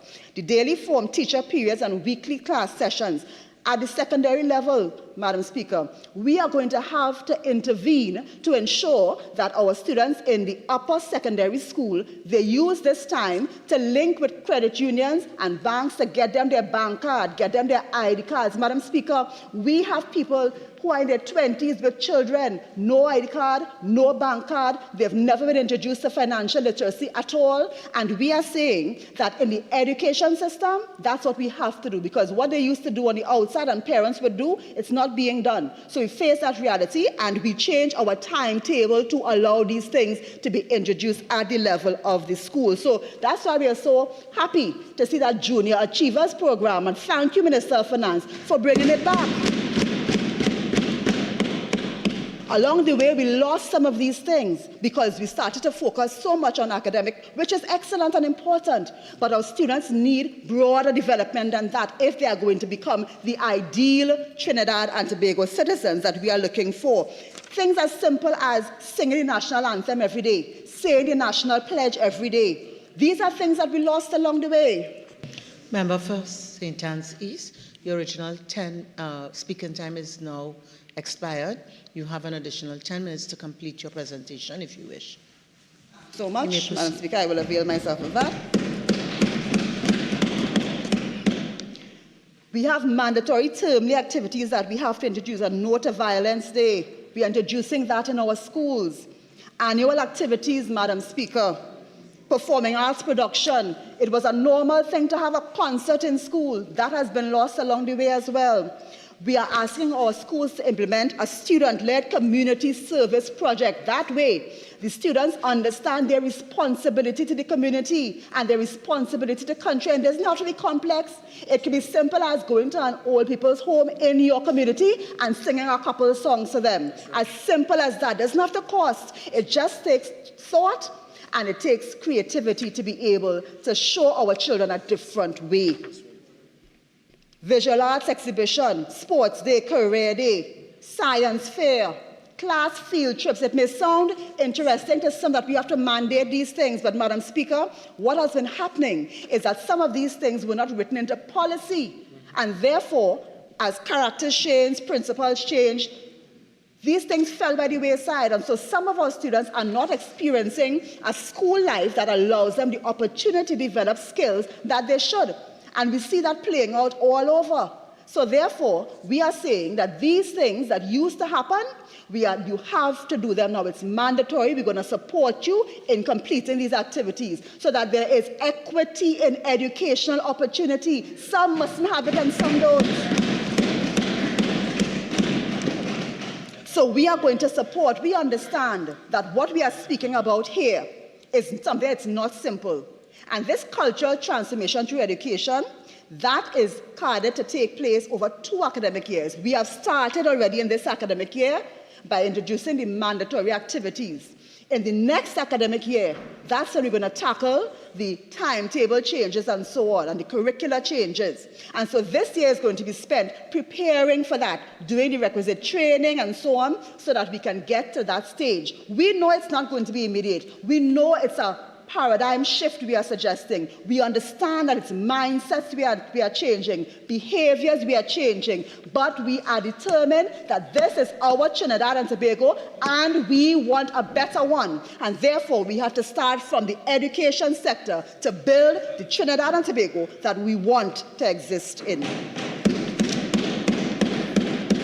Madam Speaker, TVET revitalization. That is our last sub-policy that I want to deal with, and this speaks to the following challenges: underperformance of schools and students, inequity in educational opportunity, student attrition, relevance of the curriculum, student violence, and indiscipline. Again, Madam Speaker, I'm saying specific sub-policies to deal with the challenges that we face. We have 3 aspects ongoing. We are rationalizing the TVET offerings of our post-secondary and tertiary institutions.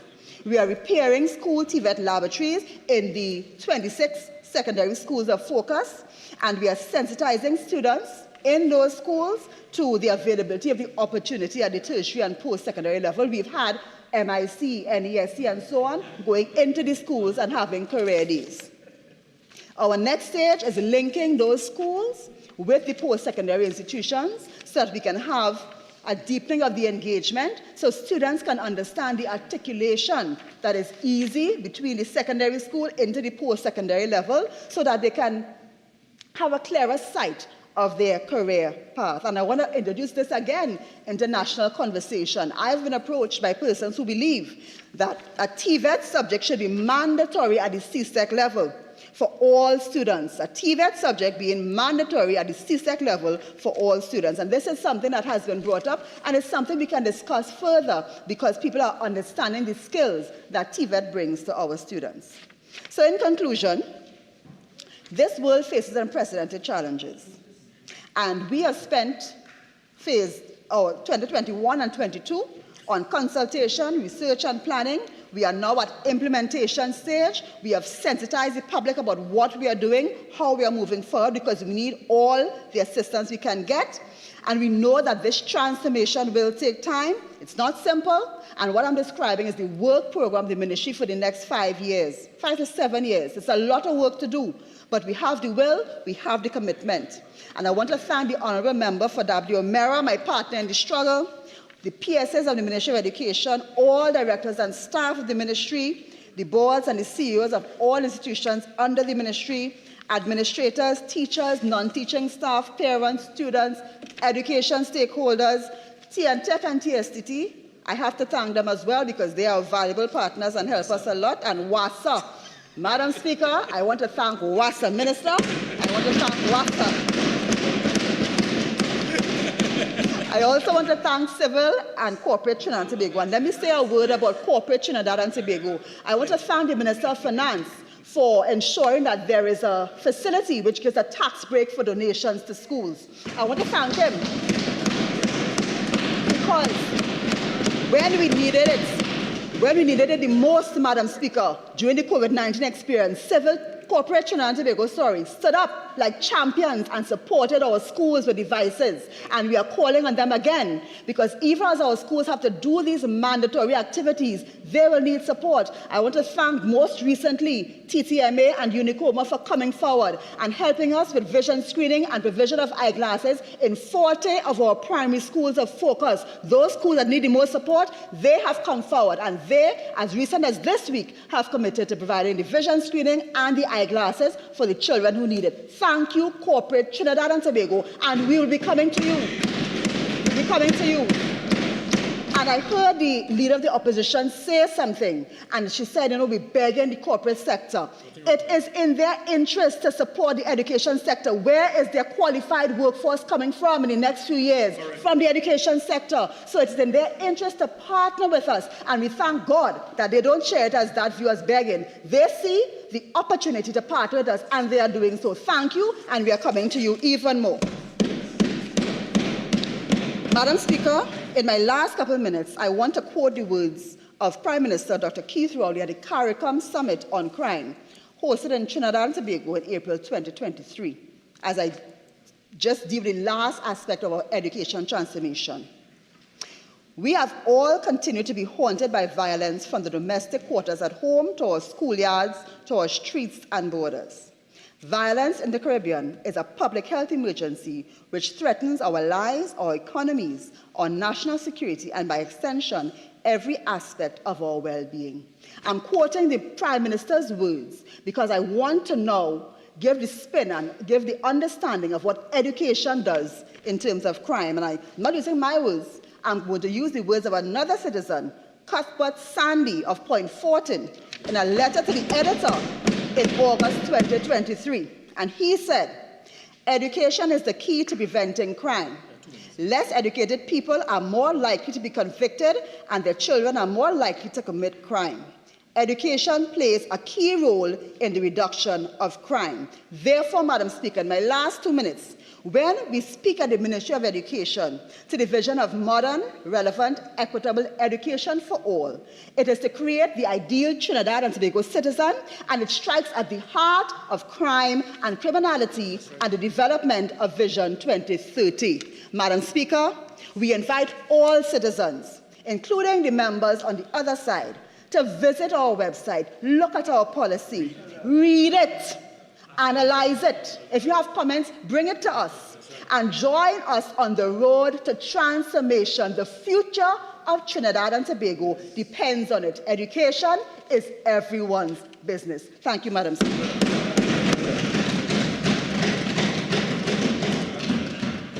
The Minister of Digital Transformation.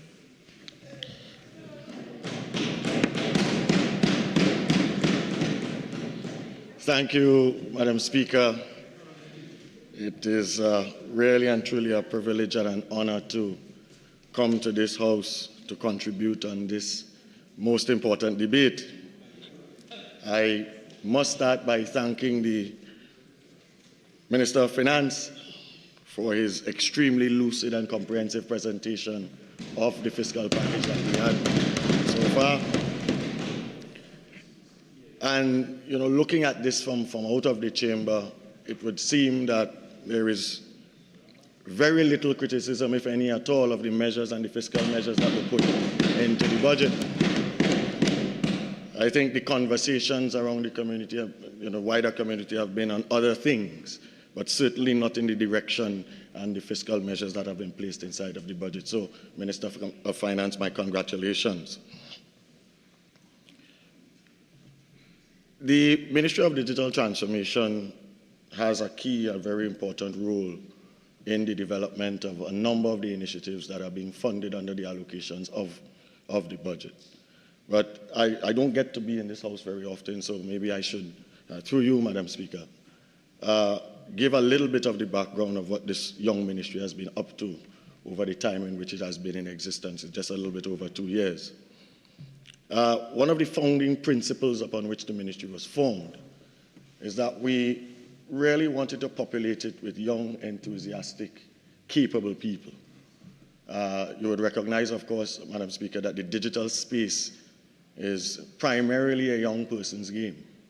And if we populate the ministry with those types of people, there is more than likely a larger chance of success than if we did otherwise.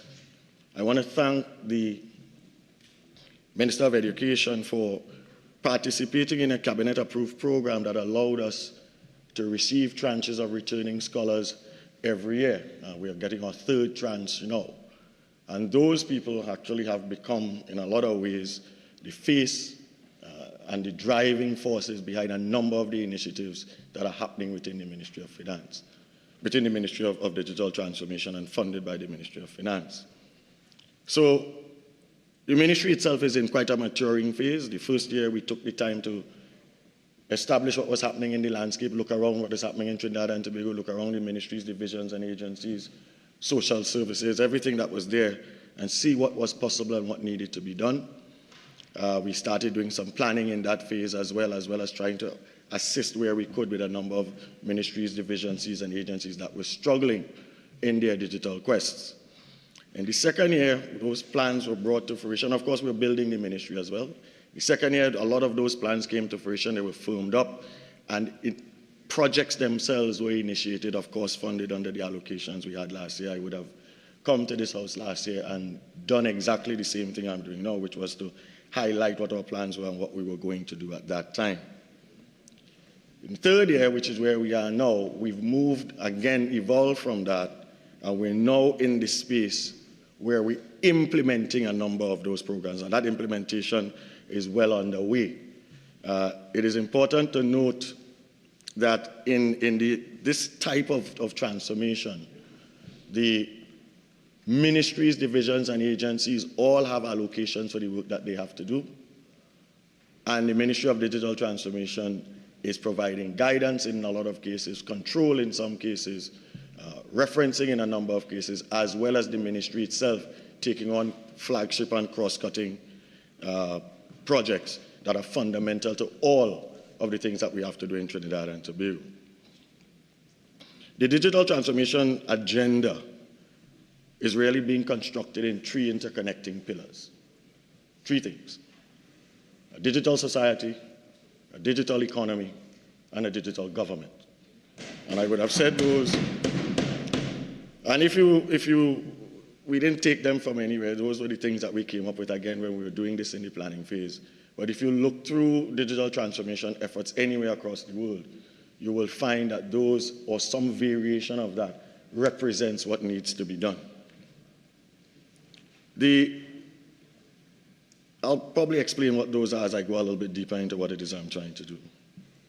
But the thing that came out when I listened to the Minister of Finance's presentation in the budget is the number, and I think it is not lost on the population, and I'm sure it wasn't lost on members opposite, the number of ICT and digital transformation projects that are being funded under the allocations that were spent inside of it.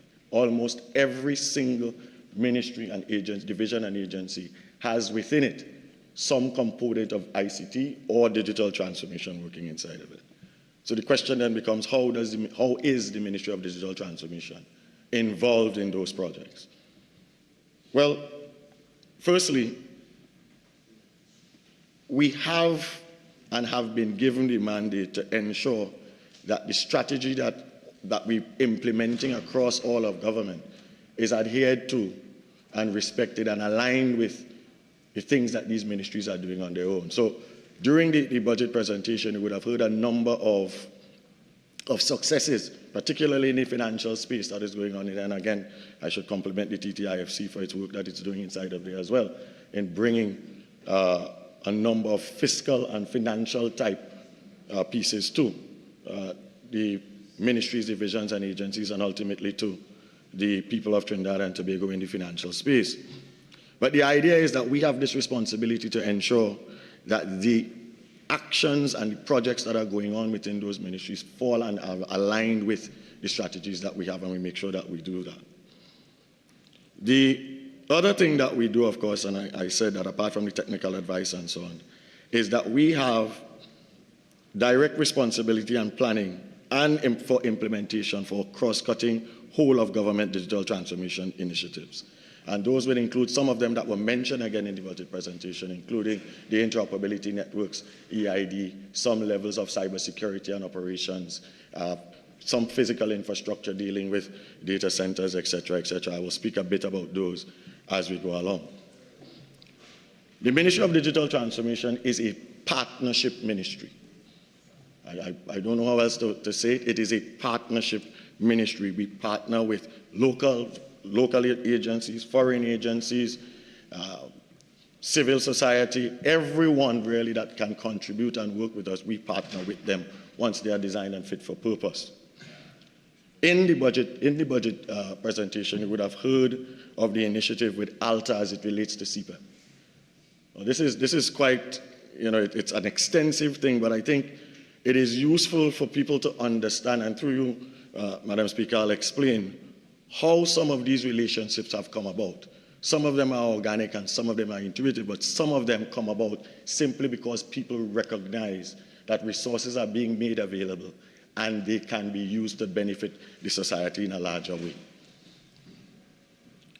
The relationship with ALTA, with the Ministry of Digital Transformation, really started with a police youth group. A police youth group in Central had identified that a number of its charges were having issues with numeracy and literacy skills. I don't know, there are multiple reasons why that could have happened. It was 2021, COVID was on the side of it, a number of things were happening in that space. And they said, listen, we are going to seek, they decided, the police officers that to seek help for these charges. And they went to the Adult Learning Teachers Association. They went to ALTA and they said, listen, we have these students, can you help us? They said, well, yes, we have the things, we have an online platform, but we don't have a facility in Central where they can go to and get the necessary things to help them. ALTA said, all right, the Ministry of Digital Transformation may be a place that we may find some assistance. And what did they do? They came to us, we said yes, and the next thing you know is that a partnership was formed between the Ministry of Digital Transformation and ALTA, and to the benefit of the charges of the police youth groups, and that started the relationship, and it continues to today. It is interesting that the first place that happened was in Marak, and that program was a flagship program, and it works and continues today, and has spread since then. And with the advent of what was proposed in the budget, this will only make it larger. Compliments should be due to ALTA and, of course, to the police association who did that to make sure that this happened. But it shows the power of partnership and collaboration. The Ministry of Digital Transformation is a partnership. We not only partner with local agencies, but we partner with a number of international agencies. And you would understand why we would have to do that, given the complexity of what we're trying to do in the digital transformation space. So let me give a few examples of our international partnerships. Over the past 2 years, the Ministry of Digital Transformation, we've benefited immensely from our partnership with the IDB. The Inter-American Development Bank has provided a number of things, expertise, they've provided grant funding, they've been around with us for a significant period of time, and they continue to be a well-trusted and actually extremely important partner for us. The people there have been really stalwart in doing what we're doing. We have the United Nations Development Program. They have become another significant technical resource and support for us. Early in 2022, they did a digital readiness assessment of Trinidad and Tobago. It's published. It makes excellent reading. You understand where we are ranked in the Caribbean and where we are ranked in the world. But we were able to work with them quite intimately to use the information gathered in there to develop Trinidad and Tobago's first digital transformation strategy. And that remains where we are now. We're going to keep working on that, and UNDP continues to support us with that. If you want to know where we rank in a number of things, that's a good place to go. Only recently in August, our team and myself went down to India. We signed a memorandum of understanding on cooperation and digital transformation with the government of India. It was, when I mentioned that to people, I realized that when we talk about technology, it seems that India is not the first place that people look at when they think about technology. They think about North America, they think about Europe, but not necessarily India. India is an emerging and extremely well-respected partner in the ICT world. We are very closely aligned to them in multiple ways. I don't need to explain how that has happened. But more importantly, the journey on which we have embarked is the journey upon which they have already walked. And by that I mean, when we embarked on what we were doing technically, I had put some guidelines in. One of them is that we would use cloud as much as possible. Another was that we would stay away from proprietary software and or hardware unless it was absolutely necessary. Another is that we use open source for as many things as we can. Another is that we would not buy things wholesale and set up managed service contracts, that we would rather have people come here and have our own people build it so that we can have the sustainability and the things that we want for when we're going. It is amazing that this is exactly the journey that India has gone on. And they have offered to us the use of the entire India stack, which includes a number of the things that we have already started to build. And we can almost wholesale lift the things that they have. And by the way, the cost of these things is almost nothing because of the licensing that we have in India. So the willingness of India to share its digital transformation expertise is in there. And I will mention it specifically in one of the products which I'm sure people will go and have a look at. And that would be their Aadhaar e-identity system. We have been working with them with it for some time. They have successfully deployed this for 1.6 billion people. We have 1.4. We should be able to do this within a short space of time. The National Digital Transformation Strategy that we're talking about, even as we debate today on this budget, we're in the concluding stages of the consultations of that. And I suspect not too long after that, we will take it to Cabinet for its consideration and bring it back to us. Why is this necessary and why is it important? Because it outlines for the next 3-year period, we don't want to plan for much longer than that, what it is exactly the umbrella strategies upon which we're going to work. We know them, but we wanted to ratify them across the multiple stakeholders that we have because, as with everything else, digital transformation is a whole of government, whole of Trinidad and Tobago effort. So I expect that will happen soon before the end of that. The projects that were mentioned in the delivery that was happening within the budget presentation speaks to a number of things. And Madam Speaker, I want to, through you, explain, not really explain, but list a few of them and identify how they relate to people. I mean, the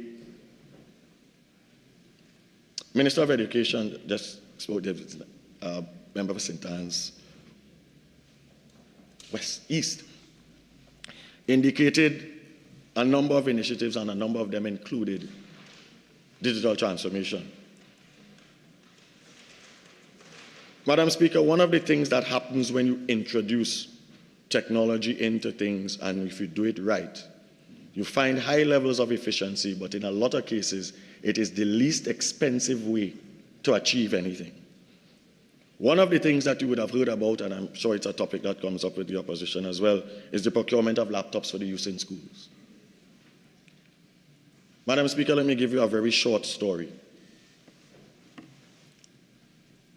The Ministry of Education was seeking to procure 8,000 laptops, 8,000. And having just procured a large number like that recently within the year before, we knew what the cost per unit was, and as such, in the necessary budgeting, we put that number inside of there based on the per unit cost. What happened subsequently? The Ministry of Education went through the Ministry of Digital Transformation, got to iGov, and said, listen, you procure these things for us. What did we do? We looked at the specifications to make sure that we weren't using old specifications and that we were using things that were now fit for purpose and would have been effective in the environment in which we now live. We took those back to the ministry, they agreed on them and gave them to IGov. IGov reviewed them and said yes. And then in this partnership mode in which we are, IGov, in its procurement, utilized an electronic procurement system from the NGC. And what that allowed, it allowed for something that they had not done in the procurement of laptops before, which was to utilize a reverse auction system. Some people may be familiar with what that is. The end result of that, Madam Speaker, is that the cost of those laptops that should have been in the region of $20 million was acquired for less than half of that, $9 million. And none of this would have happened had we not taken the chance to look at something and review it for fitness of purpose, reach out to other people who have technology, and utilize that technology to the best of our ability. That is the kind of things that this government is engaged in, and that is what the ministry is going to do. Similar things are happening across a number of places. You've heard a lot of what happened in the e-money space that we're going into. Introduction of e-books, again, is coming along. A number of those things, all of those things, the Ministry of Digital Transformation finds itself in the middle of it.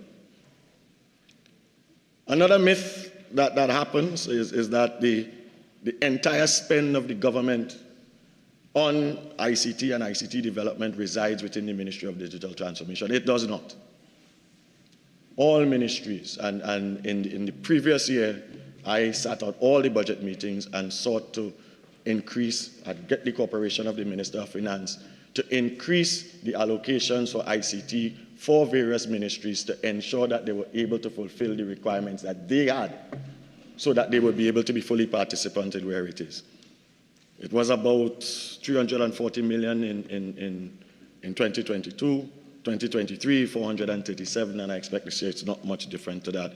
Those are rough figures when you try to add up all the pieces in the allocations. I'm sure if somebody does it, they will see it. The proof of the pudding, though, is when you look at how it actually spells out. Why do I say that? Well, the Ministry of Public Admin for Digital Transformation Efforts has 10 million. It also has 14 million for a new EHRM system. The Ministry of Finance continues on its quest with IFMIS, another 14 million. The Ministry of Health continues on its health information system. The Ministry of Trade continued enhancements on its single electronic window, 10 million. Ministry of Education, acquisition of more laptops, another 20 million. Ministry of Education Digital Inclusion Program, 15 million. Registrar General, 4.9 million. Ministry of National Security, another 5 million. TTPS, development of a computer system for the police service, $15 million.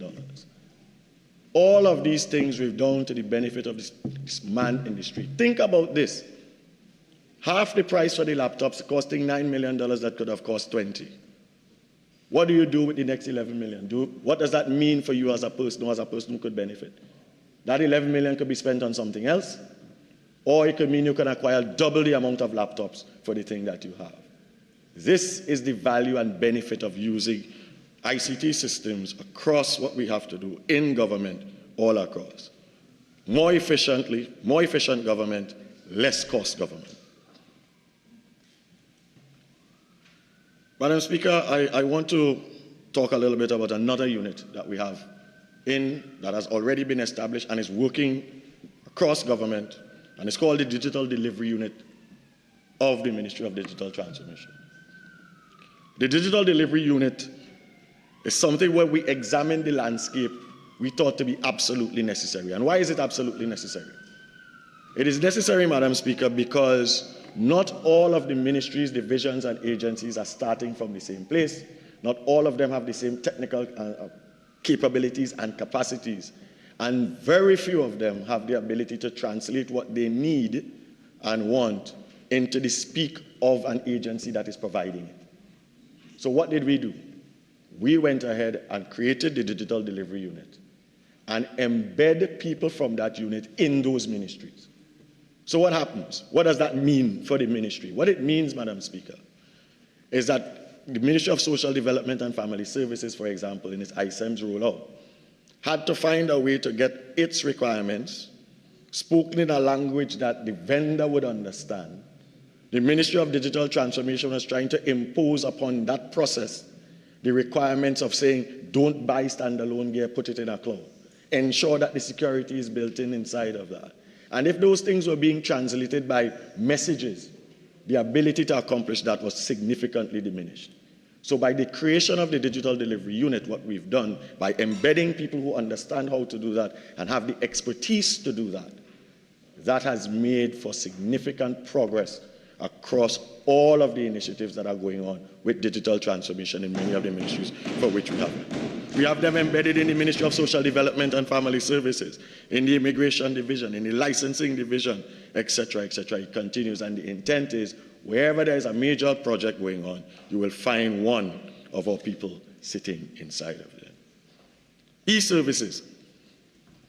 Madam Speaker, e-services is really and truly where the rubber hits the road for the general citizen of Trinidad and Tobago. Why? Why do I say that? And that is because the product of a lot of what we're doing is the creation of a service that is going to be consumed by a member of the public, or by a public officer, or by somebody. So at the point of consumption, the thing that you're actually consuming as a result of this transformation is an e-service. What did we do? Well, one, we want to create as many as possible. But creating them, you have to ensure that they're fit for purpose, and they continue to be fit for purpose. You also have to ensure that they are aligned with the need for which you originally created them. So what did we do? We created a services maturity model. What does that mean? It means that every service that we have, whether it's created by the ministry, by anybody, we can track anything and put it into that model to determine whether or not it continues to be fit for purpose, whether we have to do adjustments to it, whatever we have to do. We're currently tracking over 200 e-services that are available in Trinidad and Tobago. At this time last year, it was 105. We're at 200, so it continues.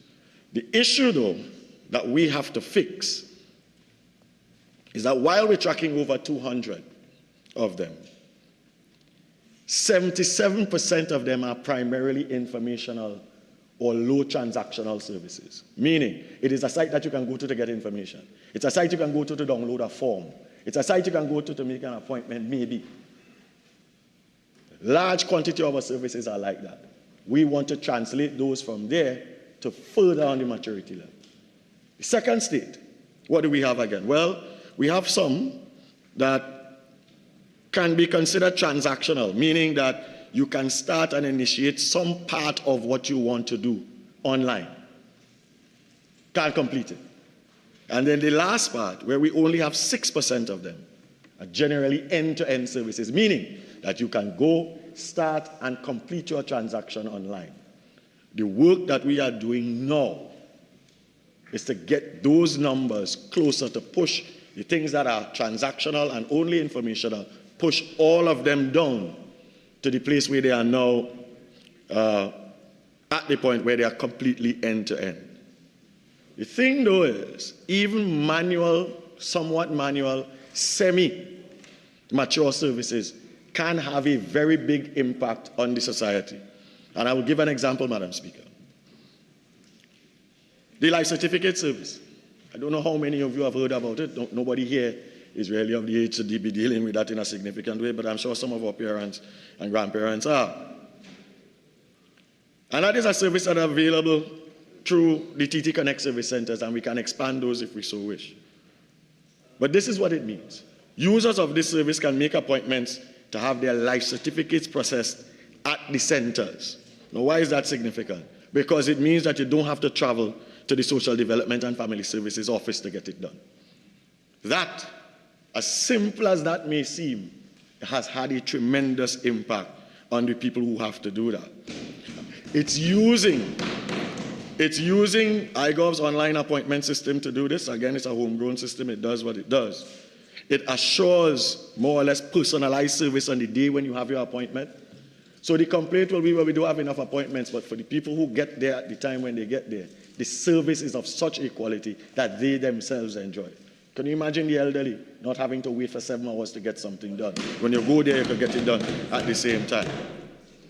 What is the outcome? How do you measure it in value for the people? The outcome has been that there's a 90% reduction in wait time for pensioners, and more than 2,000 satisfied customers have enjoyed this system since it was first put into place. That is what we're talking about. When we do what we're doing in digital transformation, it is supposed to impact the lives of the citizens of Trinidad and Tobago in a positive way. And that is a really, really simple example, Madam Speaker. Earlier I spoke about the pillars upon which we built: digital society, digital government, digital economy. Let me touch a little bit on some of these. Digital society, what does it do? It seeks to really ensure that all citizens, residents, people in Trinidad and Tobago benefit from digital technology. Benefit from it in a number of ways. We want to make sure no one is left behind. We want to make sure broadband is accessible, available. People have the ability to use it with confidence. It must be usable. It must be ubiquitous across Trinidad and Tobago. And in the digital society pillar, where all of the initiatives and projects that we have, and all have already started. There are none to be started in this fiscal. They've all started. This is continuous work that we're doing here now. And while I say that, just the same way in which the Minister of Education congratulated things, I also want to join in congratulating a number of the sectors that deal with broadband delivery in Trinidad and Tobago, because our coverage from a broadband perspective in Trinidad and Tobago is second to none in the Caribbean. And from all estimates and averages, it hovers around 90% of the population of Trinidad and Tobago. And that is significant because it is all in the private sector's hands. So broadband, for it to be used, must be accessible. So it must have it everywhere. We already know who the normal providers are in our network. In the budget presentation, the Minister of Finance touched on 2 new entrants into the broadband space. Those are LEO-based, or low Earth orbiting satellite-based companies. And those companies bring an additional dimension to what we're doing. They have very different business models. I am sure there will be others that will be coming in as well. And there are opportunities for exploitation of their services based on what it is they can provide for us. But all it is another way to ensure that broadband is available across all of Trinidad and Tobago. Internet must be affordable. Broadband services and access must be affordable. And we would recognize that in the open competitive market in which we are, those of the haves, the cost is not really that important. Those of the have-nots or the less fortunate in terms of financial circumstances need to be catered for. We do that in a number of ways. Apart from providing services and providing machines and so on, providing training and providing all of that, these ICT centers that we're opening across Trinidad and Tobago have a key role to play in the affordability of the. I'll tell you an example. Anyone can walk into any one of those ICT centers now with nothing in their hands. No phone, no computer, no laptop, no tablet, no anything. And what would you do? You simply go there. It's a staffed facility. There are computers there, there are laptops there, there are training facilities there, and the people there will assist you in anything that you need to do. So even if you don't know what you want to do, you just want to ask a question to get something done, you can go and do that. And those ICT centers are spreading out all about. I'll tell you about the numbers in a little bit. The TT Wi-Fi program is one that is also going on across that space. What does that mean? It means that you have Wi-Fi available to you when you go to these places at no cost to you. It's not free. The Minister of Finance knows that very well because he fits the bill from time to time. It's not free, but at the point of consumption, there is no cost to you. None. None. And as we continue to roll these out, we have somewhere close to 240 sites currently available in Trinidad and Tobago. And they are in really important places: libraries, transport hubs, hospitals and health centers, government offices and high traffic areas, PTSC buses and the terminals associated, and a number of schools for which the Ministry of Education has deemed that they should be inside of it. What is the benefit to you, the citizen? Well, people will say, well, you only put in there for people to play games. But imagine you go into a hospital not having the ability to communicate and tell people what is happening with you. Imagine you're at somewhere where you have an issue, where for some reason you lost your transport money and you're sitting in City Gate. You have access to things to be able to communicate and tell people what is happening to you. These things are not frivolous and there for the playing of games.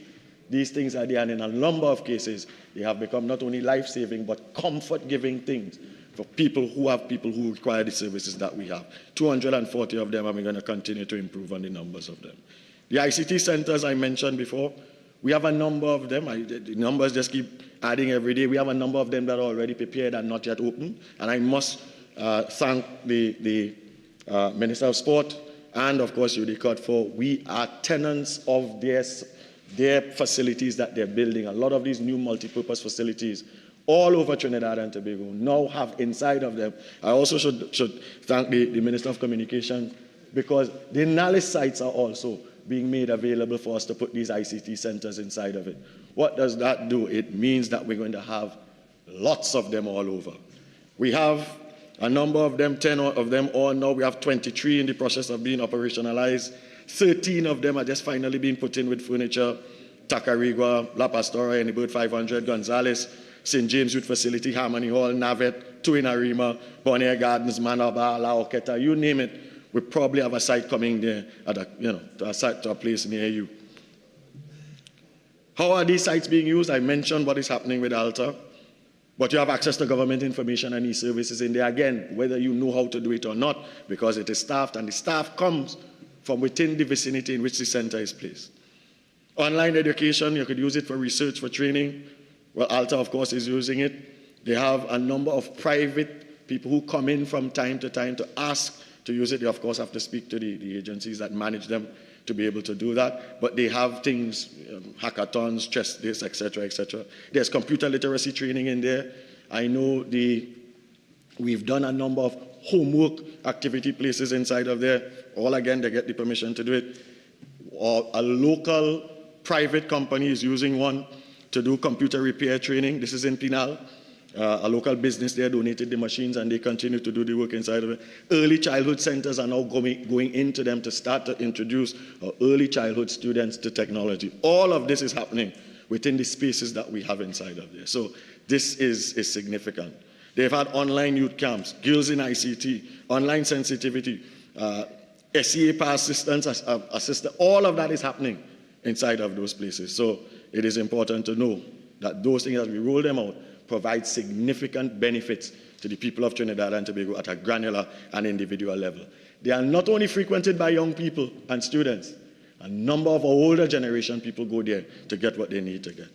And of course, I mentioned the areas of partnership that we had with ministries, but for content, Alta is one, YTEP is there, the Microsoft Foundation, the Linux Foundation, RBC Robotics, that's local inside of it, and of course, all of the people who manage those centers for us. That speaks again to the partnership that we have. We Learn TT, another one of our initiatives, well underway, started in 2022, it continues. It targets citizens of Trinidad and Tobago at 3 levels. People who want an introduction to just to be able to do something in the ICT space. Scared of computers, don't know anything about it, never used a computer in my life, laptop, tablet. Come, we will show you how to do that. There's a place where we can deal with you for that. Seniors tend to like it because they don't know how to use some of the new fandangle things that come on these phones. But when they are done, they see the delight in their eyes when they recognize that I can call my whoever it is and they can see me and I know how to do it for myself. There is still a level of independence to be gained when you're operating even at an advanced age. Group 2 would be people who are fairly computer literate, able to know what they're doing and want to get their skills even better, to either to promote themselves in terms of upskilling for work changes. So those are the kinds of things that will happen. 2, for example, anyone who joins one of our programs that we have and say, listen, I can do this already, but I need certification, I need something, you can do that. Group 3 is for the real advanced technical guys. They're really good, they're already good at what they're doing, but they need some additional seasoning and all of that. All of those are being handled in this We Learn category. We've done, the first cohort of 1,000 was done some time ago. We have another 1,500 coming up, including participants from Tobago. We have a number of people who have come to us who have sight issues. We are making special preparations for them as well in our centers for what we have. No one is being left behind. So this WeLearn is being implemented as a collaboration between the government, the academia, the local international partners. You have YTEP, and again, Coursera, Linux, Cisco, Simply Learn, etc. Our partnerships continue throughout what it is we're doing here. Partnerships such as WeLearn and so on are mechanisms that will allow for ordinary citizens of Trinidad and Tobago to improve their lives. Digital economy. Well, digital economy is an interesting one. I like to talk about this one, so I have to manage myself. It is the exploitation of the most populous natural resource in Trinidad and Tobago. People. Our people. And what are we doing with that? Well, what we're doing is we're harnessing all that talent that we have and channeling it into areas where ICT can help. This digital economy piece is really about increasing the contribution of ICT to the national purse. That's what it is. And the way we're going to do that is to ensure that we use them in spaces in the ICT sector. We launched the Developers Hub. It's already launched, it's working, it's going to continue. It's built around a $10 million funding that was made available, again by the Minister of Finance, my thanks, for a 3-year program that deals with our ability to have our local developers register and join the D-Hub. And from doing that, they will have access to a range of training facilities, learning facilities, and other things within that space. It also allows them to communally connect with one another. It also means that we know who you are. And when I say we know who you are, I don't know if we had asked the question a year ago, how many developers do we have in Trinidad and Tobago that could be made available to the government and or to private sector businesses to do work on their behalf. No one could give us an accurate number. And how many of that cohort is willing to work? We now know that we have over 500 entrants, and this only started in August. What else have we done? Well, we've launched what is called the D-Hub Challenge, because once we have the people, what do you do with them? Well, what do? We ask around, find things that are affecting the society, things that could be solved through ICT, and we ask them, through the D-Hub Challenge, to come up with ways to solve them. It's a competition. We did our first challenge awards on September 30th, and what that meant is that people were given challenges, specific challenges, and you had to make a presentation to an independent panel who will evaluate it and say, yes, this is something that can go forward. What is the ultimate aim at the end? To produce a commercially viable and available and working application to solve the problem that was originally given to you. It's phenomenal what it was. 50 applicants came in for the 5 challenges that we had. And those are going forward. The awards will be given to them shortly. And the intent is they have 3 months, and we will help them to get to the point where we have viable things to do that.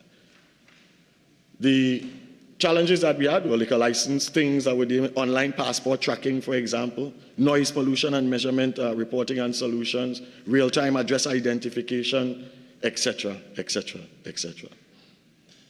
Our intention is to eventually allow this to grow to a point where it becomes and flywheels off on its own, and you probably will end up with the Trinidad and Tobago Software Export Company, but all on its own, nothing to do with us anymore. Because the enthusiasm and the number of people that we've seen there is significant. This continues to grow every day. So the teams have between 1 to 4 developers, and they have to develop these things, and they are going to continue to work in what we're doing. The next part of the challenge, I think, is where we will get the most benefit. In this case, we gave the challenges. In the next case, we're going to ask that same cohort to look around Trinidad and Tobago. They're from here, they live here, and find things that you think that you can build that will assist the society and the economy at large, and we will evaluate those and then allow you to build them. So it's working, it's going down that road. The last pillar, digital government.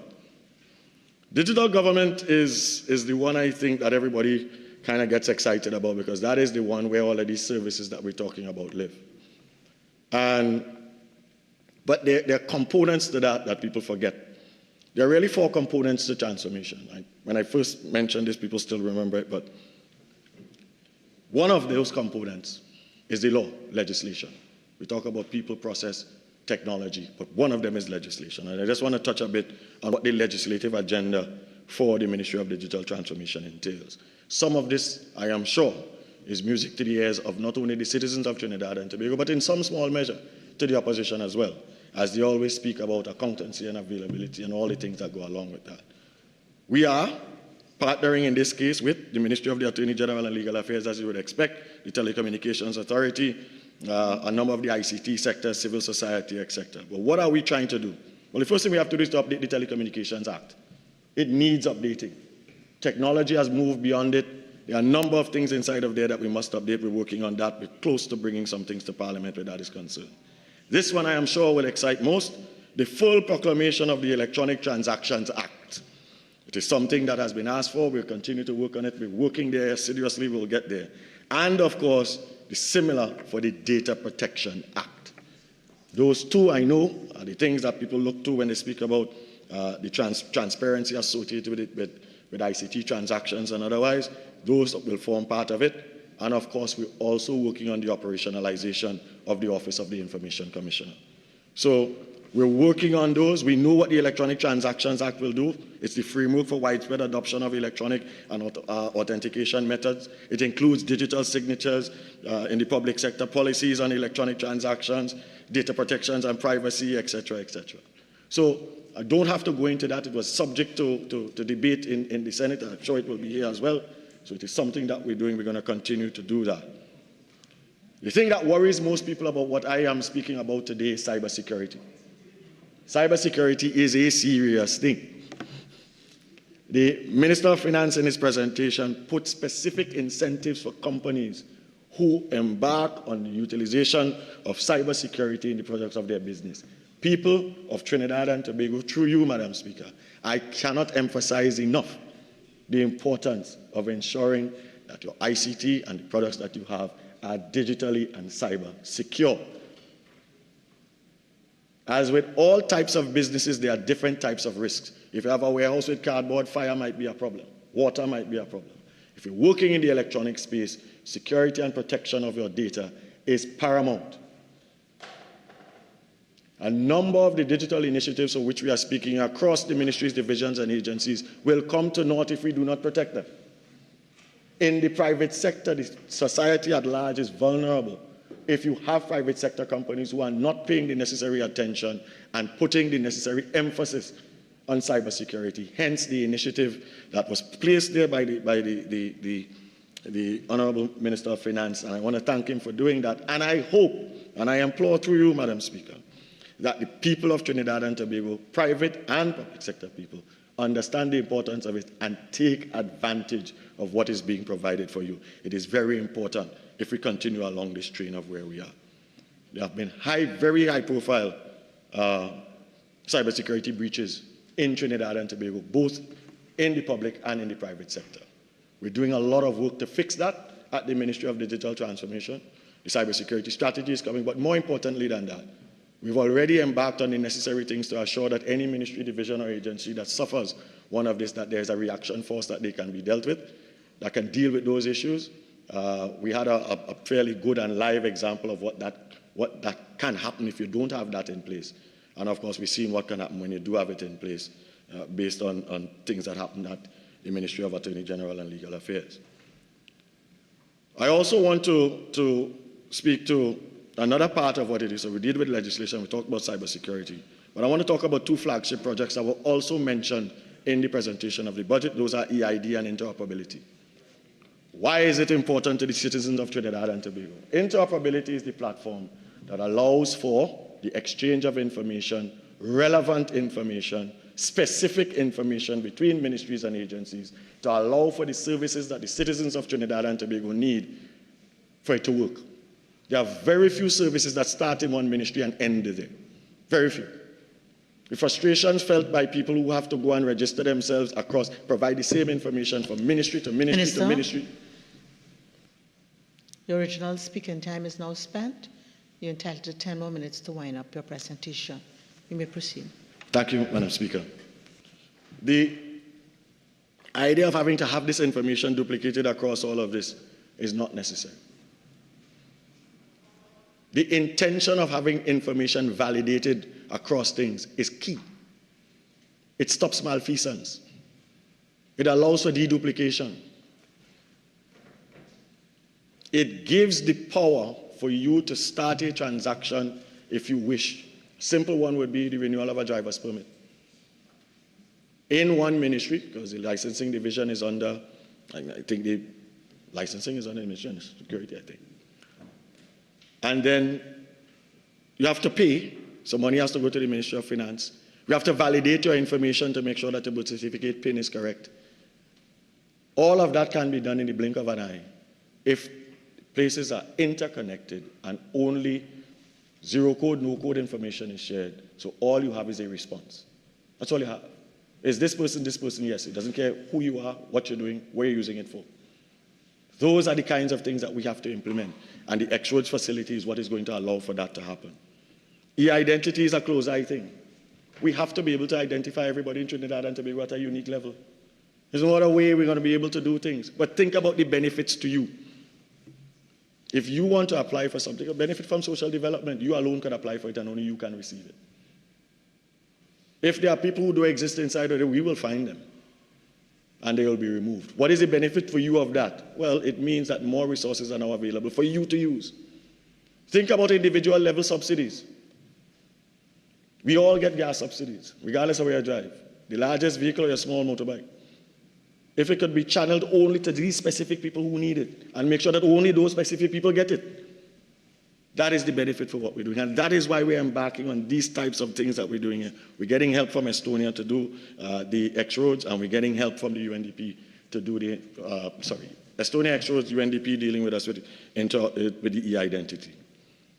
One of the last things that we're building also is a Tier 4 modular data center. Why are we building a data center when they have at least three Tier 3, maybe 4 Tier 3 data centers in Trinidad and Tobago?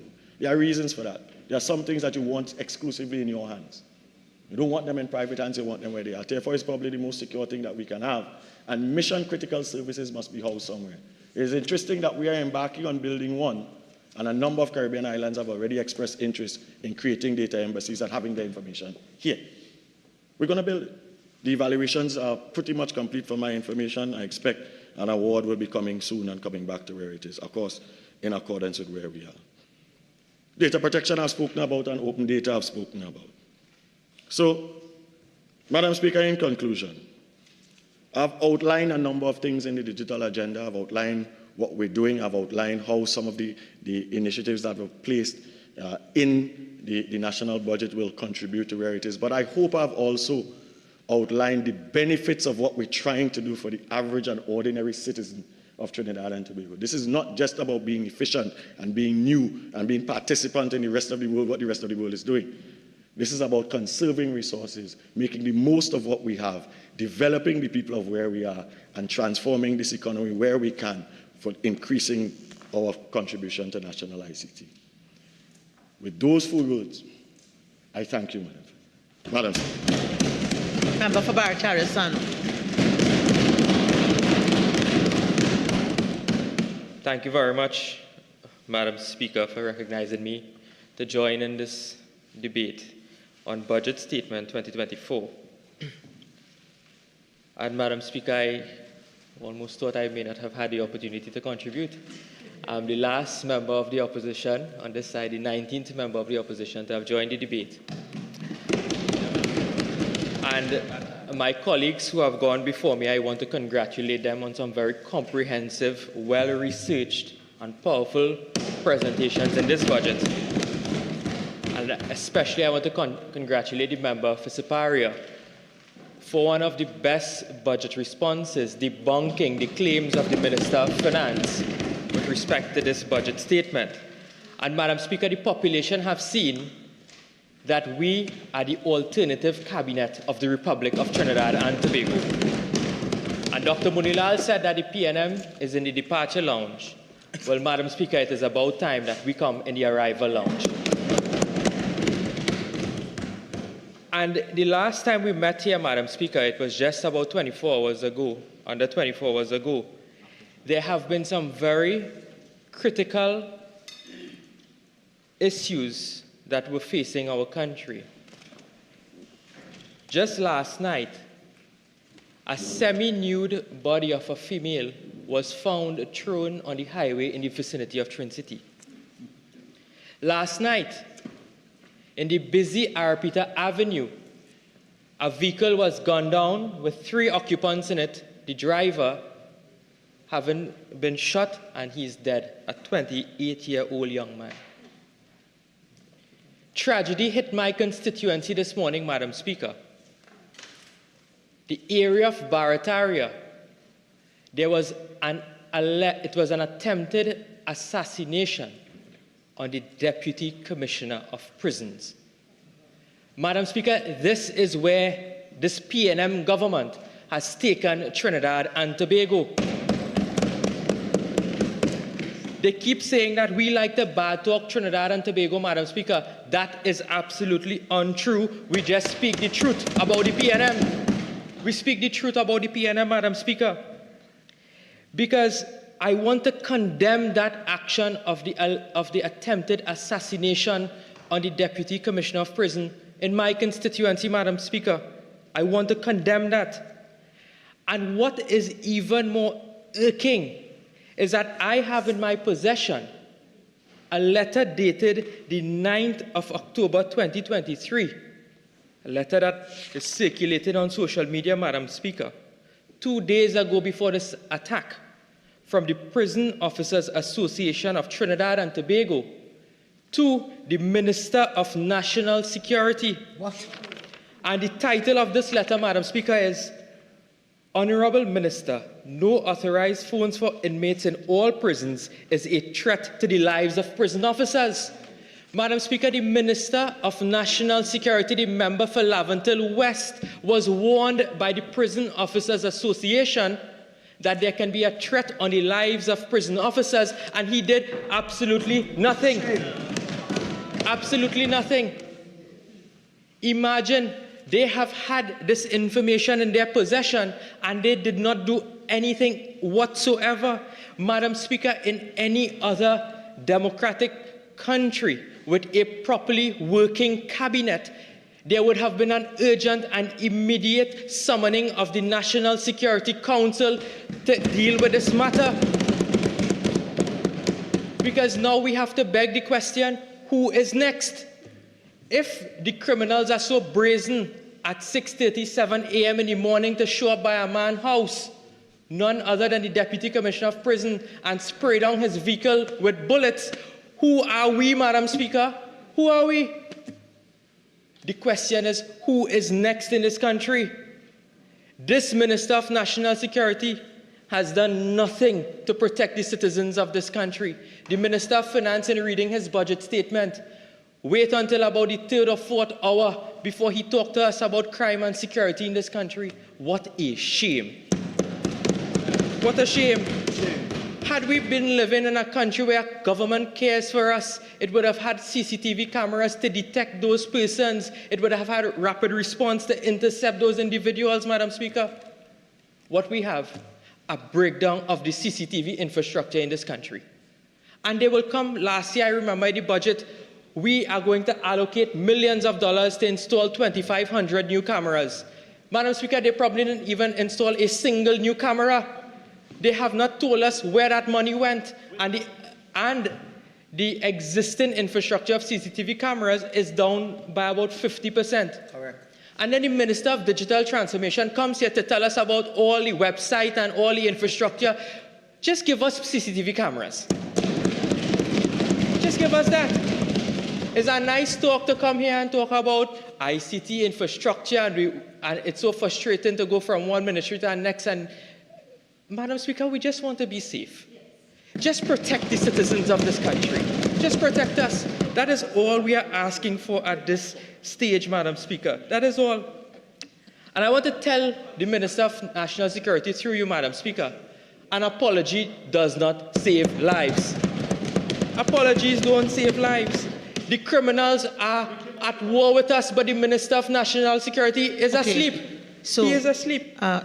Just by way of warning, member for Barataria San Juan, as you quite rightly said, you're the 19th member to speak and the 40th member to join the debate. Crime has been flogged, so you really bordering on tedious repetition. So that if you're going to, member, you have a problem? Well, I'm on my legs. okay? I'm on my legs in any event, okay? So member for Barata Salmon, as I was saying, crime has been flogged, and therefore, while I'll allow you some leeway on new issues, please let's don't rehash for at least the 19th time things that have been said on crime, okay? Thank you very much, Madam Speaker. Madam Speaker, I'll wind up this point by saying that the hopeless, hapless, misinformed, waste of time Minister of National Security has to go. He has to go. He has to go. Madam Speaker, Mr. Deputy Speaker, the theme of this budget debate is building capacity for diversification and growth. Now, there is something called the Diversification Index, and it is measured on a scale from 0 to 1. And the closer you are to 1, that's the less diversified you are. Mr. Deputy Speaker, in 2022, Trinidad and Tobago ranked 0.75 on that scale. So I don't understand how the Minister of Finance could have come up with a theme like this, building capacity for diversification and growth, when they have crashed the economy and they have no plans for diversification. You have decimated the energy industry. So what do you expect the non-energy industry to happen? There must be growth in that sector.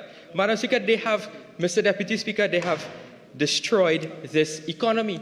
This is this government's, 8th or 9th budget, the 8th year of governance. They have spent over $420 billion. Well, what have we seen for $420 billion? Nothing, absolutely nothing. In 5 years, police officers never complained for pen and paper in the police station. Hospitals never complained for beds and medicine, Mr. Deputy Speaker. Children never complained for surgeries because we were doing it when we were in government. And the problem here, Mr. Deputy Speaker, is not resources. They have money. The problem is management. The problem is management. They have mismanaged almost every single sector of governance. Not one sector they can point at that is properly functioning. And then they will come budget after budget and complain about the same exact issues as though they are not in government. Sometimes when they stand up to speak, Mr. Deputy Speaker, I am in awe because I think this is their first appointment. I thought they were appointed right before they came to the budget speech because they identify all of the issues but not a single solution. Madam, Mr. Deputy Speaker, the expiry date of this government is nearing very soon, and there's a foul stench coming from that side, Mr. Deputy Speaker. Mr. Deputy Speaker, Joseph Stalin was a dictator in the Soviet Union, and Mr. Stalin controlled the narrative, Mr. Deputy Speaker.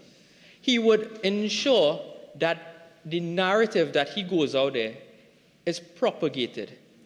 They will invent statistics, Mr. Deputy Speaker.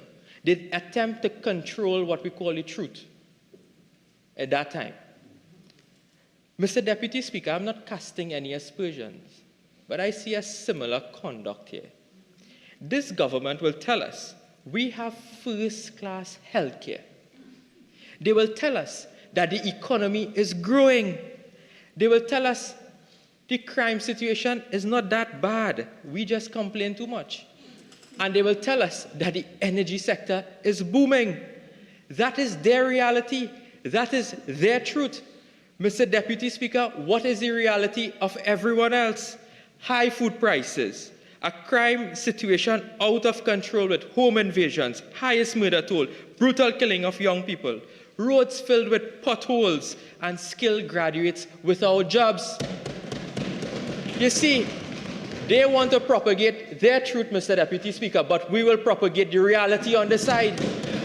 And they will try to control the truth because that will encourage debate. That will encourage us to question their story, Mr. Deputy Speaker. But we will expose this government for what they really are. We will expose them. Because not too long ago, the member for St. Anne's East contributed. I think she was the shadow of the Minister of Education. And the minister said that we should be what? Grateful for the bursaries. Mr. Deputy Speaker, the bursaries that these students got was based on their own merit, their performance, their circumstances. And they want the government, they're forcing these children to tell the government, a little, we thanks, you know. Some of these students are made to understand who are studying in foreign universities abroad have been locked out from being able to register for courses because the government has not even released the funding for the bursaries. Mr. Deputy Speaker, the minister said what? Education did not collapse. Well, the schools are in fact collapsing. Right in Sawa, concrete was falling from our school. St. George's College is going to celebrate 70 years in 2023. Mr. Deputy Speaker, that school has been moved out since last year, and we don't know when they will go back in their building. One whole year, St. George's College has moved out, and today I'm advocating on behalf of the students and the parents of that school in my constituency. Minister, please get that school up and running. Get that school up and running. They have been housed in the constituency of, I believe, my friend from the member for St. Augustine at the Valsayn Teaching College. Mr. Deputy Speaker, I want to make a comment with respect to what the Minister of Digital Transformation said. And he said that they're integrating services. So you don't have to jump from one ministry to the next ministry to provide the same information, that in healthcare they're trying to integrate the services. Mr. Deputy Speaker, we don't have chairs, bed, medicine in the hospital, but them talking about putting computer in the hospital, you know. This is the reality that these people have, you know. They feel as though that everything is working properly, you know, and that everybody else just bad talking the government. Mr. Deputy Speaker, that is the propaganda we speak of. That is the propaganda. And we will engage in this budget exercise days after days after days. And Mr. Deputy Speaker, we on this side could say what we want, it will change nothing because the government will have the way. They do not listen. They do not listen. It is time, Mr. Deputy Speaker, we think whether or not we have to reform this entire system on this budgeting exercise. Because we understand on this side the value of consulting with people before we come into this parliament with respect to budgetary allocations. Because you understand what the ordinary man on the ground, the issues that he faces, and that is called participatory budgeting. And we have to determine whether or not all of this time we are going to spend here, 5 days in standing finance committee, 5 days worth of debate. We normally pass one bill per sitting in this parliament. We are engaging in 10 days here, and whether or not we can put this towards more productive time, because we understand parliamentary time is expensive and it's scarce, Mr. Deputy Speaker. So we have to look at whether or not this entire system is in need of reform, whether it is in need of reform, Mr. Deputy Speaker. And Mr. Deputy Speaker, I want to move on to this point about the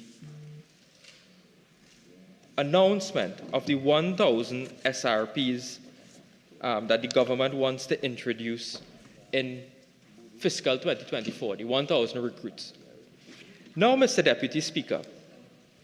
Remember, again, I'll give you a certain leeway, right? Let me see what avenue you're going down, but remember the ruling with regards to tedious repetition and with regards to crime and policing and so on.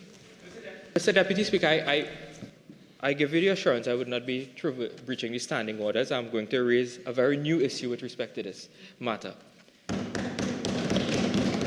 Mr. Deputy Speaker, when the government announced the 1,000 additional recruit for 2024 for the TTPS, it sounds as though as soon as this budget is passed, we will have 1,000 new police officers on the streets.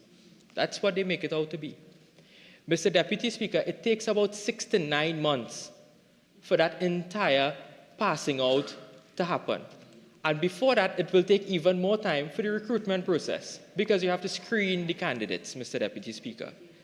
And then you have to advertise in the newspapers, you have to take the exams, you have to go through all of the training at the police academy. So this is not going to happen overnight. You have to get certificate of character, Mr. Deputy Speaker, and that is not even working in this country. That is not even working. Mr. Deputy Speaker, there are SRP officers in this country who have had the experience, well-trained officers.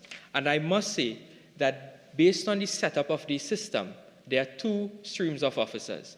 There are the SRP officers and there are the regulars. And the regulars have a more favorable terms and conditions in terms of their remuneration package as compared to SRPs. Yet they do almost the identical job, Mr. Deputy Speaker. And there's a disparity with respect to their salary.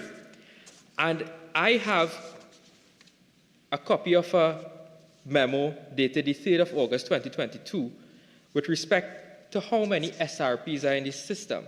There are over 3,435 SRPs in the system, and they are placed all in almost every single department of the TTPS, Mr. Deputy Speaker. In fact, right here in this Parliament, most of the officers here who are very hard-working officers who keep us safe are SRP officers. And SRPs have been asking year after year, why don't you make us regulars, Mr. Deputy Speaker? So instead of having to go over this entire recruitment exercise, you can just absorb the SRPs into the system, 1,000 of the 3,000, because you have the officers who are well-trained, who have been given the experience, Mr. Deputy Speaker, and who knows the system, and give them the opportunity to be absorbed within that 1,000 recruitment exercise. And this is nothing new, Mr. Deputy Speaker. This was already done in 2008. I have a legal notice number 175 of 2008, which speaks of the Police Service Recruitment of Special Reserve Police Regulations 2008, and the name of that project was called SRP 1000 Project. It is the same thing I am proposing here, Mr. Deputy Speaker. Absorb these SRPs into the system, Mr. Deputy Speaker. The crime situation is urgent, and we need all hands on deck, Mr. Deputy Speaker. The criminals are at war with us. And it's not an automatic recruitment exercise. There are various thresholds where you have to meet in order to be recruited within the Trinidad and Tobago Police Service. So, Mr. Deputy Speaker, that is the point I wish to raise with respect to that recruitment exercise.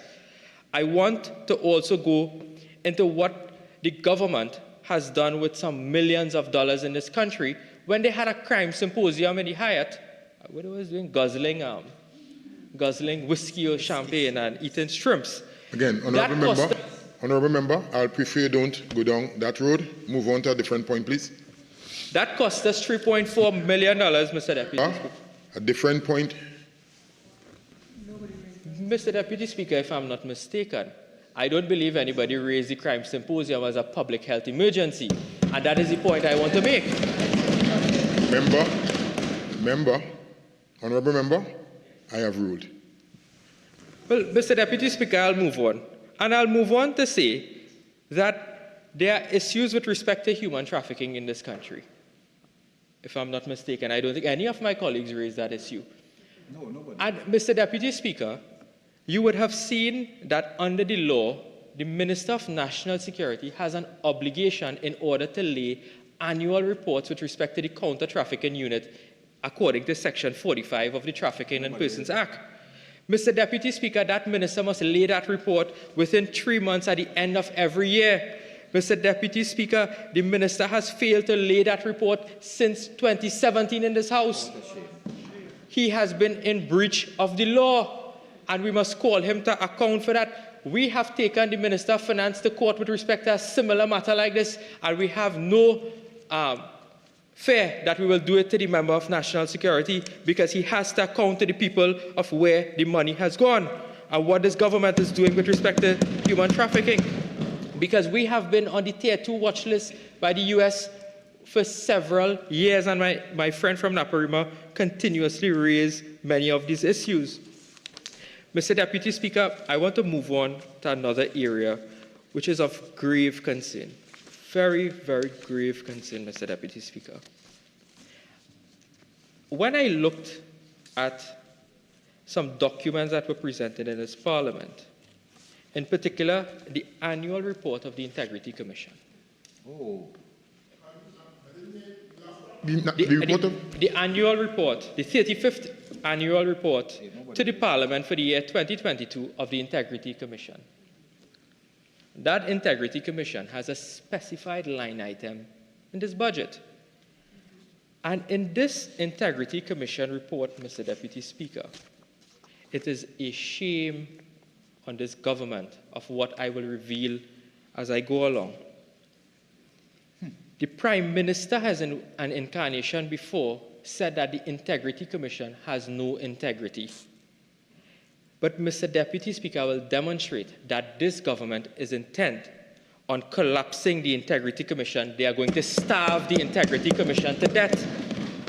They have no moral authority to speak of integrity. This Integrity Commission was established by a UNC government in the year 2000 under the Integrity in Public Life Act. And for those who are listening, this Integrity Commission would have been in charge of reviewing the declarations that members in public life would file in terms of their assets and their liabilities.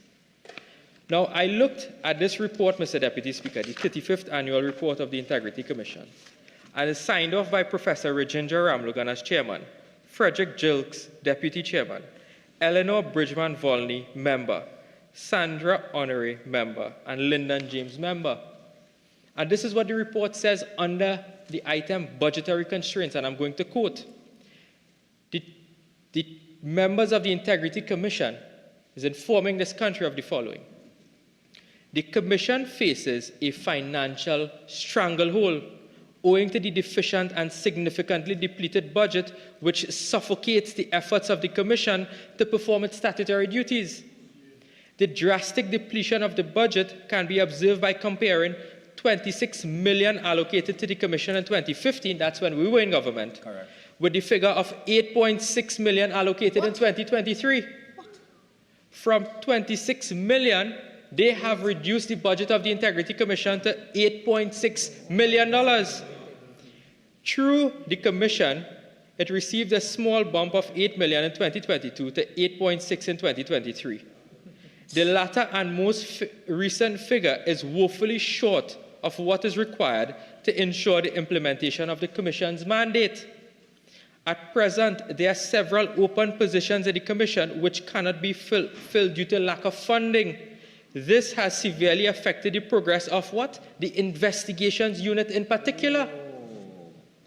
Why is the government starving the Integrity Commission of resources that the Integrity Commission now has to complain that it may not be able to function? The Commission has been provided with a restricted budget that cannot carry the Commission to meet its staffing expenses for the year 2023 and beyond. The Commission predicts that the failure of granting additional funding will lead to the end of contract employment for several staff members, as the Commission will not be able to be in a position to remunerate persons. Mr. Deputy Speaker, the Commission, the Integrity Commission, is telling us that the government is not giving them money to even pay their own staff. What a shame. Why is this government starving the Integrity Commission to death? What is their problem with the Integrity Commission? What is their problem with the Integrity Commission? Mr. Deputy Speaker, they are complaining that under the Act, they go to court and get ex parte orders in order to serve members in public life. They do not have money to pay the people to serve the orders. They are called process servers, Mr. Deputy Speaker. They do not want this Integrity Commission to function. They say that another example that signals the arrested development of the Commission must contend with legal fees necessary to ensure that decisions that they have are properly supported by legal guidance. Mr. Deputy Speaker, this move by the government to strangle the Integrity Commission is something that must be condemned. A government rooted in strong democratic values and principles of accountability and transparency should throw money at the Integrity Commission to ensure that persons in public life are compliant with their obligations under the law. Yet this government, it seems as though, is intent on shutting down the Integrity Commission by starving it to death, Mr. Deputy Speaker. They are starving it to death. And while I left the last point on the Integrity Commission on legal fees, Mr. Deputy Speaker, I have some very interesting matters I want to raise with respect to legal fees in this country. Mr. Deputy Speaker, when we went in the media review, I asked the Attorney General, who I almost had to hold before the Privileges Committee for misleading this Parliament, and he had to apologize to this Parliament, about legal fees, Mr. Deputy Speaker. Would you believe that in 2023, according to the revised estimates, this government in 1 year under the Office of the Attorney General has spent a whopping $195 million in legal fees. $195 million, the highest ever spent on legal fees in a single calendar year in this country, Mr. Deputy, in a fiscal year in this country, Mr. Deputy Speaker. $195 million in legal fees. And then when I asked the Attorney General, will give us a breakdown of these individuals or these lawyers who collected these legal fees, Mr. Deputy Speaker, I can pass this document to you. It is 2 pages long with names on it, not a single allocation of who got the money, how much they got, what they got the money for. That's contempt. So, Mr. Deputy Speaker, we know this is unacceptable. So we had to know, according to other documents I received, a Freedom of Information application had to be filed on the Office of the Attorney General and other ministries and state enterprises to then disclose how much legal fees or where these fees were allocated. Now, Ravi Balgobin Maraj, through the Freedom Law Chambers, Mr. Anand Ramluga and Senior Counsel, would have filed the necessary Freedom of Information application to get this information that should have been readily available by the Attorney General in public. We now had to invoke the provisions of the law to get this information. And based on the compilation that I have received, Mr. Deputy Speaker, I want to now disclose or report to this Parliament where the money gone. Because if the government don't want to report where the money gone, where this $190 million in 1 year has gone, I had to now account to this Parliament because we had asked for the period 2015 to the period 2023, Mr. Deputy Speaker. And for that period, these are the top fee earners for this period. Fayad Hussein, $28.5 million. Fitzwilliam Stone, $23.3 million. Dr. Claude Denbo, Senior Counsel, $22.7 million. Roger Kewal Singh, $18.2 million. Gilbert Peterson, SC, $18 million. Reginald Armour, Senior Counsel, $17.5 million. The Attorney General. One Kerwin Garcia, $14.2 million. Penny Beckles. Natram Kaulesa, $12.5 million. Members, the member is doing well. He needs no assistant. Go ahead. Jason Mutu, $10 million. Douglas Mendez, $10 million. Michael Kwamena, $8.5 million. Farai Hove Masaisai, $6.5 million.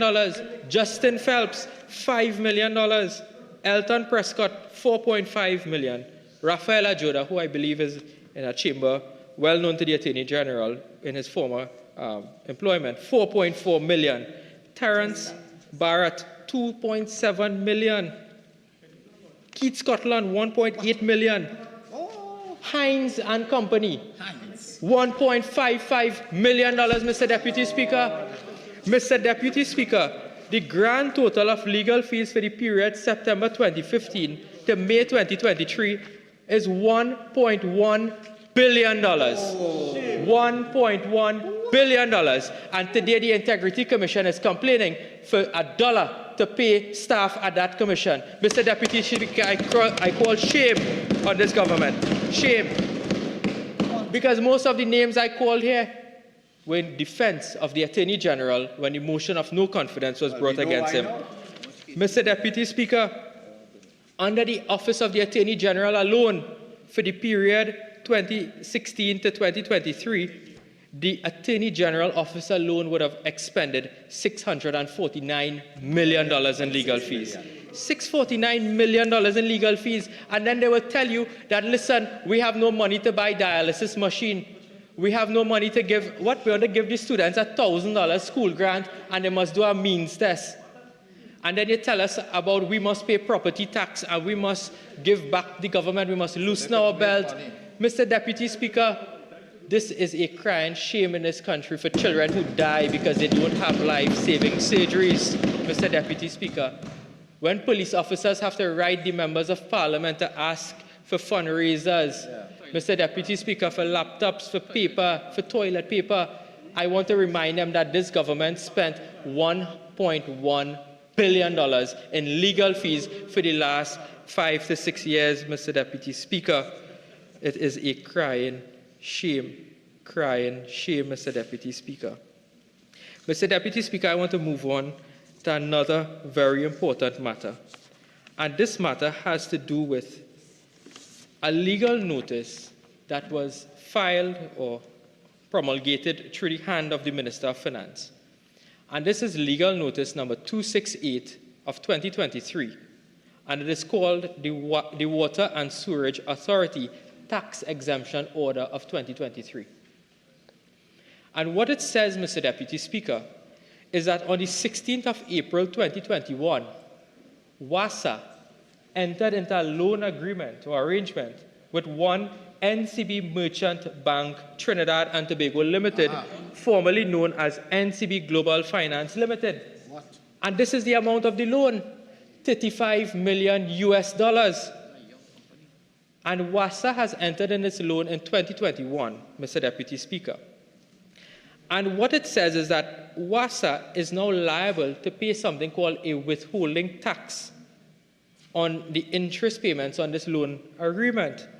And then the minister comes and says that WASA is exempt from the payment of all taxes with respect to the loan. So WASA is being given a tax exemption on a loan of $35 million US. And what is suspicious is the bank. It's NCB Global Finance, Mr. Deputy Speaker. I have a couple questions to ask the Minister of Finance. Firstly, Minister of Finance, through you, Mr. Deputy Speaker, do you have the authority under the WASA Act to even do this tax exemption? Because the minister in charge of WASA is the Minister of Public Utilities. So I want to know, firstly, whether you had the authority to even promulgate this legal notice. The second is, why did you exempt this particular loan arrangement between WASA and NCB? Have you exempted any other similar loan arrangements? What were the considerations before you exercise your discretion with respect to creating this exemption order, Mr. Deputy Speaker? Also, I want to ask the minister, how much money is this withholding tax going to benefit the taxpayers? Because I would not want a situation where this company is being given unfavorable treatment with any other banks. And the simple answer is we have to now question whether or not this gives a competitive advantage to this company as compared to other companies. Because local institutions and local banks would not have to pay withholding tax. That is something for companies that are non-resident in Trinidad. So a local bank will bid, and they will bid based on interest payments and the principal. Whereas if NCB bids, it will be principal, interest, plus the withholding tax. Now, if the government is exempting the withholding tax, will it now give NCB a competitive advantage over any other financial institutions? And I want to tie in this point, and I don't want to anticipate a debate, but do you know, Mr. Deputy Speaker, there's also an exemption order from the Procurement Act for the Ministry of Finance to exempt for all financing services procurement from his ministry. So they can now hand select who they want to finance ministries and public bodies. Sole select, Mr. Deputy Speaker, so there will no longer be any procurement. But that debate will be for another day, Mr. Deputy Speaker, because I filed a motion on my name to negative that order, because it goes against the grain of transparency and accountability. it is best, Mr. Deputy Speaker, they take the Procurement Act and throw it in the Gulf of Paria, because they have exempted almost every sector. They have almost exempted every sector of government expenditure so that there can be hand select, sole select of contracts and government benefits, Mr. Deputy Speaker. And Mr. Deputy Speaker, I want to go back into some other issues. One issue that has featured very prominently in this debate is that of property tax. And I want to bring some clarification to this issue of property tax, Mr. Deputy Speaker. Under the law, there are 4 categories of property tax. There are commercial taxes, residential, industrial, and agricultural taxes. And we have amended the law several times, Mr. Deputy Speaker. And the Minister announced that the valuations will take effect on the 4th of October 2023 for only residential lands, Mr. Deputy Speaker, only residential lands. And then the Minister said, well, I don't know why they're complaining, because you will only be paying $648 per annum in property tax. He said that will be based on an annual rental of $24,400. Well, then that breaks down, Mr. Deputy Speaker, that the rental of someone's house has to be at least $2,000, you know. In this day and age, Mr. Deputy Speaker, with soaring inflation and high prices of properties and rentals, whose house is going to be rented for $2,000 per month? Let's look at a 3-bedroom, 2-bedroom house. Will that be rented for $2,000 a month? The Minister must come clean with the population. He went to the lowest threshold to calculate what will be calculated on property tax, Mr. Deputy Speaker. What is his rental value at home? And Mr. Deputy Speaker, the issue is that particular point where the Minister would have indicated with respect to property tax. And there's a provision in the law, Mr. Deputy Speaker, of something called a valuation tribunal. And this is a due process provision that we had placed in the law. So how it works, the Minister has now given effect to the valuations of persons' properties who have filled out and submitted their property tax forms. The next step is that the Board of Inland Revenue will now send out the assessments for property tax and tell you exactly what you have to pay. Now, under the law, you have a right of recourse, which is through the valuation tribunal. So let's assume that citizen X property tax came in that he has to pay $10,000 and he has a 2-bedroom house, Mr. Deputy Speaker, and he wants to object to that. There is a valuation tribunal that must be set up with respect to this. Now, Mr. Deputy Speaker, in last year's budget statement, and I want to quote the Minister when he raised this issue, he said, and I quote, members of the tribunal have been appointed with the recruitment of the chairman in progress. Now, the Minister has to appoint 4 individuals, and the 5th one is the chairman who will be appointed through the JLSC. Mr. Deputy Speaker, I did some research, and I went to the Parliament Library. And do you know that the Parliament Library has confirmed that there is no gazette or no members of the Valuation Tribunal has been appointed by the Minister? So I don't know who these individuals are. I wish the Minister in his winding up will tell us who these 4 persons he appointed on the Valuation Tribunal are. And he must tell us the date on which these persons were appointed. Because I also checked with other persons in the industry and they have no idea of who these members of the Valuation Tribunal the Minister is speaking of, Mr. Deputy Speaker. Dream of that? They are ghosts. They have ghosted him, or either they are ghosts. Mr. Deputy Speaker. Mr. Deputy Speaker, I also want to raise another point with respect to property tax, which they are not telling us. My colleague for Princestown will normally raise issues of public utilities. But do you know in this country, your water bill, your WASA bill, is calculated on your annual taxable value. So it means that higher your property tax value is, it is more money you will have to pay in WASA rates. And they don't have to go to no RIC, they don't have to come to Parliament, and this is something confirmed by the former CEO of WASA, Mr. Poon King, who told us that once property tax takes effect, water rates will also be higher, Mr. Deputy Speaker. It will be higher. So now citizens are faced with property tax, higher water rates, and impending increase in TNTEC rates, Mr. Deputy Speaker. But they're not lucky like the other persons that get tax exemptions that I just read out, you know. They have to fork out that money from their pocket in order, Mr. Deputy Speaker, to fund this government and fund the mismanagement, Mr. Deputy Speaker. And there's another point on property tax, because they are creating an argument that property tax will go towards local government reform. That is absolutely not true, Mr. Deputy Speaker. Mr. Deputy Speaker, when you look at the Local Government Reform Bill, the Miscellaneous Provisions Local Government Reform Act, I want to read a provision of this and I'll explain it. It says at subsection 6, which amended section 108, where estimates have been approved for use of a corporation for a particular year, and the corporation is in receipt of sums collected from property tax for use by the corporation, the sums shall be offset from releases due to the corporation for that year. So that simply means this, Mr. Deputy Speaker. If a corporation is allocated $10 million. Remember, before you go into the point, you have just approximately 2 more minutes of your initial speaking time. You have an additional 10. You care to avail yourself? Yeah, definitely, Mr. Proceed. Deputy Speaker. Proceed. Mr. Deputy Speaker, so as on the point, if the corporation is allocated $10 million through the budgeting exercise now, and it is estimated that the corporation is to now receive $2 million worth in property tax, the government wants us to believe that the actual revenue of the corporation or monies allocated for expenditure will be $12 million. That simply is not true, Mr. Deputy Speaker, according to what I just read. The property tax will be an offset on the estimates provided for them in the budget.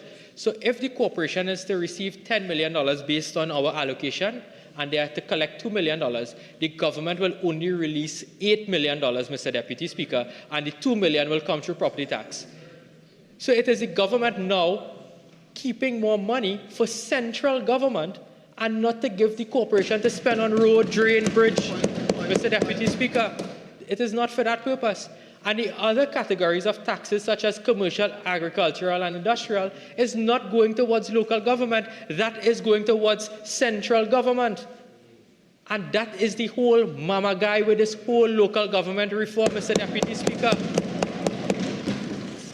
They must speak the truth on these matters, Mr. Deputy Speaker. They must speak the truth, because that is why the opposition is here. When the government tries to control the truth, we are here to bring the reality and the facts to the country. Mr. Deputy Speaker. Mr. Deputy Speaker, there's one issue that one particular group has asked me to raise publicly through the Parliament, and that is to deal with the Forex issues, Mr. Deputy Speaker. A group called Hajj, Umrah and International Tours Limited had written to the Minister of Finance on the 3rd of October 2023, asking that the Minister provide some relief to those persons, those Muslims, who have to go towards the Hajj. That is one of the pillars of Islam. And they have had severe difficulty in accessing Forex to pay for their packages in order to travel to Saudi Arabia. And Mr. Deputy Speaker, I'm made to understand that the letter was delivered to the Minister, and he has not formally replied to the group. And I asked the Minister whether or not he can in fact look into this situation and provide some relief to those citizens who want to ensure that they oblige with their religious obligations, which is one of the 5 pillars of Islam, Mr. Deputy Speaker. And that is one point I wish to raise with respect to that. Now, Mr. Deputy Speaker, I know you don't want me to go too much into crime, but I think I'm compelled because there's one matter of the Forensic Sciences Center Nobody raised it. that nobody raised. And this matter deals with, Mr. Deputy Speaker, of something that all of us had the pain to read in the newspaper. When the 4 Peterkin murder victims' bodies were left to decompose because of what has taken place at the Forensic Sciences Center. Imagine the Association of Funeral Professionals of Trinidad and Tobago, President Keith Belgrove, had to advise the parents of these children to take legal action against the government, Mr. Deputy Speaker, because they found the bodies of the siblings to be swollen and discolored. These children were brutally murdered, Mr. Deputy Speaker. And the last you would have wanted was a proper send-off for these children. And due to what is taking place at the Forensic Sciences Center, this is what the family members of the children had to endure. And this is totally unacceptable. In any other country, the Minister of National Security would never even be seeing the doors of a cabinet, Mr. Deputy Speaker. Yet today, he's being protected by the Prime Minister and the other members of the cabinet, Mr. Deputy Speaker. We are calling for this minister to go. He must go, Mr. Deputy Speaker. Mr. Deputy Speaker, I want to also go into some matters in relation to my constituency. And I want to thank the people of Barataria San Juan for their continued confidence in me, Mr. Deputy Speaker, as a Member of Parliament.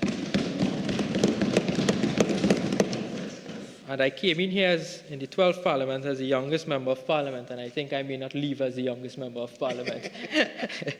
Mr. Deputy Speaker, some of the complaints that we have received at the constituency office range from unemployment, youth unemployment, poor infrastructure, utility issues, and respect to infrastructure in the educational sector. Mr. Deputy Speaker, I raised the issues of the St. George's College in terms of they were relocated in October 2022. This year they'll be celebrating their 70th anniversary, and they cannot even occupy the building that they started off in, Mr. Deputy Speaker. 1 year now, that building has been under repair. In terms of unemployment, Mr. Deputy Speaker, in my constituency, we have seen an increase in criminal activities. We have seen that throughout the country, in fact. But I'm pleading, Mr. Deputy Speaker, that the government engage the Member of Parliament to ensure that we can give opportunities to young people. There are so many young people that come into my office, Mr. Deputy Speaker, with degrees, masters, and they cannot get a job because apparently the system is designed as who you know, and that must never be. We must be in a government, Mr. Deputy Speaker, where you are promoted, where you are selected based on your merit, your qualifications, and not your credentials. A party card should not be a consideration when somebody is selected for employment, Mr. Deputy Speaker. A party card should never be. With respect to issues surrounding works and transport, Mr. Deputy Speaker, the Drainage Division is located in El Socorro South, which forms part of my constituency.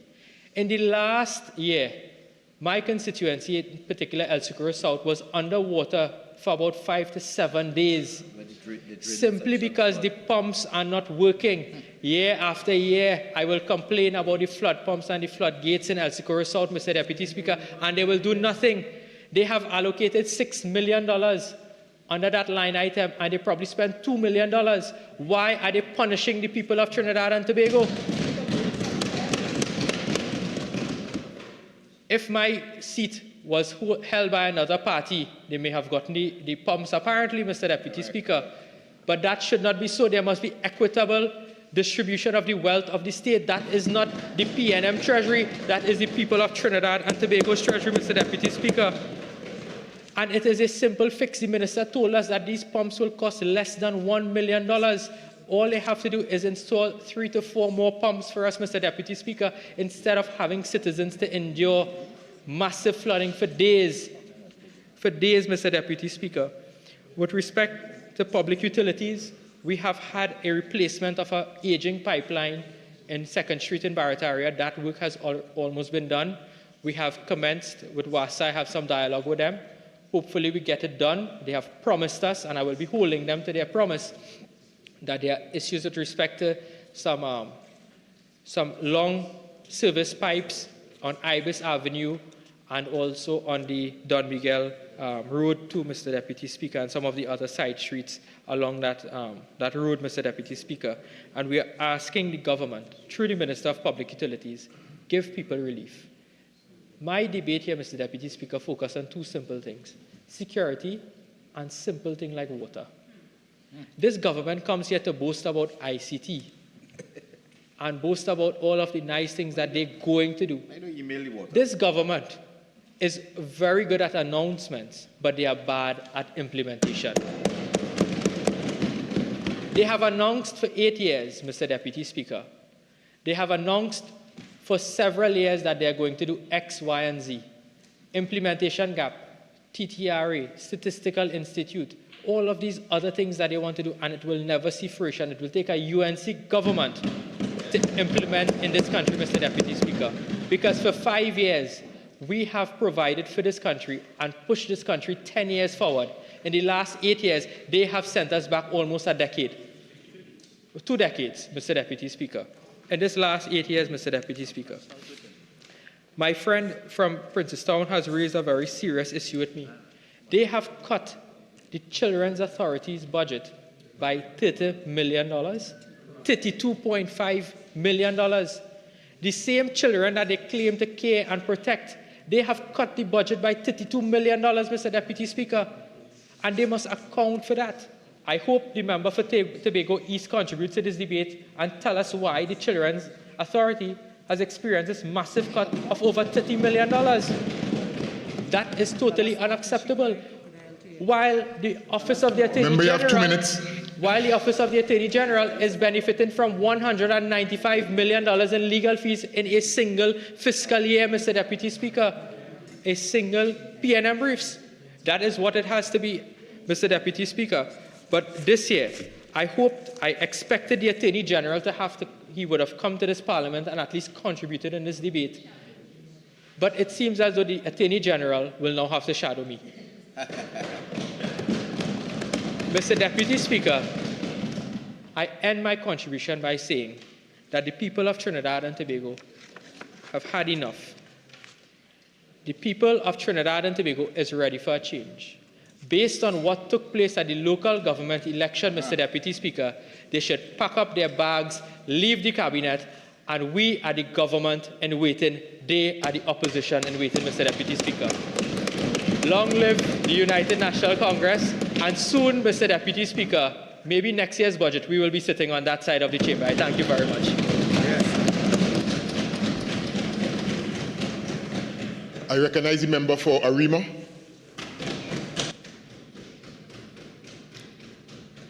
Thank you very much, Mr. Deputy Speaker. And I know the honourable member for Barataria Sawon is eagerly awaiting to be on this side.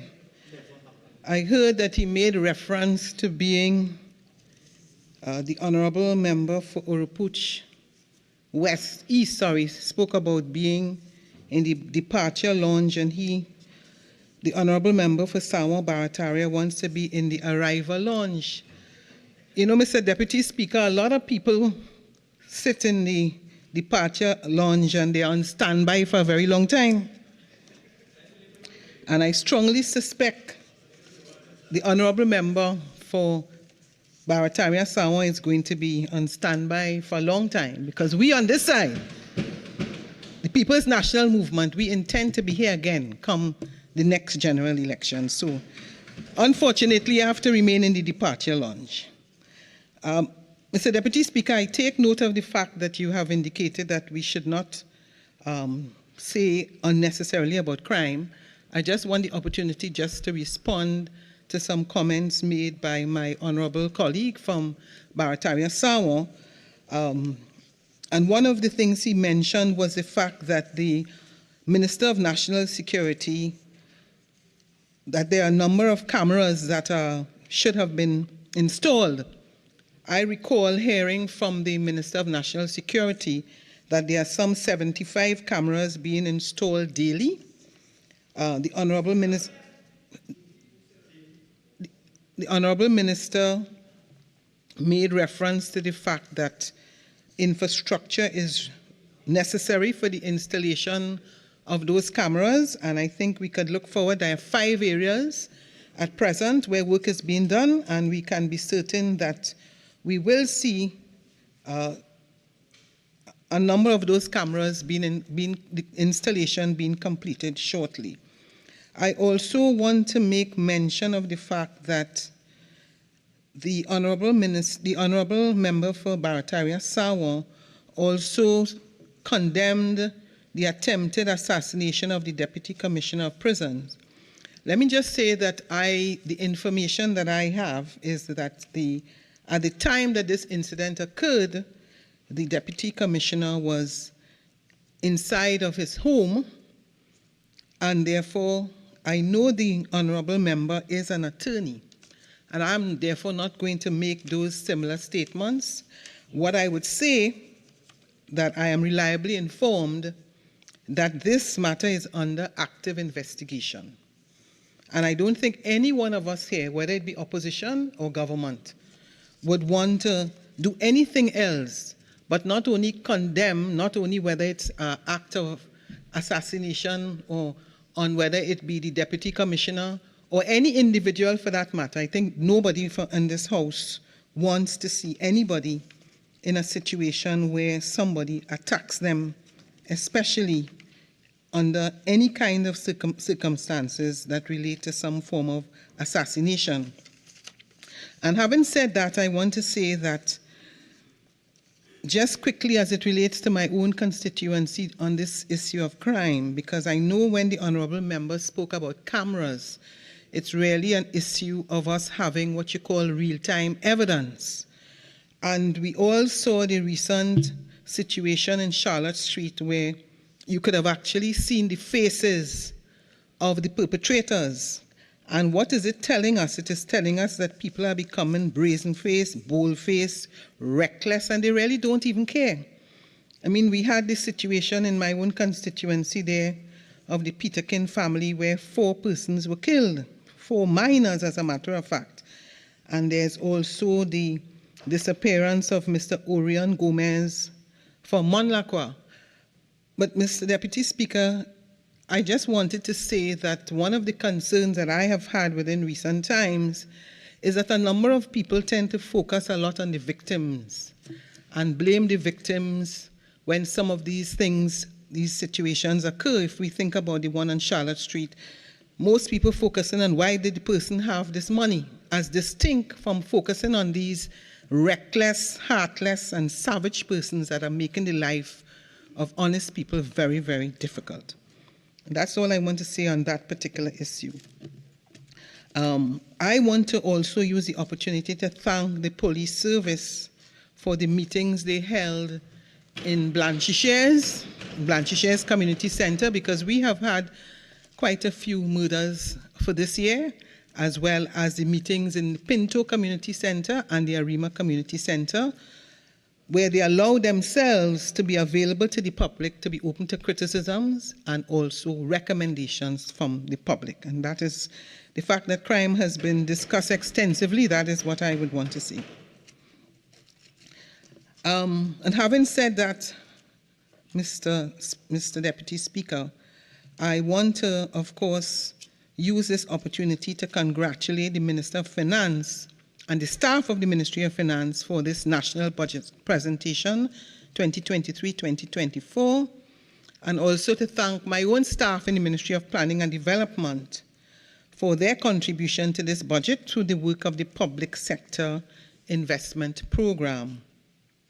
I also, of course, wish to thank the Honourable Prime Minister, Dr. Keith Rowley, for the opportunity to serve in my capacity as Minister of Planning and Development. And I must commend him for his astute leadership and guidance throughout the last fiscal year, in which we overcame many challenges and celebrated many achievements.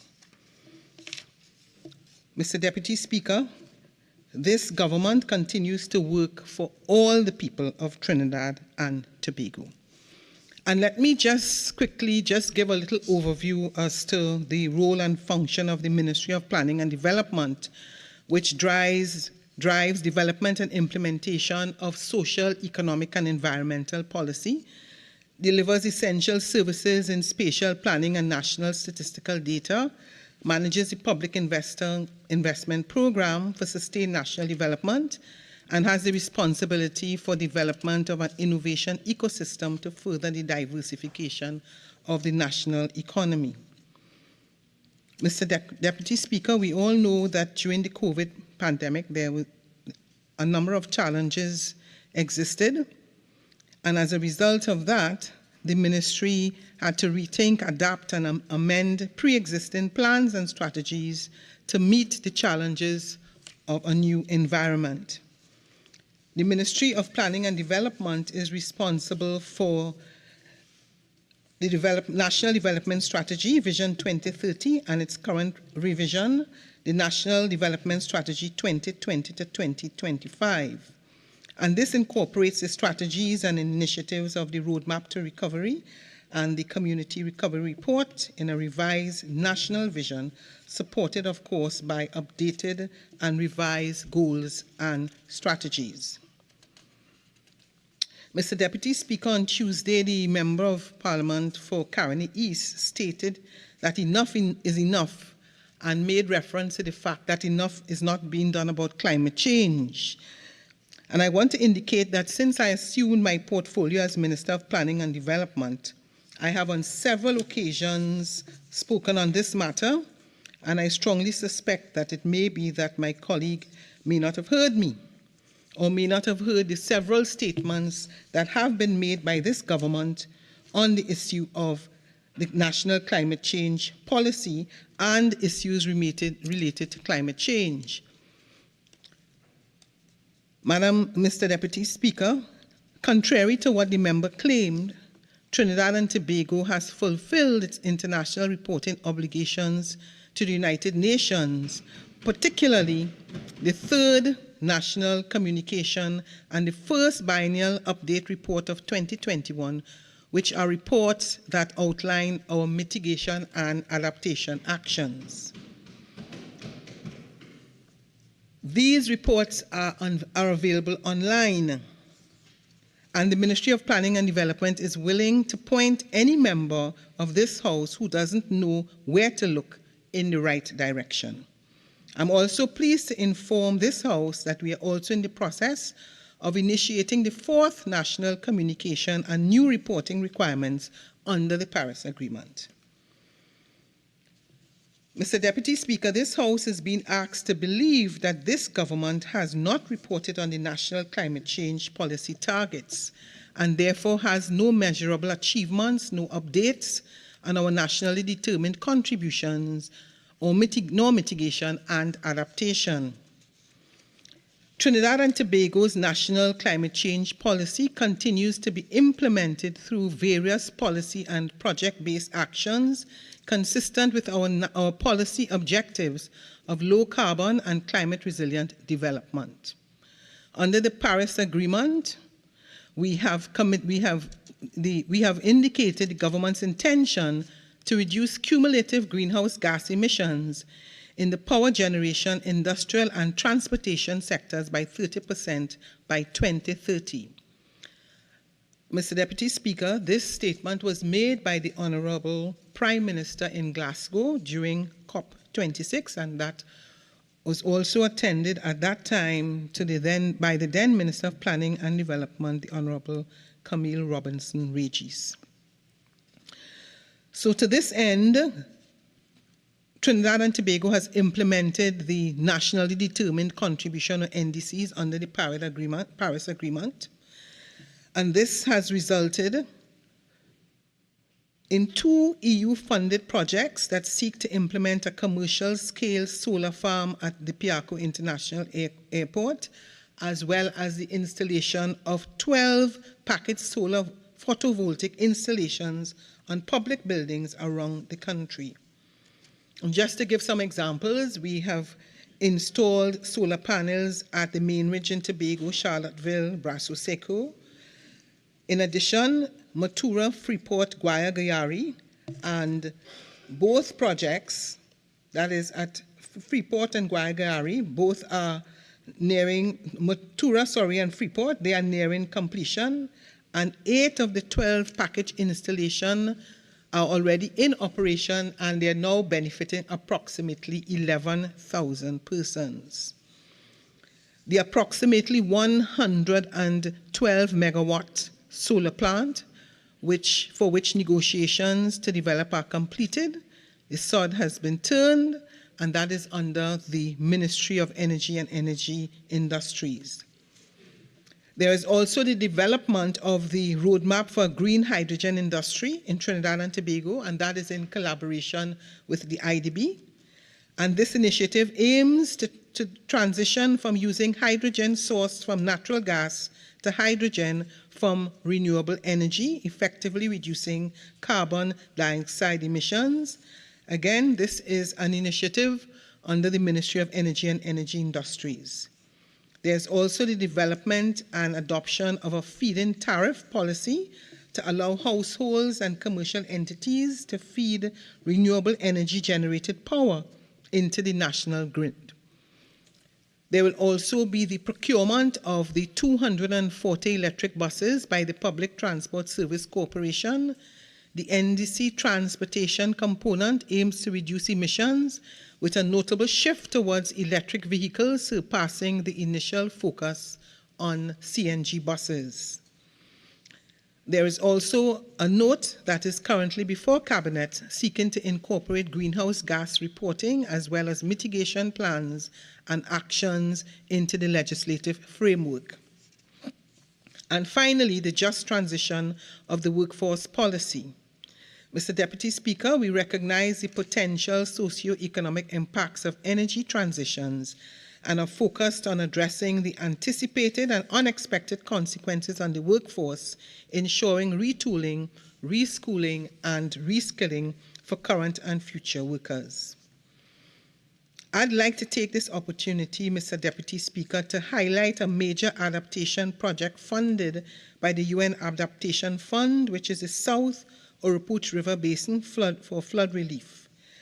The objective of this US $10 million project is to increase the resilience of the South Oropouche River Basin's population and ecosystem to flooding, sea level rise, and expected increasing water deficit events. This project is being coordinated by the Ministry of Planning and Development. The Development Bank of Latin America, CAF, serves as the implementing partner, and the University of the West Indies serves as an executing entity. The project was recently launched at the Debe High School and received full support from the several stakeholders that were present. It is therefore rather difficult, Mr. Deputy Speaker, for anyone to honestly say that this government is not fulfilling its obligations on a matter of such importance as climate change. But then again, we continue to do what we are elected to do, undeterred and, of course, undistracted. Mr. Deputy Speaker, there's an old Aboriginal quote that says, "Look after the land and the land will look after you. Destroy the land and it will destroy you." These are not words to be lightly taken, and I'm sure that all of us in Trinidad and Tobago have either been impacted by or are now more aware than before about the threat that is being posed by climate change. The Ministry of Planning and Development continues to work to ensure that measures are put in place for the protection and sustainable management of the environment, recognizing the fundamental role that environment plays in the development of all our sectors of the economy.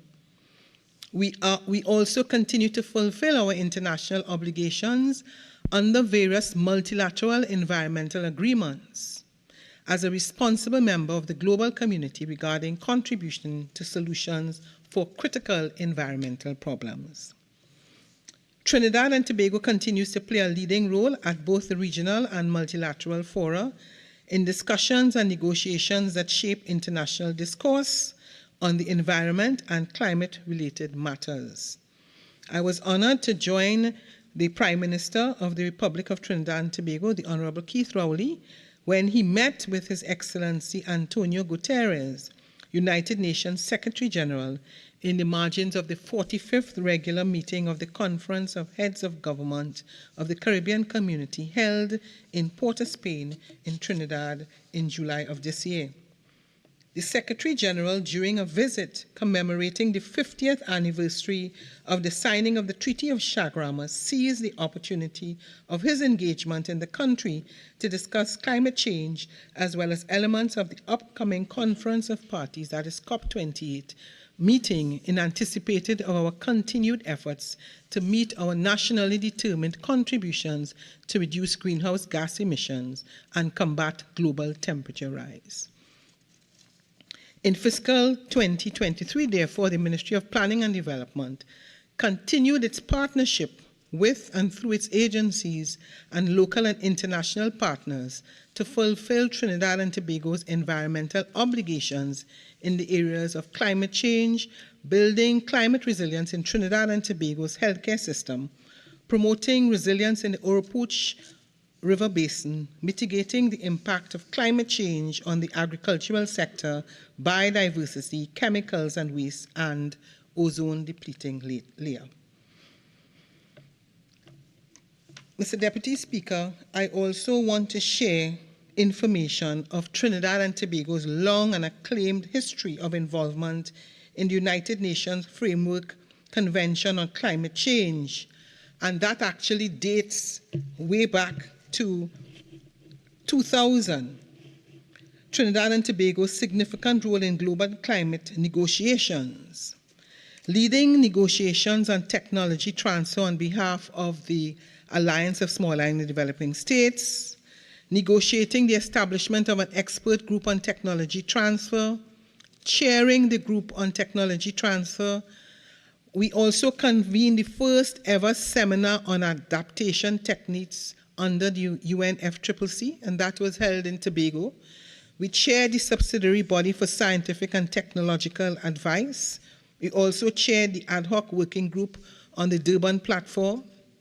That is the body charged with negotiating what was to become of the Paris Agreement, tabling, championing, and adopting the nationally determined contribution, which today is the bedrock of the Paris Agreement, successfully tabling and adopting by decision what can be considered as a zero draft of the Paris Agreement, and of course co-chairing the discussions and negotiations on the new collective quantified goal on the climate finance, having been appointed the presidency of COP26.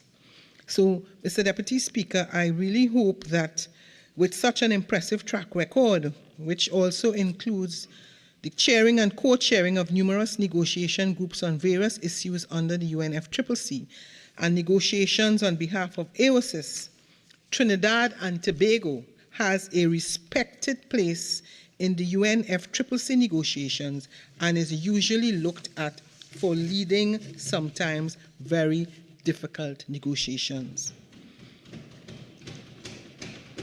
It is therefore unfortunate that anyone would come to this House without the benefit of doing proper research, or as we say in the legal profession, due diligence, to take potshots on our national accomplishments. And so, Mr. Deputy Speaker, rather than leave them shooting in the dark, I have done them the favor of turning on the lights. Mr. Deputy Speaker, the government of Trinidad and Tobago takes its duties and obligations to the people of Trinidad and Tobago very seriously.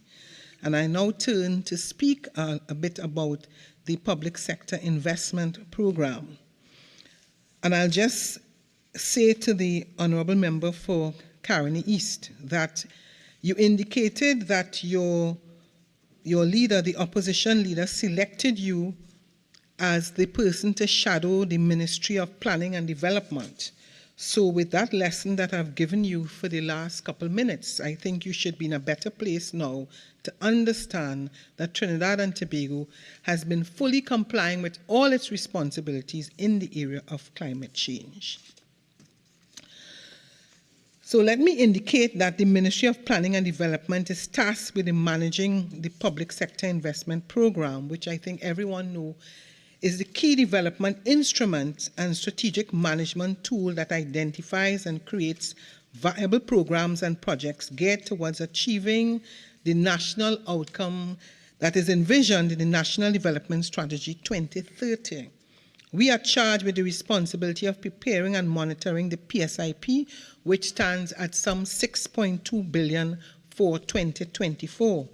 And over the next 2 years, the Ministry of Planning and Development will focus on enhancing PSIP implementation by assisting ministries, divisions, agencies to address their challenges to their PSIP implementation. To implement this, we have developed and instituted something called a project screening brief, a project planning tool to assist the ministry in identifying projects that are ready to be executed. This will assist with a higher rate of execution projects.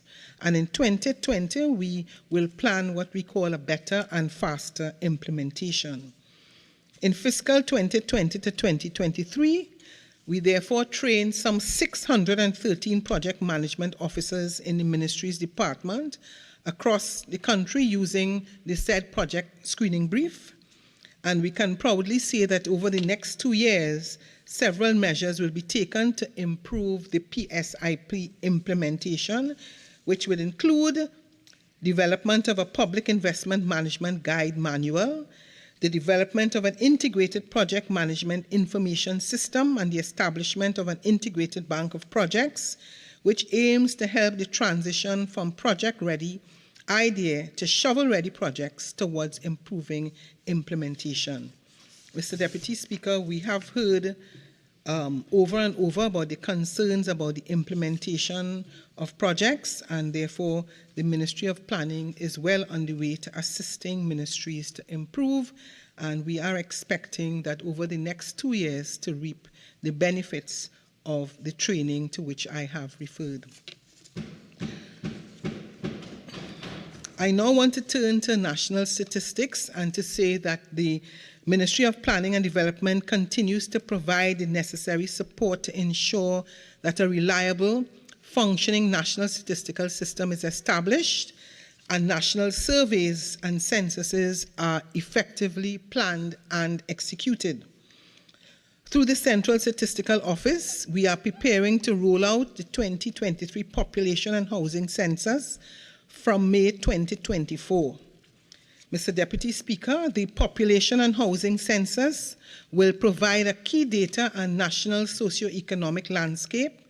It is the only comprehensive source of small area statistics, and it ensures compliance with international statistical guidelines while providing benchmark data for revising methodologies and improving the quality of statistical products. As it relates to the National Physical Planning Authority, the government has adopted a holistic approach to spatial planning and national development, ensuring cohesive land use and socio-economic planning. This strategy encompasses various sectors like housing, transportation, health, education, employment, and national security. Recognizing spatial planning's vital role in sustainable national development and economic diversification, an 11-member interdisciplinary National Physical Planning Authority Board was appointed in July of 2022. The NPA is responsible for creating and updating the National Spatial Development Strategy, guiding decentralized planning to municipal planning and authorities, and furthering sustainable development goals. With a budget of $3 million, the NPA is working on organizational designs, transitioning the Town and Country Planning Division to the NPA, hiring key personnel, and enhancing its operational capacity. The Planning and Facilitation Development Act is projected to be fully proclaimed by 2024, with efforts being made to involve local communities in the development process. Mr. Deputy Speaker, as it relates to spatial planning, the government is committed to orderly planning for the best utilization of our physical spaces in Trinidad and Tobago. We continue to advance spatial planning transformation in alignment with the recent legislative reforms through the Town and Country Planning Division. The Town and Country Planning Division continues to be modernized and streamlined to offer increased transparency and facilitation of development while protecting conservation areas as well as agricultural lands. Over fiscal 2023, the TCPD continued to lead the management of the Automated Construction Permitting System, developed TT. This is intended to standardize the processing of development applications and ensure there is visibility at every step of building, planning, as well as the development process. Automation and digitization assist with reducing processing times for the public who's developed TT platform and allow everyone to efficiently research, assess, and determine development proposal in a paperless environment. Mr. Deputy Speaker, just to share some information, between its rollout in 2020 and September 2023, The Develop TT platform received approximately 12,790 outline and final planning applications, with approximately 3,430 applications submitted to the THA and all 14 municipal corporations. To date, an overall figure of 920 building permits and 255 completion certificates have been issued on the Develop TT digital platform. We are, of course, doing our part as it relates to digitization and dealing with the issue of addressing the ease of doing business. And we look forward, of course, to the feedback from our users of this platform as to how the Ministry of Planning and Development could improve in terms of its delivery of service. Mr. Deputy Speaker, I just want to turn now on to the issue of innovation and business development. Innovation also is one of the remits of the Ministry of Planning and Development, and we understand that this is key. The application of innovation is important in every sphere of our lives, and this may define the difference between progress and stagnation.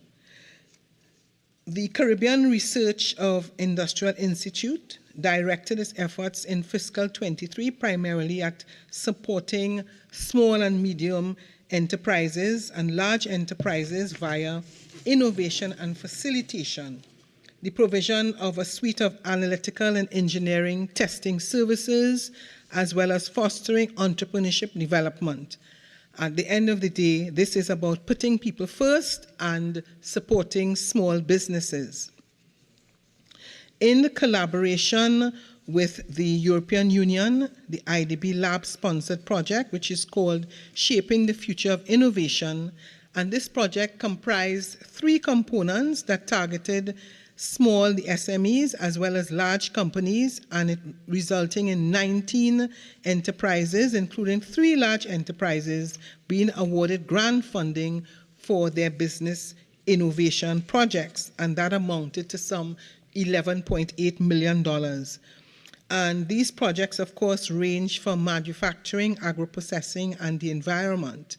And this brought a total number of grant beneficiaries at the end of for the end of fiscal 2023 to 34.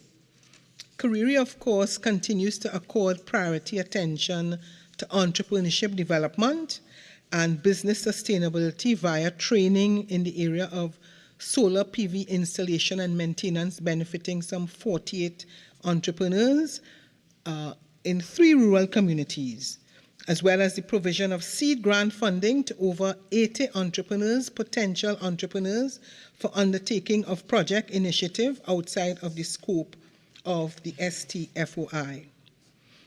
There is also what is called the Trust for Americas, and in collaboration with the Organization of American States, with part funding from Citi Foundation and Kariri as the implementing partner.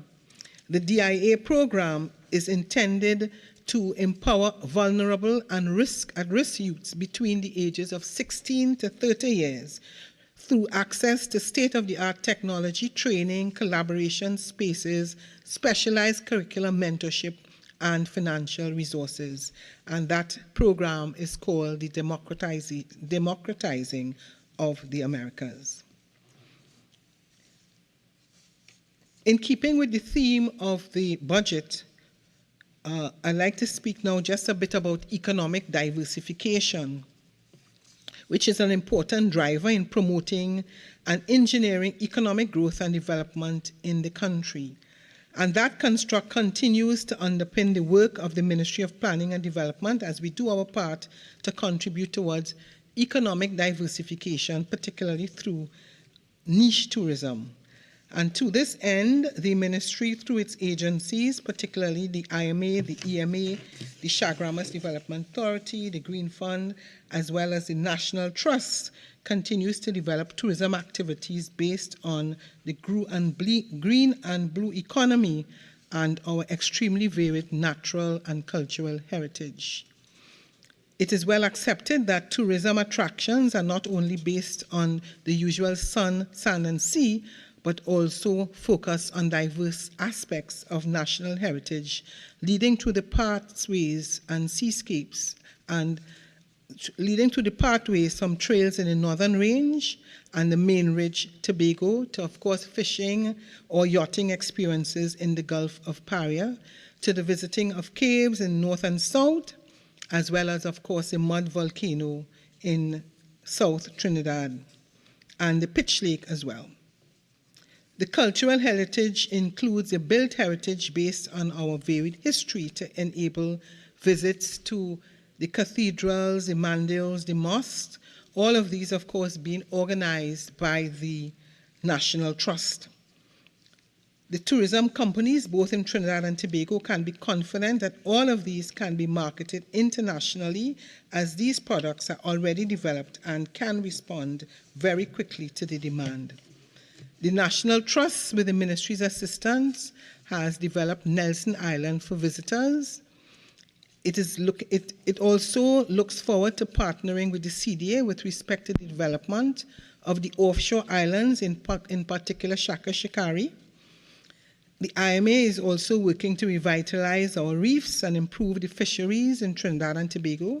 And the National Trust is partnering with the IMA to rebuild the reef and seagrass around Nelson Island and 5 islands to expand the fishing nurseries and the development of our other products like our crabs, oysters, pacro, to name a few. The Green Fund is also assisting the NGOs involved in turtle conservations, and the improved infrastructure in these locations will increase visitor participation. Mr. Deputy Speaker, just to deal a bit with the multilateral development financing and as the Caribbean Development Bank, the CDB and the Inter-American Development Bank continue to provide critical support for the government of the Republic of Trinidad towards the achievement of its development agenda through technical assistance and multilateral financing in key transformative areas.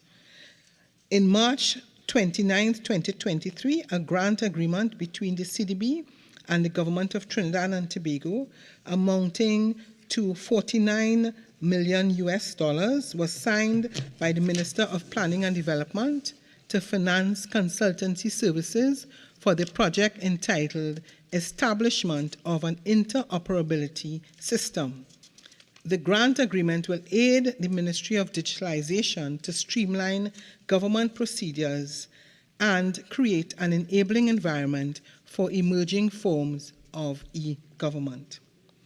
As it relates to the Inter-American Development Bank, a loan contract between the IDB and the government of the Republic of Trinidad and Tobago amounting to $80 million was signed by the Minister of Planning and Development to finance the National Water Sector Transformation Program to be executed via the Ministry of Public Utilities. Mr. Deputy Speaker, overarching objective of this program is to improve the efficiency, quality, sustainability, and resilience of potable water supply service and water security in Trinidad and Tobago.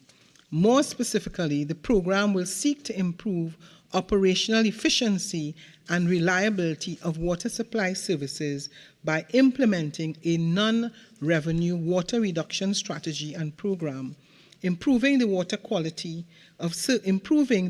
of water services for underserved communities via the development of a program to urgently stabilize water supply services to prevent further decline throughout the country, and transforming the water sector by developing capacity and providing institutional strengthening to the Ministry of Public Utilities and the Water and Sewage Authority to improve governance and sustainable management of water resources.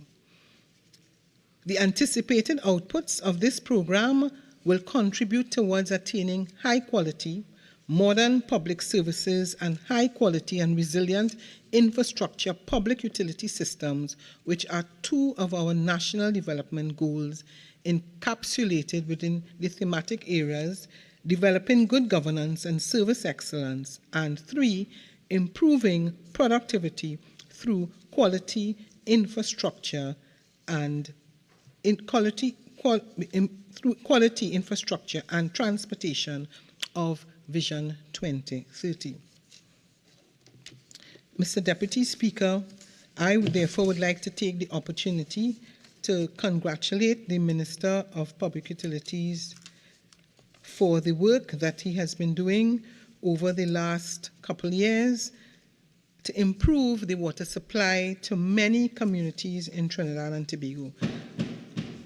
And whilst we know that he has not been able to get to the stage of 24/7 in many communities, based on his presentation today, we know that WASA is well on the way to being transformed and improving the delivery of services, improving delivery of service in the water sector to the people of Trinidad and Tobago. We also recognize from his presentation the issue of the impact of climate change on the delivery of water to the entire population of Trinidad and Tobago. And that is why the concern was expressed by me when it was raised by the Member of Parliament for Caroni East that the government has not been indicating its position on climate change.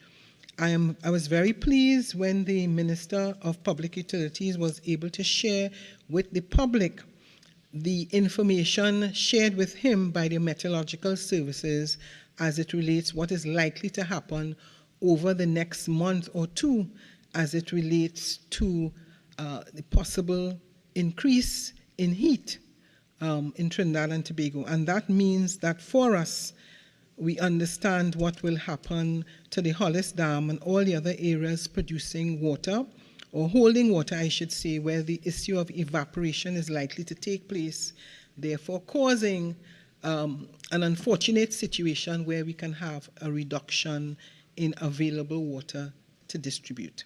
And I do hope that that is a matter that every single person in the House took seriously so we can understand the challenges that the Water and Sewage Authority will face over the next couple of months. Mr. Deputy Speaker, I want to use the opportunity to raise and deal with some issues specifically as it relates to my constituency, as it relates to the issue of water. I'd like to particularly thank the Minister of Public Utilities again for the several projects that have been implemented in the constituency of Arima, and notwithstanding the fact that over the last couple of weeks in particular, there have been some concerns raised in Santa Rosa Heights, in Calvary, and in the heart of Arima as it relates to irregular supply of water. Of course, I'm advised that there were some challenges with the Gonapo water treatment plant. I have been informed now that the works have been completed and there should be, therefore, an improvement in the distribution of water, of course, recognizing, of course, the challenges that are facing now because of the fact that we have not had rain as regularly as was expected in the last couple of months. From the information received from the Water and Sewage Authority, there has been the completion of phase 2 of the Lalaha intake and pipeline project, the completion of the Beckles Lane well, Arima well 14, as well as the completion of the Brazil Booster project, which will all impact on an increase of water supply for the Arima constituency. I am informed that in fiscal 2024, the Ministry of Public Utilities has proposed projects for Sanchez Street, Farfan Street, and Sibera Street booster station. In addition to that, I have been informed for the residents of Tannis Lane, where a well was drilled to improve the supply of water, that it has now become necessary to change the water lines, and I have been advised that those lines the project should be starting either sometime this month, and that should therefore address the concerns of the people in Tannis Lane. Mr. Deputy Speaker, I have the good fortune of representing the First Peoples, the Santa Rosa First Peoples community, and in the next couple of days we will celebrate the Day for the Indigenous People. And as you are aware, that the ancestral home, of course, of the First Peoples is in Arima, and I am pleased to report that to this House that under the Ministry of Community, Sport and Community Development, the Santa Rosa First Peoples community can look forward to the upgrade of the administration building, with works to include roof repair, ceiling works, electrical upgrade, air conditioning at the allocation of $0.65 million. This, Madam Speaker, is in addition to the development of the First Peoples site, which should include drainage works as well as road works, construction of washroom facilities, the payment for the master plan, which I am advised would be at the cost of some $1.5 million. I also want to take this opportunity for the completion of the water project at the First People sites, as well as the implementation of the electricity project, and I am advised that that project should be completed before the end of this fiscal year. As it relates to the computerization project at the Arima Borough, which will consist of an upgrade to hardware network infrastructure and the acquisition of software in support of government reform, and that is expected to cost some $1 million.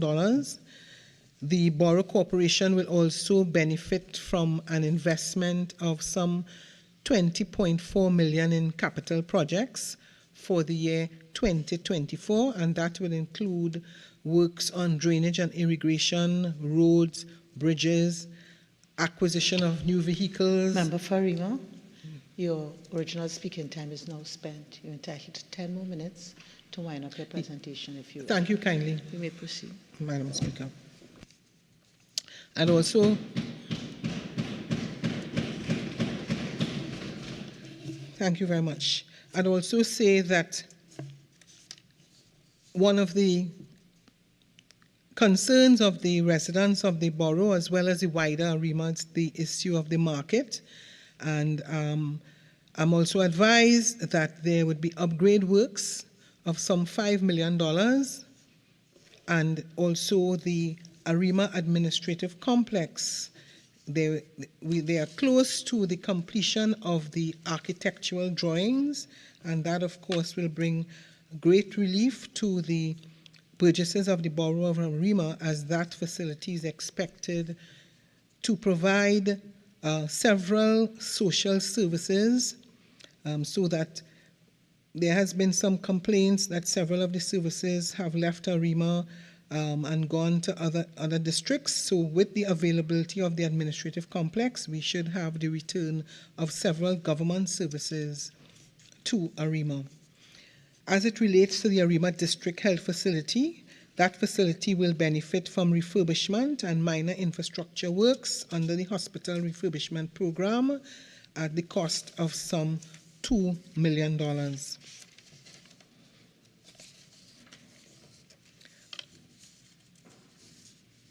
I would also like to add that the Honorable Member, I think it was again for Caroni East, if I'm not certain, made reference, yes, it was the Honorable Member for Caroni East, mentioned that I think it was in 2013 that the government of the United National Congress took the decision to construct the Arima Hospital. And of course, he was complaining that the People's National Movement is taking credit for the decision of the United National Congress. So let me just indicate that so that if you took the decision in 2013 to construct the Arima Health Facility, the fact is that it was the People's National Movement who did the financing for the facility and who actually constructed the Arima Health Facility. So I don't know why you have the difficulty in giving credit where credit is due. I therefore want to take this opportunity to acknowledge and congratulate the good work of the Minister of Health,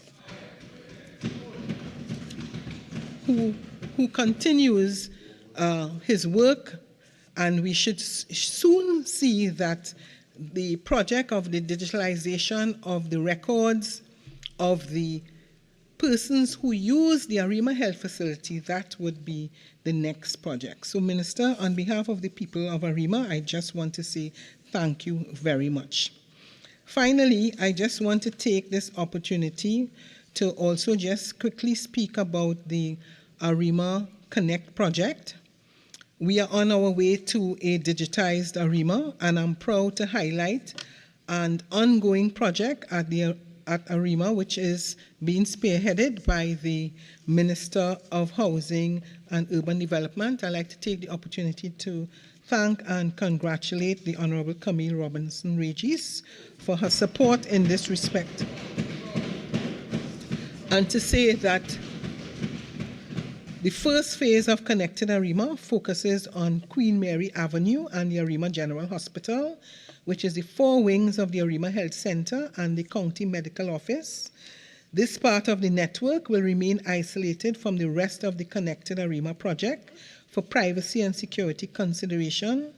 The vision is to create a model of the healthcare described as one patient, one record, and will integrate radiology, laboratory, records, pharmacy, and wards into a unified singularity for Arima healthcare. Pairing the Arima Hospital with the Arima Velodrome, the tennis courts, cricket fields, and football field on the opposite side of the hospital cluster to create a wellness and well-being zone is the vision for health and well-being cluster with the Minister of Health. Madam Speaker, the rest of the Connected Arima network will be driven by two separate server rooms. One server room is located at the newly designed town hall. This server room adjoins a new 24/7 command center with a wall of screens to monitor activity around public safety using cameras and the municipal police, and has a backup supply. The second server room is in the Borough Corporation office. This design centers around resilience and redundancy. Through my intervention, we have identified 20 smart poles in Arima. The Ministry of Digital Transformation, TNTech, and the IDB are exploring this part of the Connected Arima project. Smart pole locations will provide a range of services to the public as well as function to make Arima a green light district. Madam Speaker, the vision is that these poles will also monitor traffic, congestion, and air pollution. It will involve the installation of better quality, more reliable LED light fixtures on the streets to increase safety, reduce energy cost, and reduce the carbon footprint in Arima. Madam Speaker, we are connecting Arima. Let me just quickly deal with the issue of land settlement. The constituents in the community of Demerara can look forward to the continued progress of the Land Settlements Agency Home and Improvement Program. The project will see the development of 260 residential lots and other areas designated for commercial, recreational, and institutional use. Madam Speaker, in 2023 financial year, the LSA undertook and completed lead remediation works valued at some $653,000. Also, the LSA commenced infrastructure development works in the fiscal year 2023 at a projected cost of $35 million, which will be completed by first or second quarter next year. This program ensures that no one is left behind, and it encompasses the construction and rebuilding of communities within the Arima constituency. Finally, I would like to just express my gratitude again to the Minister of Finance for this special project that deals with tax incentives for the farmers, especially because I represent the Wallerfield area and they are extremely pleased about that project. We recognize that, I think we all recognize that there are still some issues relating to the renewal of leases, and we understand that if that matter is not addressed, then the farmers cannot benefit.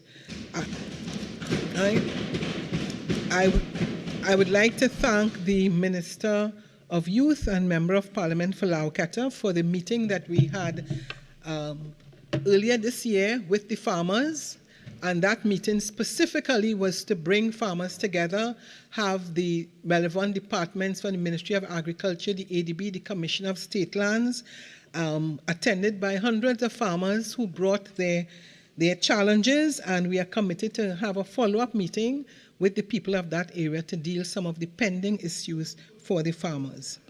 Finally, Madam Speaker, I cannot close without extending my appreciation to my staff at the Ministry of Planning and Development and the staff of all the division and agencies of the ministry for their steadfast work in preparing the PSIP for fiscal 2024.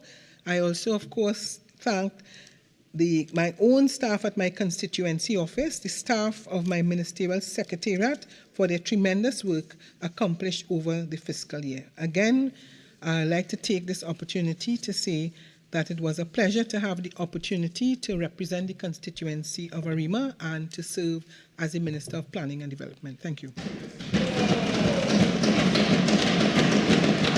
Member Faruq Maloney.